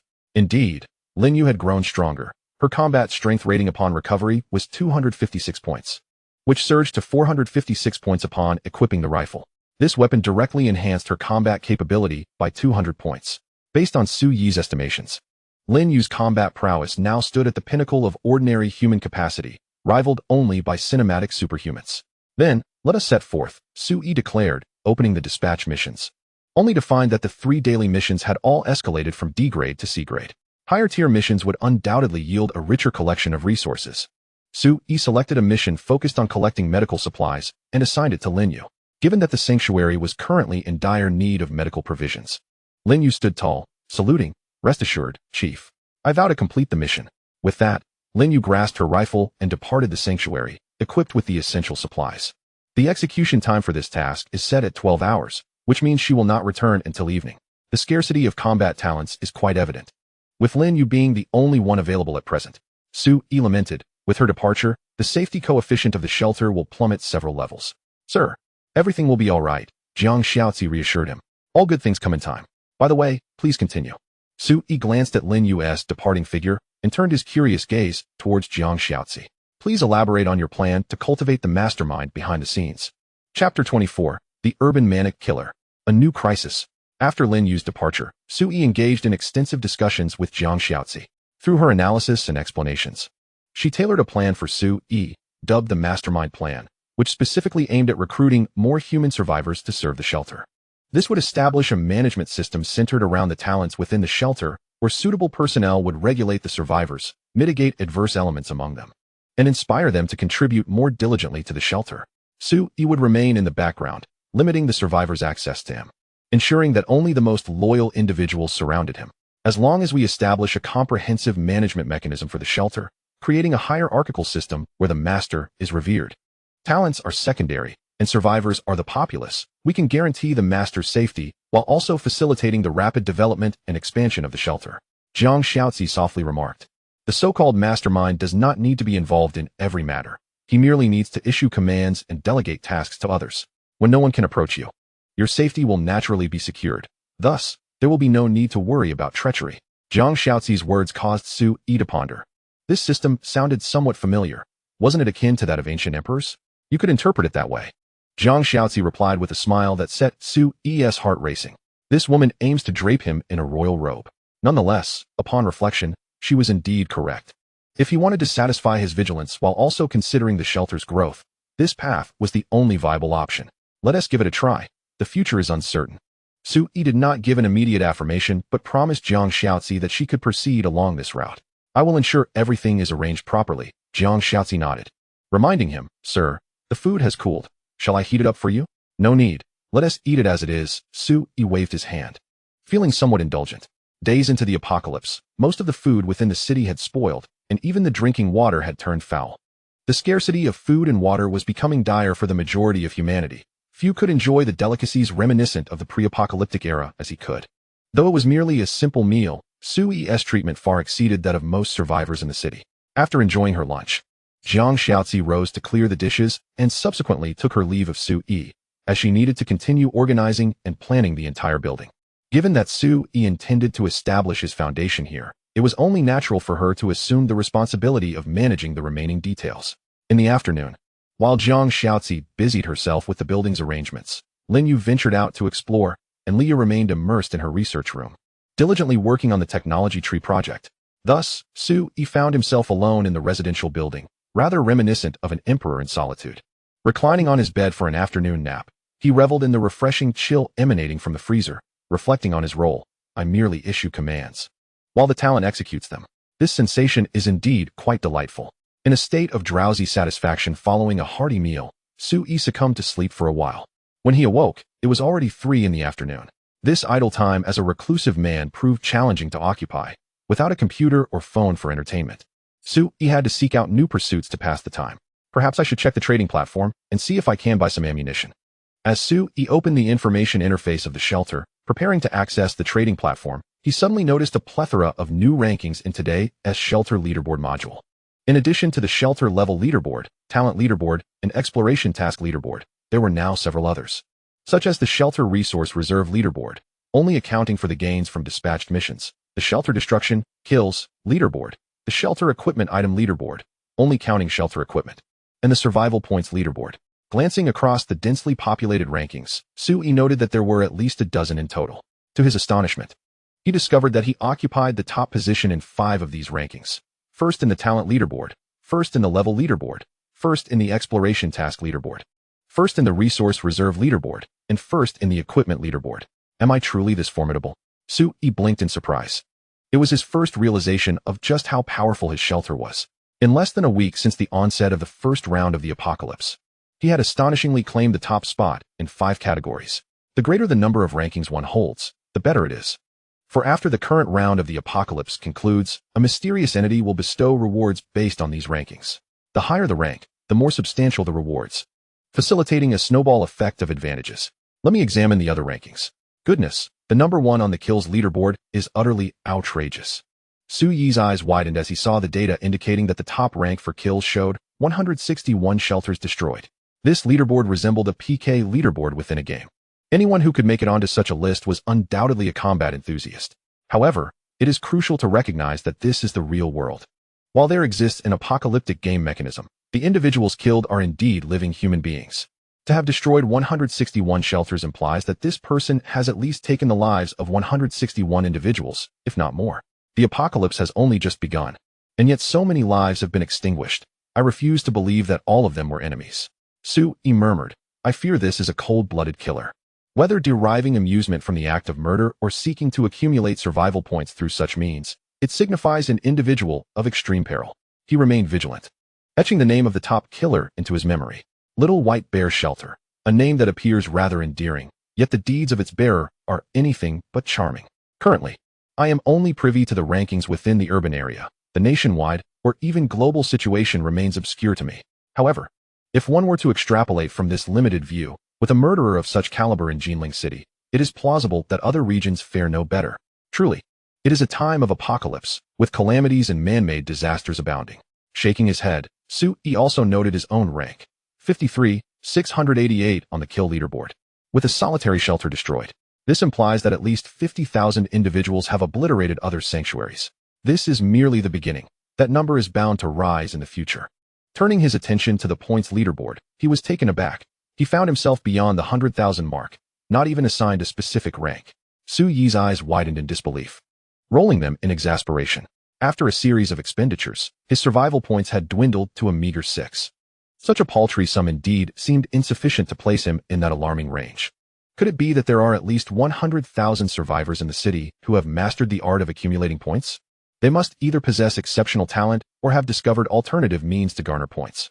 Propping his chin in contemplation, he glanced at the top scorer on the leaderboard. Little White Bear Shelter. Current points 12, 620. Over 12,000 survival points. If one considers the portion he may have spent, it is highly likely that this individual's total accumulation exceeds the formidable threshold of 20,000 points. What a formidable presence. Based on the number of shelters he has destroyed, he should possess at least 16,000 points. The fact that his ranking is lower suggests he has indeed spent some, indicating that his prowess should not be underestimated. Sui furrowed his brow, troubled by the existence of such a maniac within the city, especially without clear indications of his whereabouts. For someone as wary as Sui, the familiar sense of oppression had returned. The fleeting ease he had experienced within a day evaporated, replaced by an overwhelming aura of crisis. The fact that this individual possesses such an abundance of points while maintaining a shelter at level 0 is the most perilous scenario. A person with this many points surely cannot lack the prerequisites for upgrading their shelter.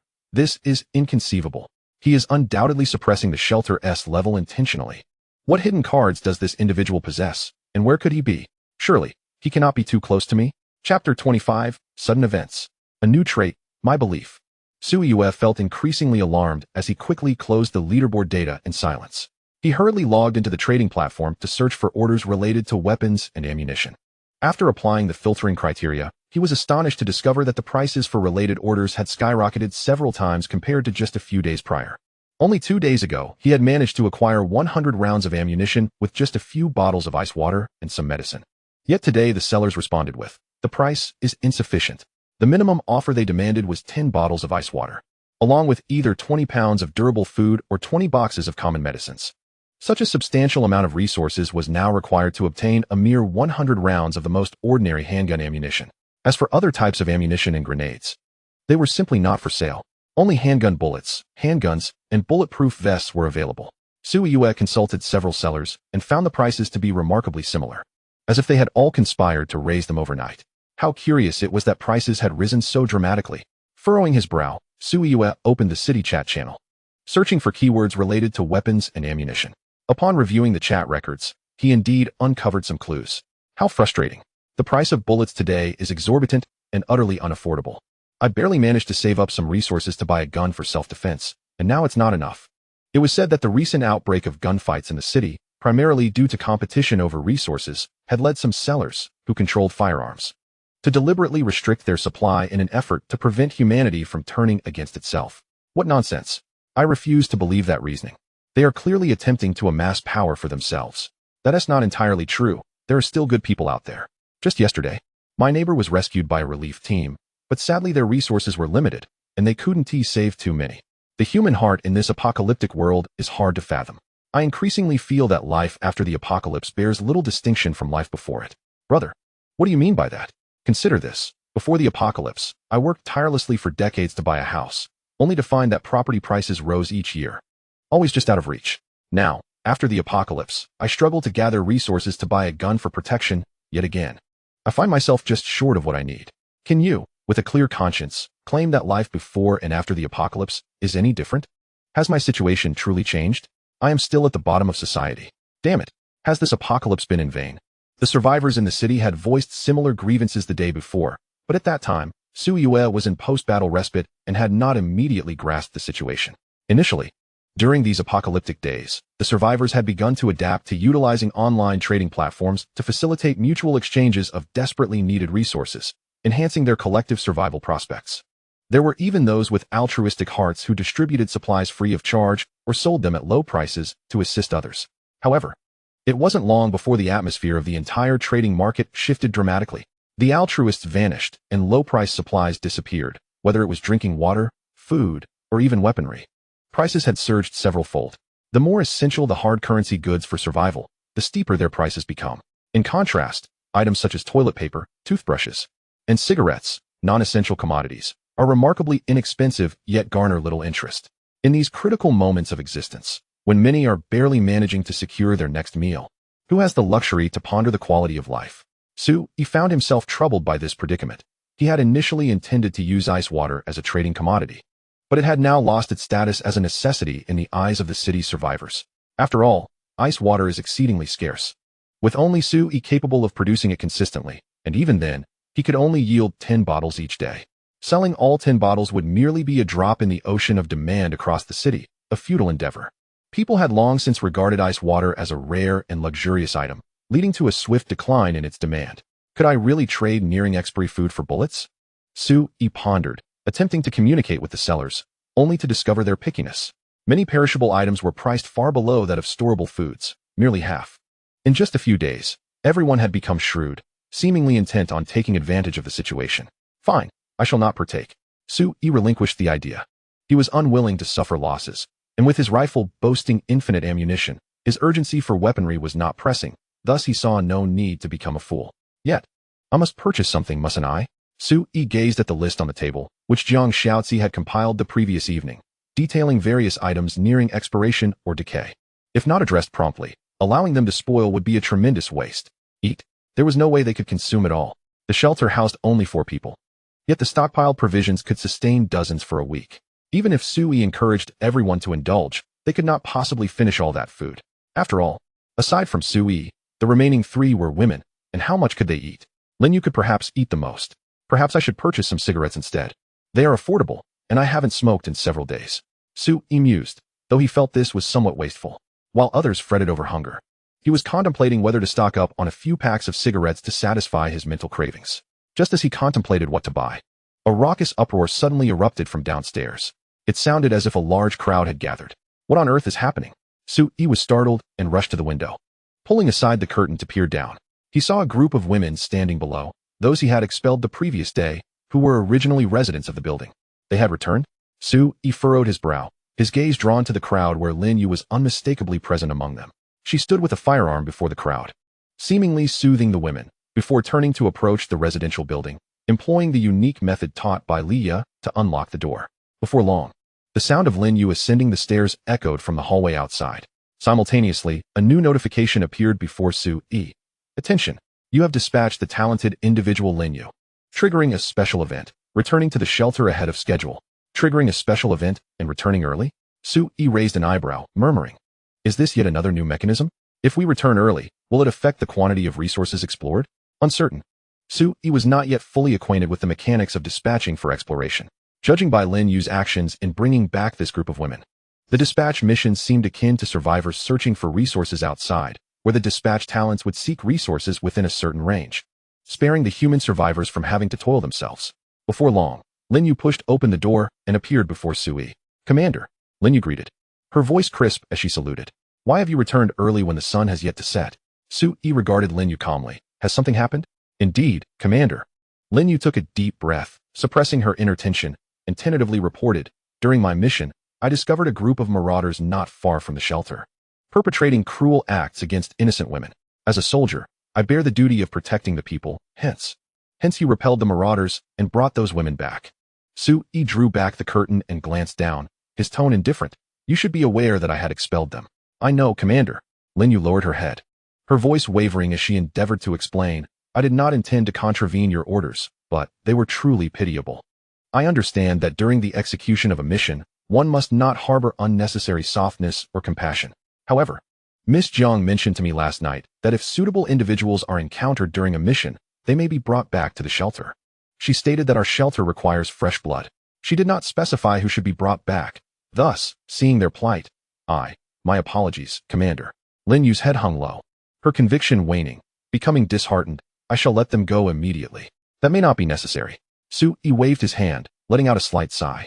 It seemed Zhang Xiaozi was astute, having contemplated the development of the shelter's plans since last night, and was confident in her ability to persuade him today. Simultaneously, Zhang Xiaozi had discerned Lin Yue's character. Although Lin Yue belonged to the shelter's talented unit, in Su Yi's eyes, she was no different from a living person.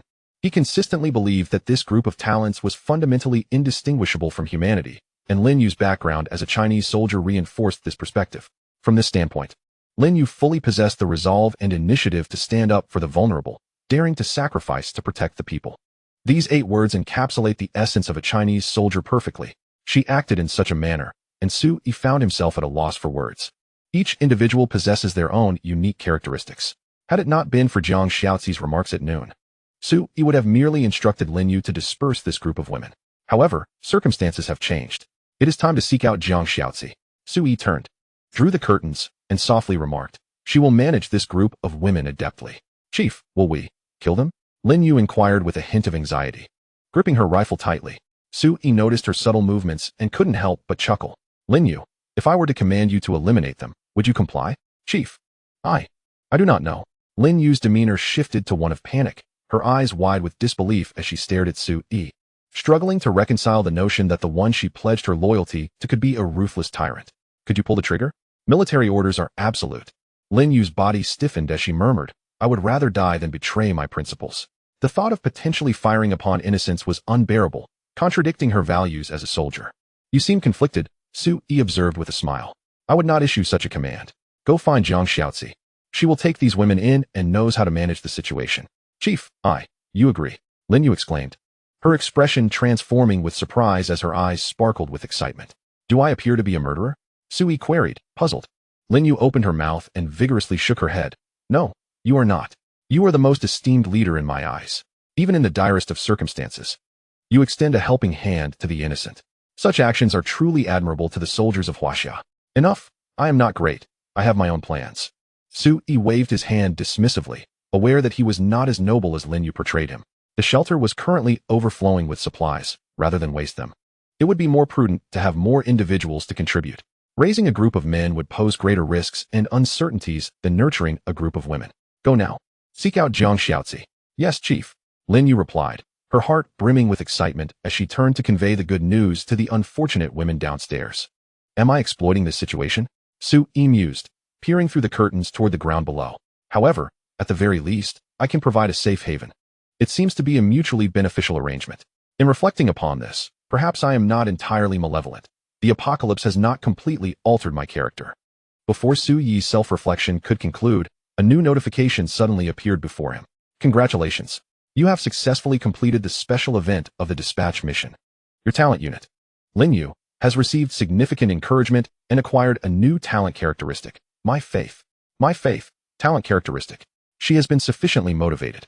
Her loyalty has solidified her faith and aspirations, granting her the opportunity to advance to a higher echelon of talents.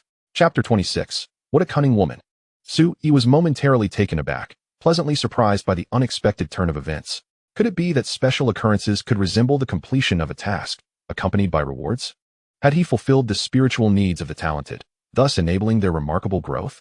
This was indeed a stroke of fortune for him. Su Yi beamed with joy. Not only had he acquired a group of diligent workers, but he also facilitated Lin Yue's development. As the sole military force of the shelter, Su Yi naturally hoped for her continuous strength. Currently, Lin Yue possessed a C-grade rank. If she could further enhance her abilities, perhaps she might ascend to a B-grade level. He eagerly anticipated the manifestation of this characteristic, though he was uncertain when it would take effect. Su Yi gazed out of the building. Sisterly, do you think you will allow us to return home? Outside the building, among a group of over 10 women, a girl in her early 20s timidly spoke up.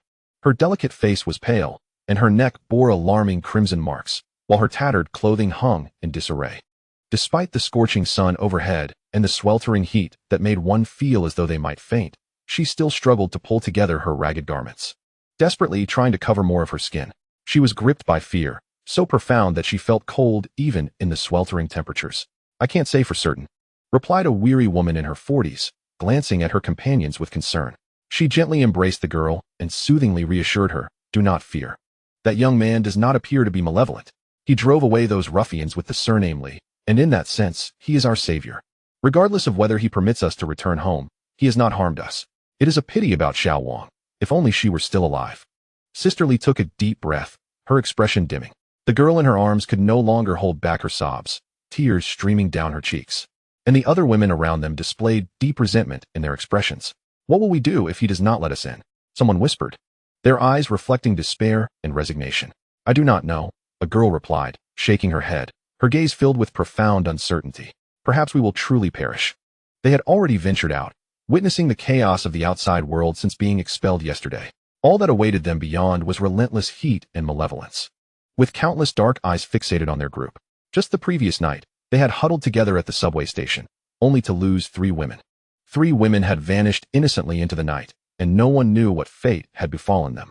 The remaining women dared not linger at the subway station any longer. But stepping outside into the blazing sun left them feeling faint, utterly lost as to where to go. With hearts heavy with fear and unease, they wandered aimlessly.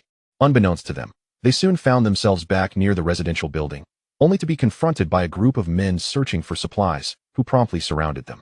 A group of men attempted to forcibly abduct women, and once taken, they might face the grim fate of becoming new slaves.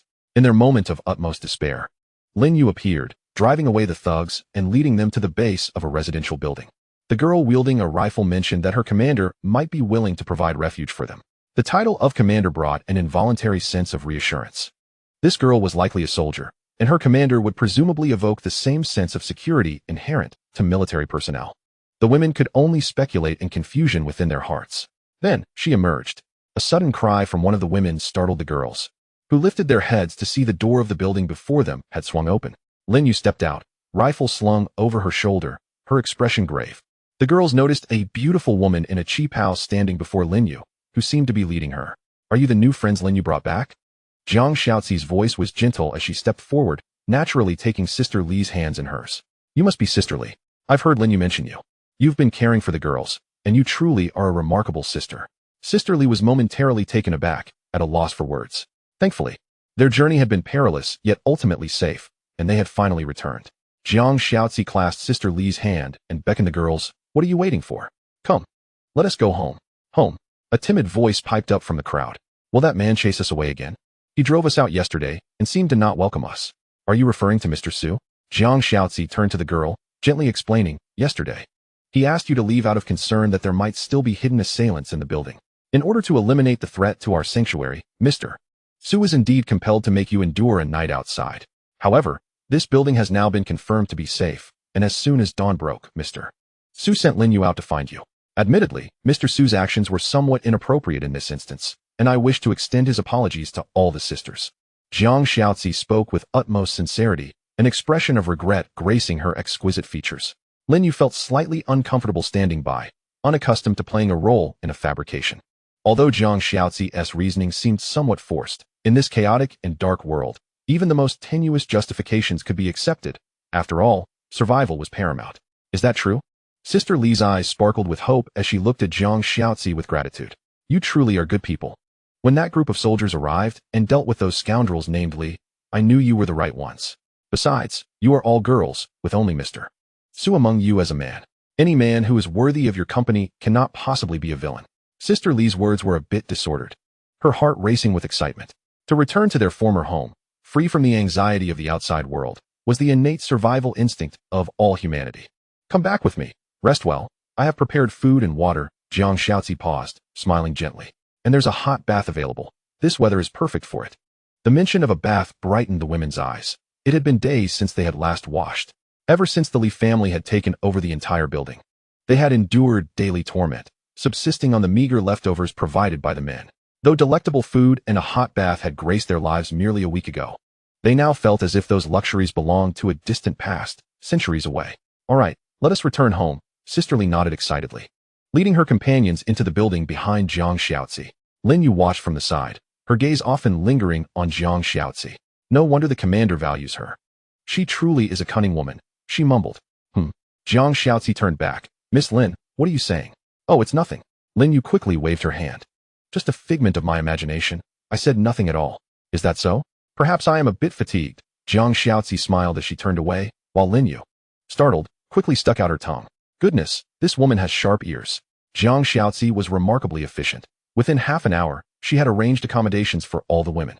They had originally resided in the building, but occupied different floors and rooms.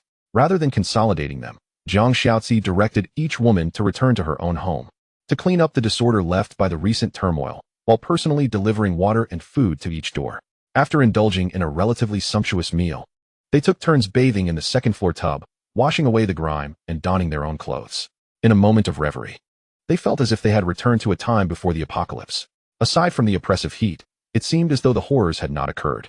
However, Jiang Xiaozi soon shattered this illusion, summoning the women to the hall on the ground floor. Sisters, you are all aware of the situation outside, she began, her tone calm as she addressed the 12 women before her. The apocalypse has arrived. This is our reality. Humanity must unite to survive. As a woman, I understand better than anyone how drastically a woman's status will plummet in this disaster, and how precarious survival will become.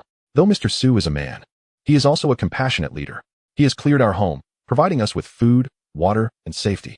In this dire survival environment, such generosity is exceedingly rare and precious. Jiang Xiaozi's tone grew increasingly grave. To protect this peace and harmony, I urge you, my sisters, to unite and safeguard our home. Only through solidarity can we endure in this apocalypse. I do not wish for anyone to disrupt our sanctuary, nor do I want anyone clinging to the notions of a peaceful era. Cast aside your pride. Dismiss your princess mentality. Let us live earnestly. Jiang Xiaozi's words, though simple and unadorned, moved the women before her to tears. Having endured great suffering, they were more accustomed to this sudden apocalyptic era than anyone else. Miss Jiang, does guarding our homeland mean we need to fight?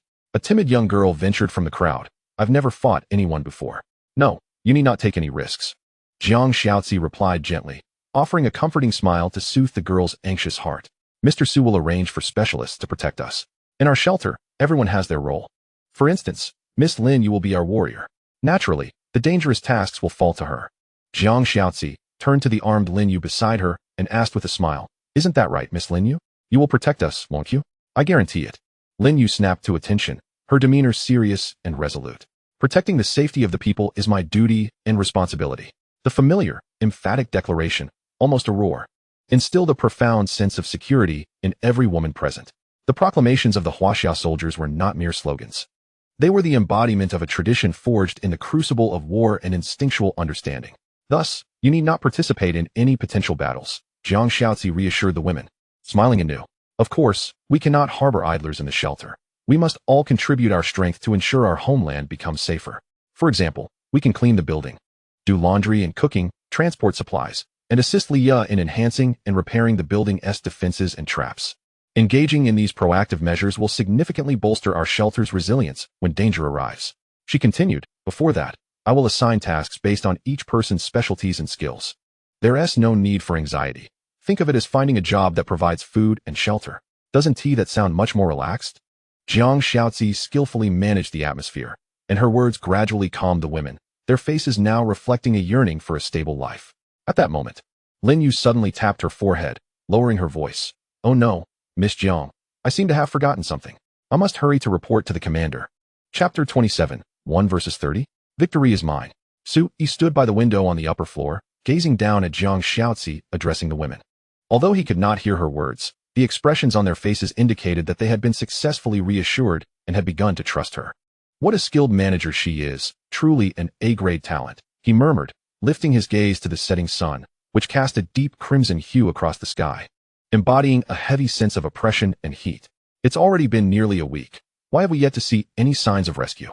If one were to suggest that foreign military forces might collapse in the face of a sudden calamity, it appears that such a probability is considerably diminished within the confines of Huaxia. Where are the soldiers? The presence of 1 million regular troops, supplemented by urban defense forces, armed police, special police, and militias, collectively amounts to an overwhelming number of combat-ready personnel exceeding 10 million. Moreover, there are countless veterans who retire annually. Why then, is there such silence among them? Su Yi furrowed his brow, grappling with the most profound perplexity nestled within his heart. Like all ordinary citizens of Huaxia, he harbored the notion of awaiting rescue during the initial moments of the impending apocalypse. He even found himself in an internal conflict, pondering whether, should the rescue forces arrive, he would follow the state or remain in the sanctuary to await fate. Now, however, the dilemma has been rendered moot. No rescue forces have materialized. Not only has there been no word from the military, but the police have also been conspicuously absent, with even the official political apparatus seemingly vanished. Within the city's chat channels, only sporadic claims of police presence at shelters to gather the homeless survivors have surfaced. Beyond that, there is a complete absence of relevant information or leads. This is profoundly illogical. To my knowledge, there exists a military district adjacent to Jinling City. The military presence in this city is far from negligible, and the initial wave of apocalyptic disaster has merely consisted of extreme heat, not an assault by cosmic monstrosities. How could humanity's military might simply vanish? Su Yi found himself unable to comprehend. He had previously conducted a rudimentary assessment and speculation in his mind.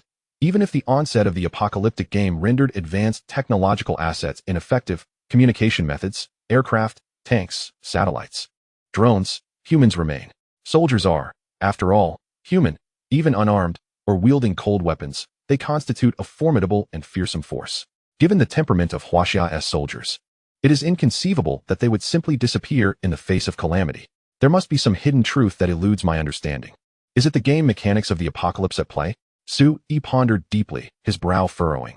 Could it be that derivative disasters have obliterated the nation's military might? That seems implausible. With so many soldiers dispersed across various locations, how could they all be eradicated in one fell swoop? Even if they were to be annihilated, there should at least have been some form of notification. Given the current circumstances, the mechanics of the apocalyptic game do not suggest senseless slaughter. The enigmatic presence has no reason to directly vaporize these soldiers and political forces. Furthermore, although the current climate is one of extreme heat, 70 degrees Celsius is undeniably terrifying. It should not render these individuals incapable of survival for even a moment. Where have they all gone? How curious, Su Yi murmured. The last report from the mysterious presence detailed the global casualty count.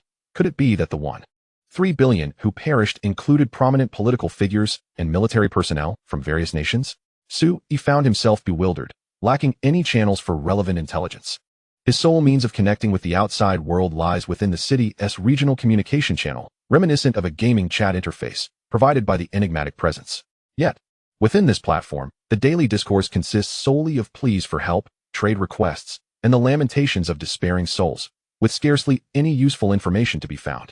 There exists an intangible force that seemingly suppresses the self-rescue and corrective capabilities of human civilization in this chaotic era.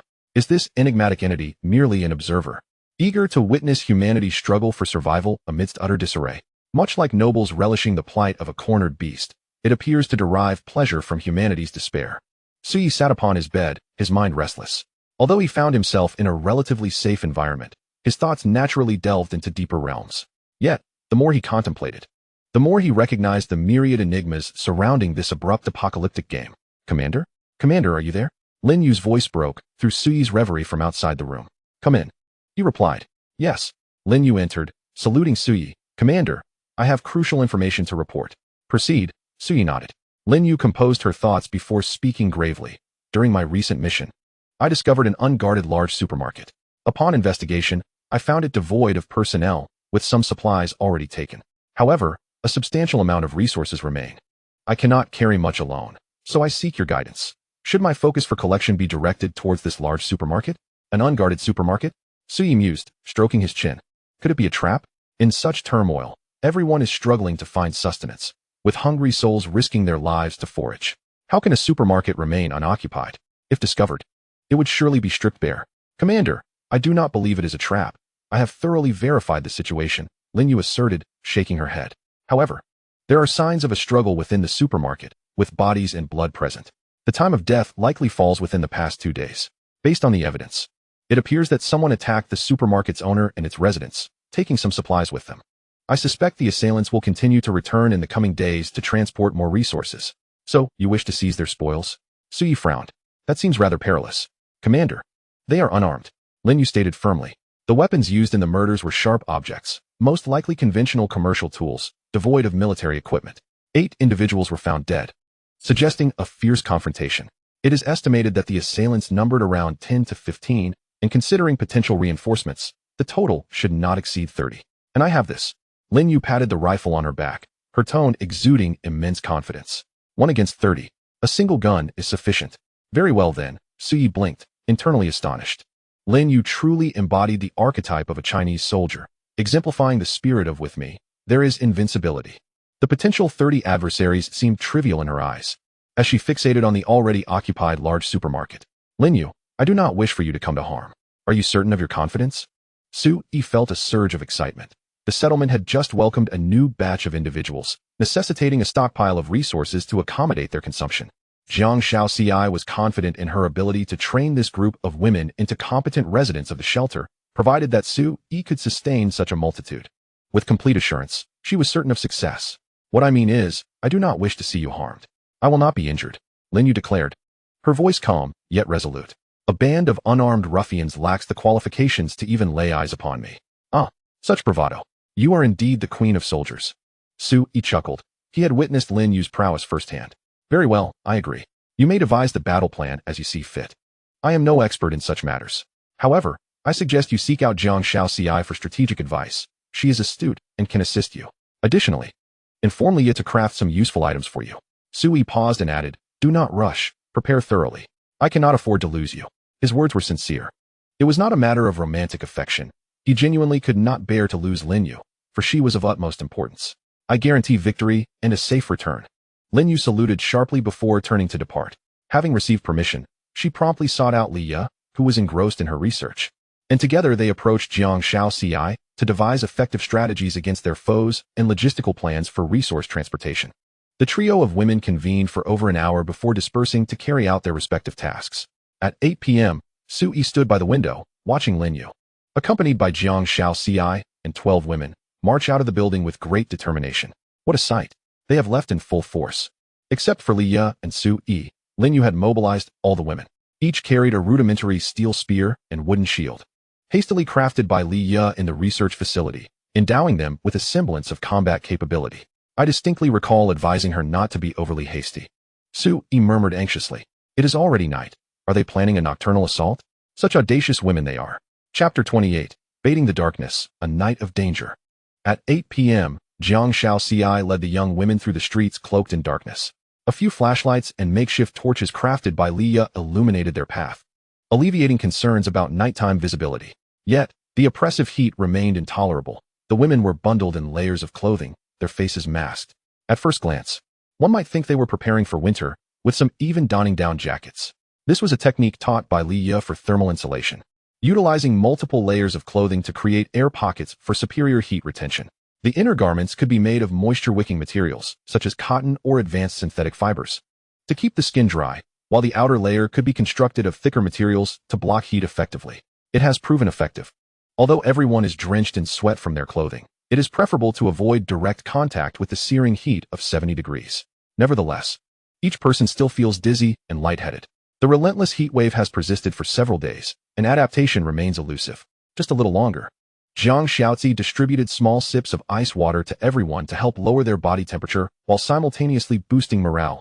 Sisters, we are not in peacetime. We cannot rely on men. We must unite. Once this round of transporting supplies is complete, I will propose to Mr. Su that we allocate more basic necessities for everyone. Moreover, this time we are not merely transporting food. Essential items such as sanitary napkins and insulation materials are also imperative. Jiang Xiaozi's words illuminated the minds of the young women. As women, their lives tend to be slightly more complicated than those of men. If they could maintain a semblance of normalcy in a post-apocalyptic environment, it would indeed be the greatest blessing. Jiang Xiaozi spoke the truth. She genuinely intended to transport more supplies beyond mere food. After all, with the ongoing high temperatures for several days, most food, apart from canned goods, has rotted. Instead of scavenging through the debris for edible items, it would be wiser to gather more essential supplies and prepare for a prolonged struggle. Are we merely transporting supplies? One girl, gazing at her steel spear and shield, hesitantly spoke up. I feel as though we are going to war. These are merely for self-defense. We shall not engage in actual combat, Jiang Xiaozi reassured her, taking the lead in the procession. Before long, they arrived at a large supermarket situated 6 streets away. This towering 7-story shopping complex had a shattered entrance, with debris scattered across the front and walls stained with dried blood. Inside the shopping complex, which was already deserted, Jiang Xiaozi led the anxious women within, following the directional sign straight to the underground supermarket for the task of transporting supplies. Initially timid, the women feared that a gang of marauders might suddenly surround them. However, as time passed, they became captivated by the diverse array of supplies within the complex. Beginning to diligently collect and transport items, they all understood that the more they managed to bring back, the less pressure they would face in terms of survival. Each individual was striving for their existence, and no one dared to be negligent. Jiang Xiaozi orchestrated the women in continually moving supplies outside the building. Planning to transport them back once they had gathered a sufficient quantity, she instructed them to place the heavier and larger items at the bottom of the shopping carts. Several carts were linked together. Eventually, one person would need to pull multiple carts. Are there any delivery points nearby? 2 of you go and bring back the delivery carts. They are excellent for transporting supplies, Jiang Xiaozi directed the women, casting a glance at the chaotic street and letting out a soft sigh. As the apocalypse erupted unexpectedly, everyone was simultaneously transported back to their respective shelters, resulting in a chaotic scene of twisted vehicles colliding on the streets. Even if she were to enlist Li Yue's help to unlock a truck, driving it would prove impossible. It appeared that they would have to endure the labor of transporting supplies multiple times. In such a vast supermarket, there were undoubtedly numerous items of use to them. It was likely that they could not complete the task in a single night. Jiang Xiaozi murmured to herself as she glanced into the ominous depths surrounding her. Her sixth sense warned her that she seemed to be under surveillance. Women in the shadows lit torches and wielded flashlights, their glowing presence resembling fireflies in the dark. In the depths of the darkness, it felt as if malevolent eyes were greedily watching the women. The bait had been set. Where was the prey? Jiang Xiaozi raised her brows, positioning herself as bait to provide Lin Yue with the optimal sniping environment.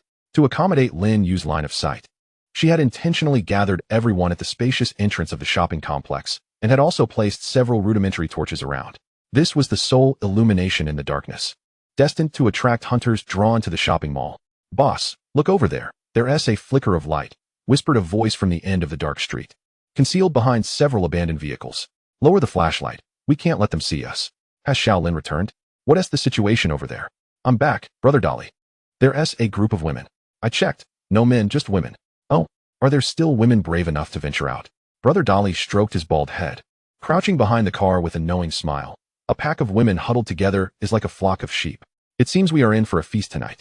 Brother, let us not be too reckless, cautioned a younger man, adjusting his glasses and lowering his voice. In these times, anything can happen. We should remain vigilant. Xiao Lu was right. They decided to observe further. The men around him nodded in agreement, acknowledging the young man's stature among them. Very well. Let us wait a bit longer, Brother Dolly agreed, and they lingered for an hour, exhibiting remarkable patience. Hidden in the shadows, they watched as the women emerged from the supermarket, loading an increasing number of supplies into carts. Brother Dolly, I feel it's about time. Those women seem ready to leave. If we don't act now, the opportunity will slip away. Brother Dolly, I'm desperate for a woman tonight. My child is starving. Some men voiced their impatience, their tones husky with desire. Little brother, what do you think? Brother Dolly inquired, turning to his sibling. Xiao Lu stroked his chin thoughtfully. Brother, I've been pondering, where did this group of women come from? I reminisced about the recent intelligence I had gathered. It was reported that a nearby residential area had recently witnessed a gunfight, with the ominous sound of grenades echoing in the air. Subsequently, a group of women was seen being expelled. I suspected they were the same women. After a thorough analysis, Xiao Lu concluded that they likely had no companions left, and it was highly probable that they were merely a band of women. Although they wielded various weapons, they remained women, and in a confrontation, they would ultimately prove inadequate. I believed we could apprehend them swiftly, as the individuals from several neighboring blocks were also eyeing the shopping center. My concern was that if we delayed our actions, we might become victims of opportunism. Xiao Lu's analysis garnered unanimous agreement among the group. Indeed, we needed to act decisively and not underestimate our opponents simply because they were women. Should this group of women be intercepted by others, I would surely lose sleep over it, a fate worse than death. It was agreed in advance that the most beautiful among them would be given to Delu. The others would be divided among us, and if there were insufficient numbers, we would take turns. No one objected to the proposed distribution plan. Delu, with a stern expression, interjected, "We haven't even secured them yet. Why the haste? If we are to divide, it should be for the one my brother dresses in a cheongsam. The most beautiful must go to the one with the sharpest mind." Xiao Lu gazed at Delu with heartfelt gratitude, to which Delu patted his shoulder and remarked, "Brother, I may be brawn, but you possess the intellect. Naturally, you shall have the finest. I only hope you can find a bride for our Lu family." The woman in a cheongsam appeared quite promising. "Indeed worthy of being my family's daughter-in-law." Xiao Lu was overwhelmed with emotion, while in the darkness, a sudden burst of laughter echoed as a man greeted the girls nearby, startling the closest one. "Ah, who is it?" She turned around only to find over 20 men approaching from both sides, wielding weapons such as fire axes, steel rods, and kitchen knives. Sister Jiang. Sister Jiang." The girl, pale with fright, turned and ran while shouting loudly. The young women, focused on transporting supplies, raised their heads in alarm, their expressions shifting dramatically. They were encircled by this group of men. "Stay calm, do not panic." Jiang Xiaozi's melodious voice rose above the chaos as she sought to soothe the girl's fears. "Take a deep breath, remember what I taught you." The women, encouraged by Jiang Xiaozi's words, began to gather around her, running from a distance. Some recalled her instructions before leaving and hastily picked up scattered spears and shields from the ground, trembling as they faced the men. "Well, still want to be rough, huh? Look, it's a band of fierce women." The men jeered, laughter erupting among them, completely dismissing the women who struggled to hold their weapons. Their eyes roamed greedily over the group, particularly fixated on Jiang Xiaozi, the most strikingly beautiful among them, whose beauty surpassed even that of the stars and internet celebrities of peaceful times. Under the men's voracious gazes, Jiang Xiaozi tucked away her tousled hair blown by the evening breeze and calmly spoke. "Gentlemen, are you out this late in search of supplies? The shopping center is quite large. We have already gathered some and do not intend to compete with you for the rest." Her tone was serene, devoid of fear. "Searching for supplies?" Brother Lu, intrigued, grinned wickedly. "Yes, but this shopping center is the territory of our White Bear gang. You are here to steal our things. Hand them over, and then compensate us." "Brother Lu, how do you want them to compensate?" Another man chimed in. "How else? Of course, with their bodies." "Ha. The one with the biggest backside. I want that one. I just love it." The men unabashedly revealed their intentions, laughing without restraint. Fear and despair welled up in the eyes of the women beside Jiang Xiaozi, as memories of their harrowing days in the dimly lit residential building resurfaced. "This shopping center is your territory?" Jiang Xiaozi glanced at the now dim sign atop the building and smiled helplessly. "Well, it seems there is no room for negotiation." "Negotiation? What do you want to negotiate about?" Brother Lu stepped closer, smirking as he approached Jiang Xiaozi. "Are you planning to discuss how much your dowry will be?" Jiang Xiaozi fell silent, no longer speaking, but calmly raised her right hand and then clenched her fist. A signal received. In the depths of the night, Lin Yue took a deep breath, entering a state of focus. "What do you mean by that?" Brother Lu asked, momentarily taken aback, before chuckling. "Are you surrendering by raising your hand?" Before he could finish his sentence, Jiang Xiaozi lowered her right hand, her index finger curling gently in a gesture that mimicked the act of firing a gun, aiming at Brother Lu. She tilted her head slightly, and from her rosy lips came the sound of a bullet being discharged. Bang! Uffed! Almost instantaneously, Brother Lu's head exploded. Viscera of red, yellow, and white splattered everywhere. The women gasped, their faces drained of color, erupting into piercing screams that roused many unfortunate souls who had succumbed to the heat of the night. Thud!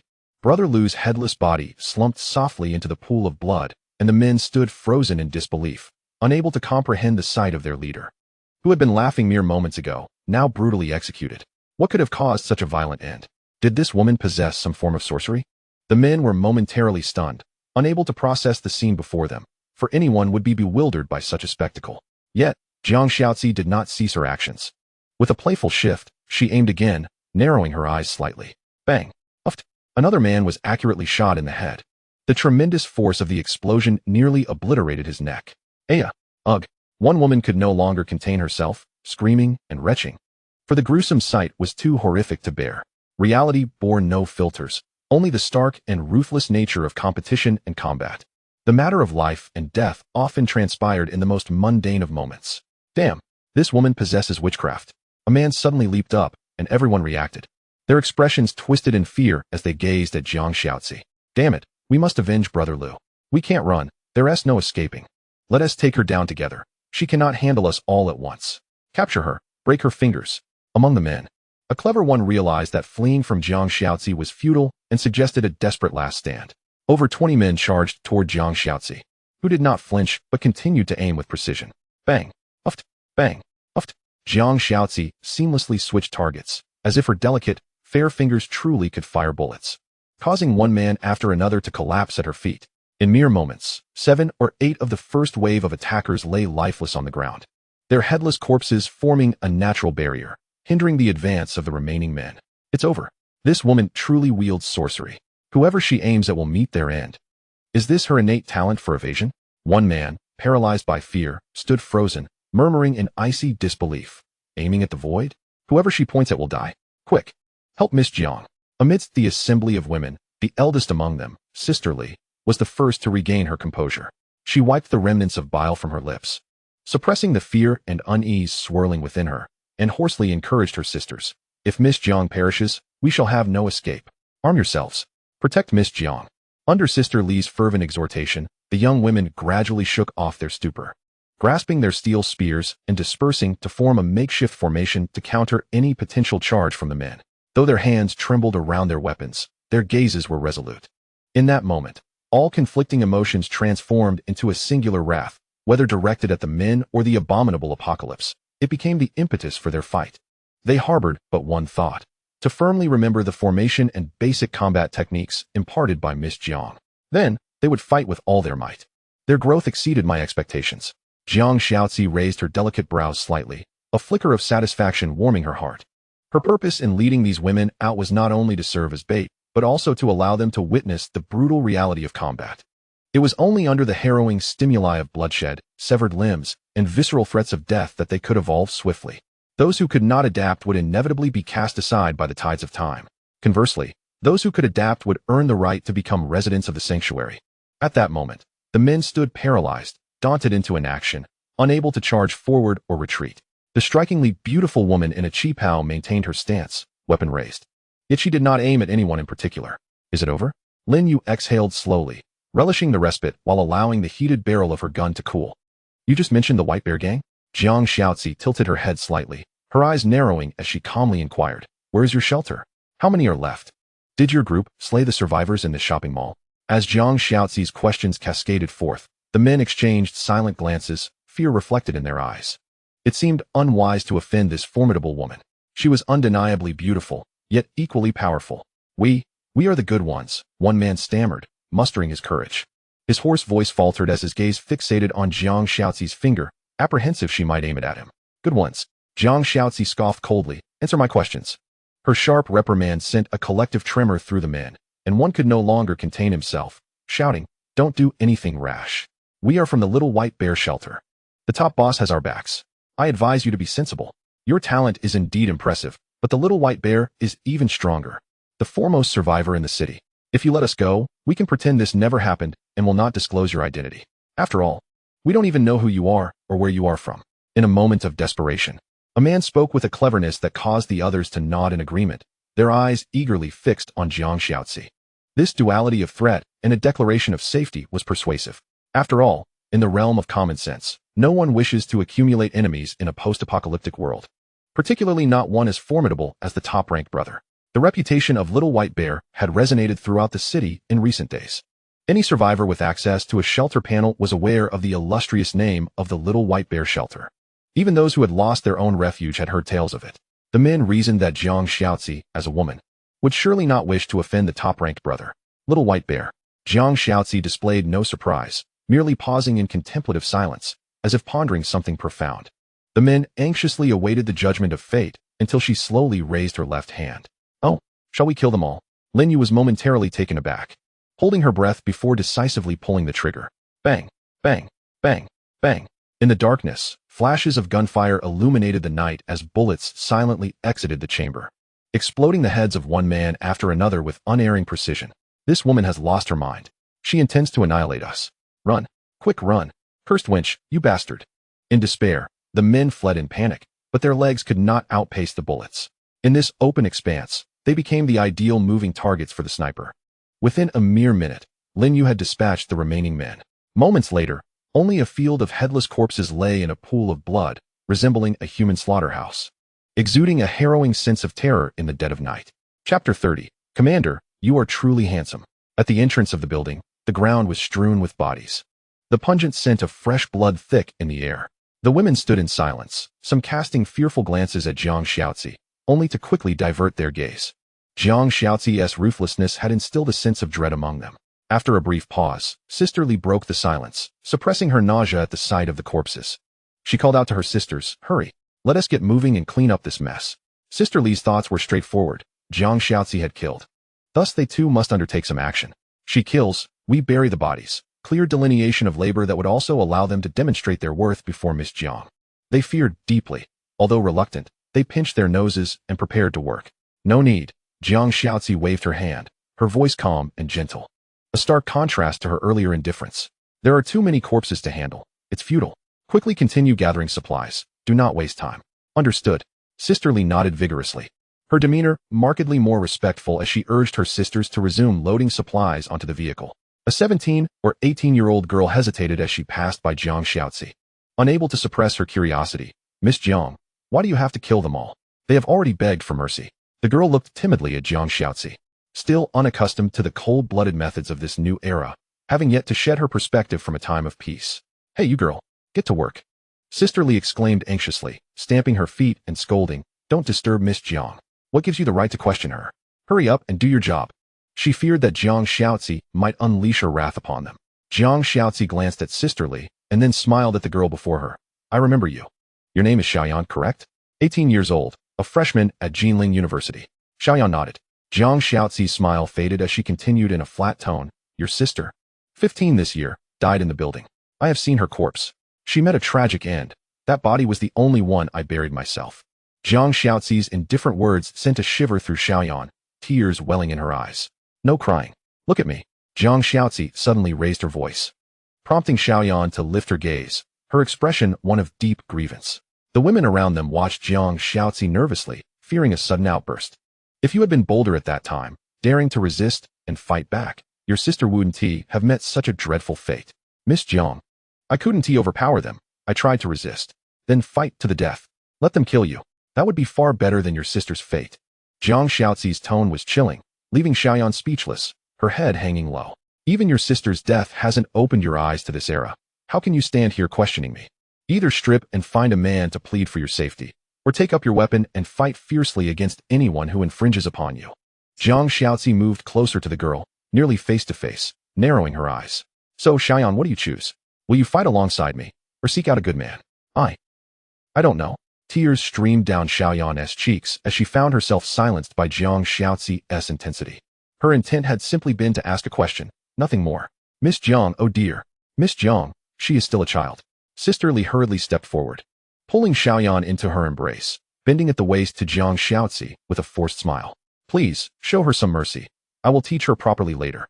Saying this, Sister Li harshly struck Xiaoyan's arm, the pain causing her to cry out even louder. "It's fine, I won't hold it against her." Jiang Xiaozi spoke coolly. "Let her cry.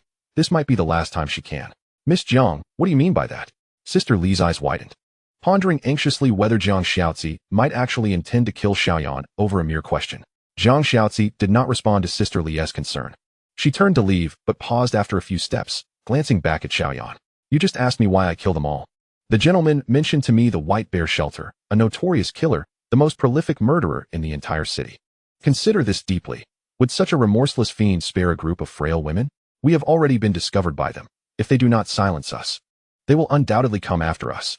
Xiaoyan, you may possess a compassionate heart, but I implore you to ponder whether your kindness might endanger our lives the next time you feel inclined to act benevolently. Jiang Xiaozi raised an eyebrow and turned to survey the women. Get to work. Yes, yes. The women nodded eagerly, their understanding dawning upon them after hearing Jiang Xiaozi's explanation. Miss Jiang was not indiscriminately shedding blood. Her actions were motivated by the need to protect everyone. However, when Jiang Xiaozi referred to frail women, the truth was that the women did not perceive her as weak in the slightest. She embodied the essence of a killer far more than the legendary maniac. Sisterly continued to comfort Xiaoyan, but she was soon pushed away after receiving thanks from the girl. Xiaoyan silently wiped away her tears, hoisting a steel spear onto her back, and resumed her task of transporting supplies from the shopping center. This time, she seemed to carry even more.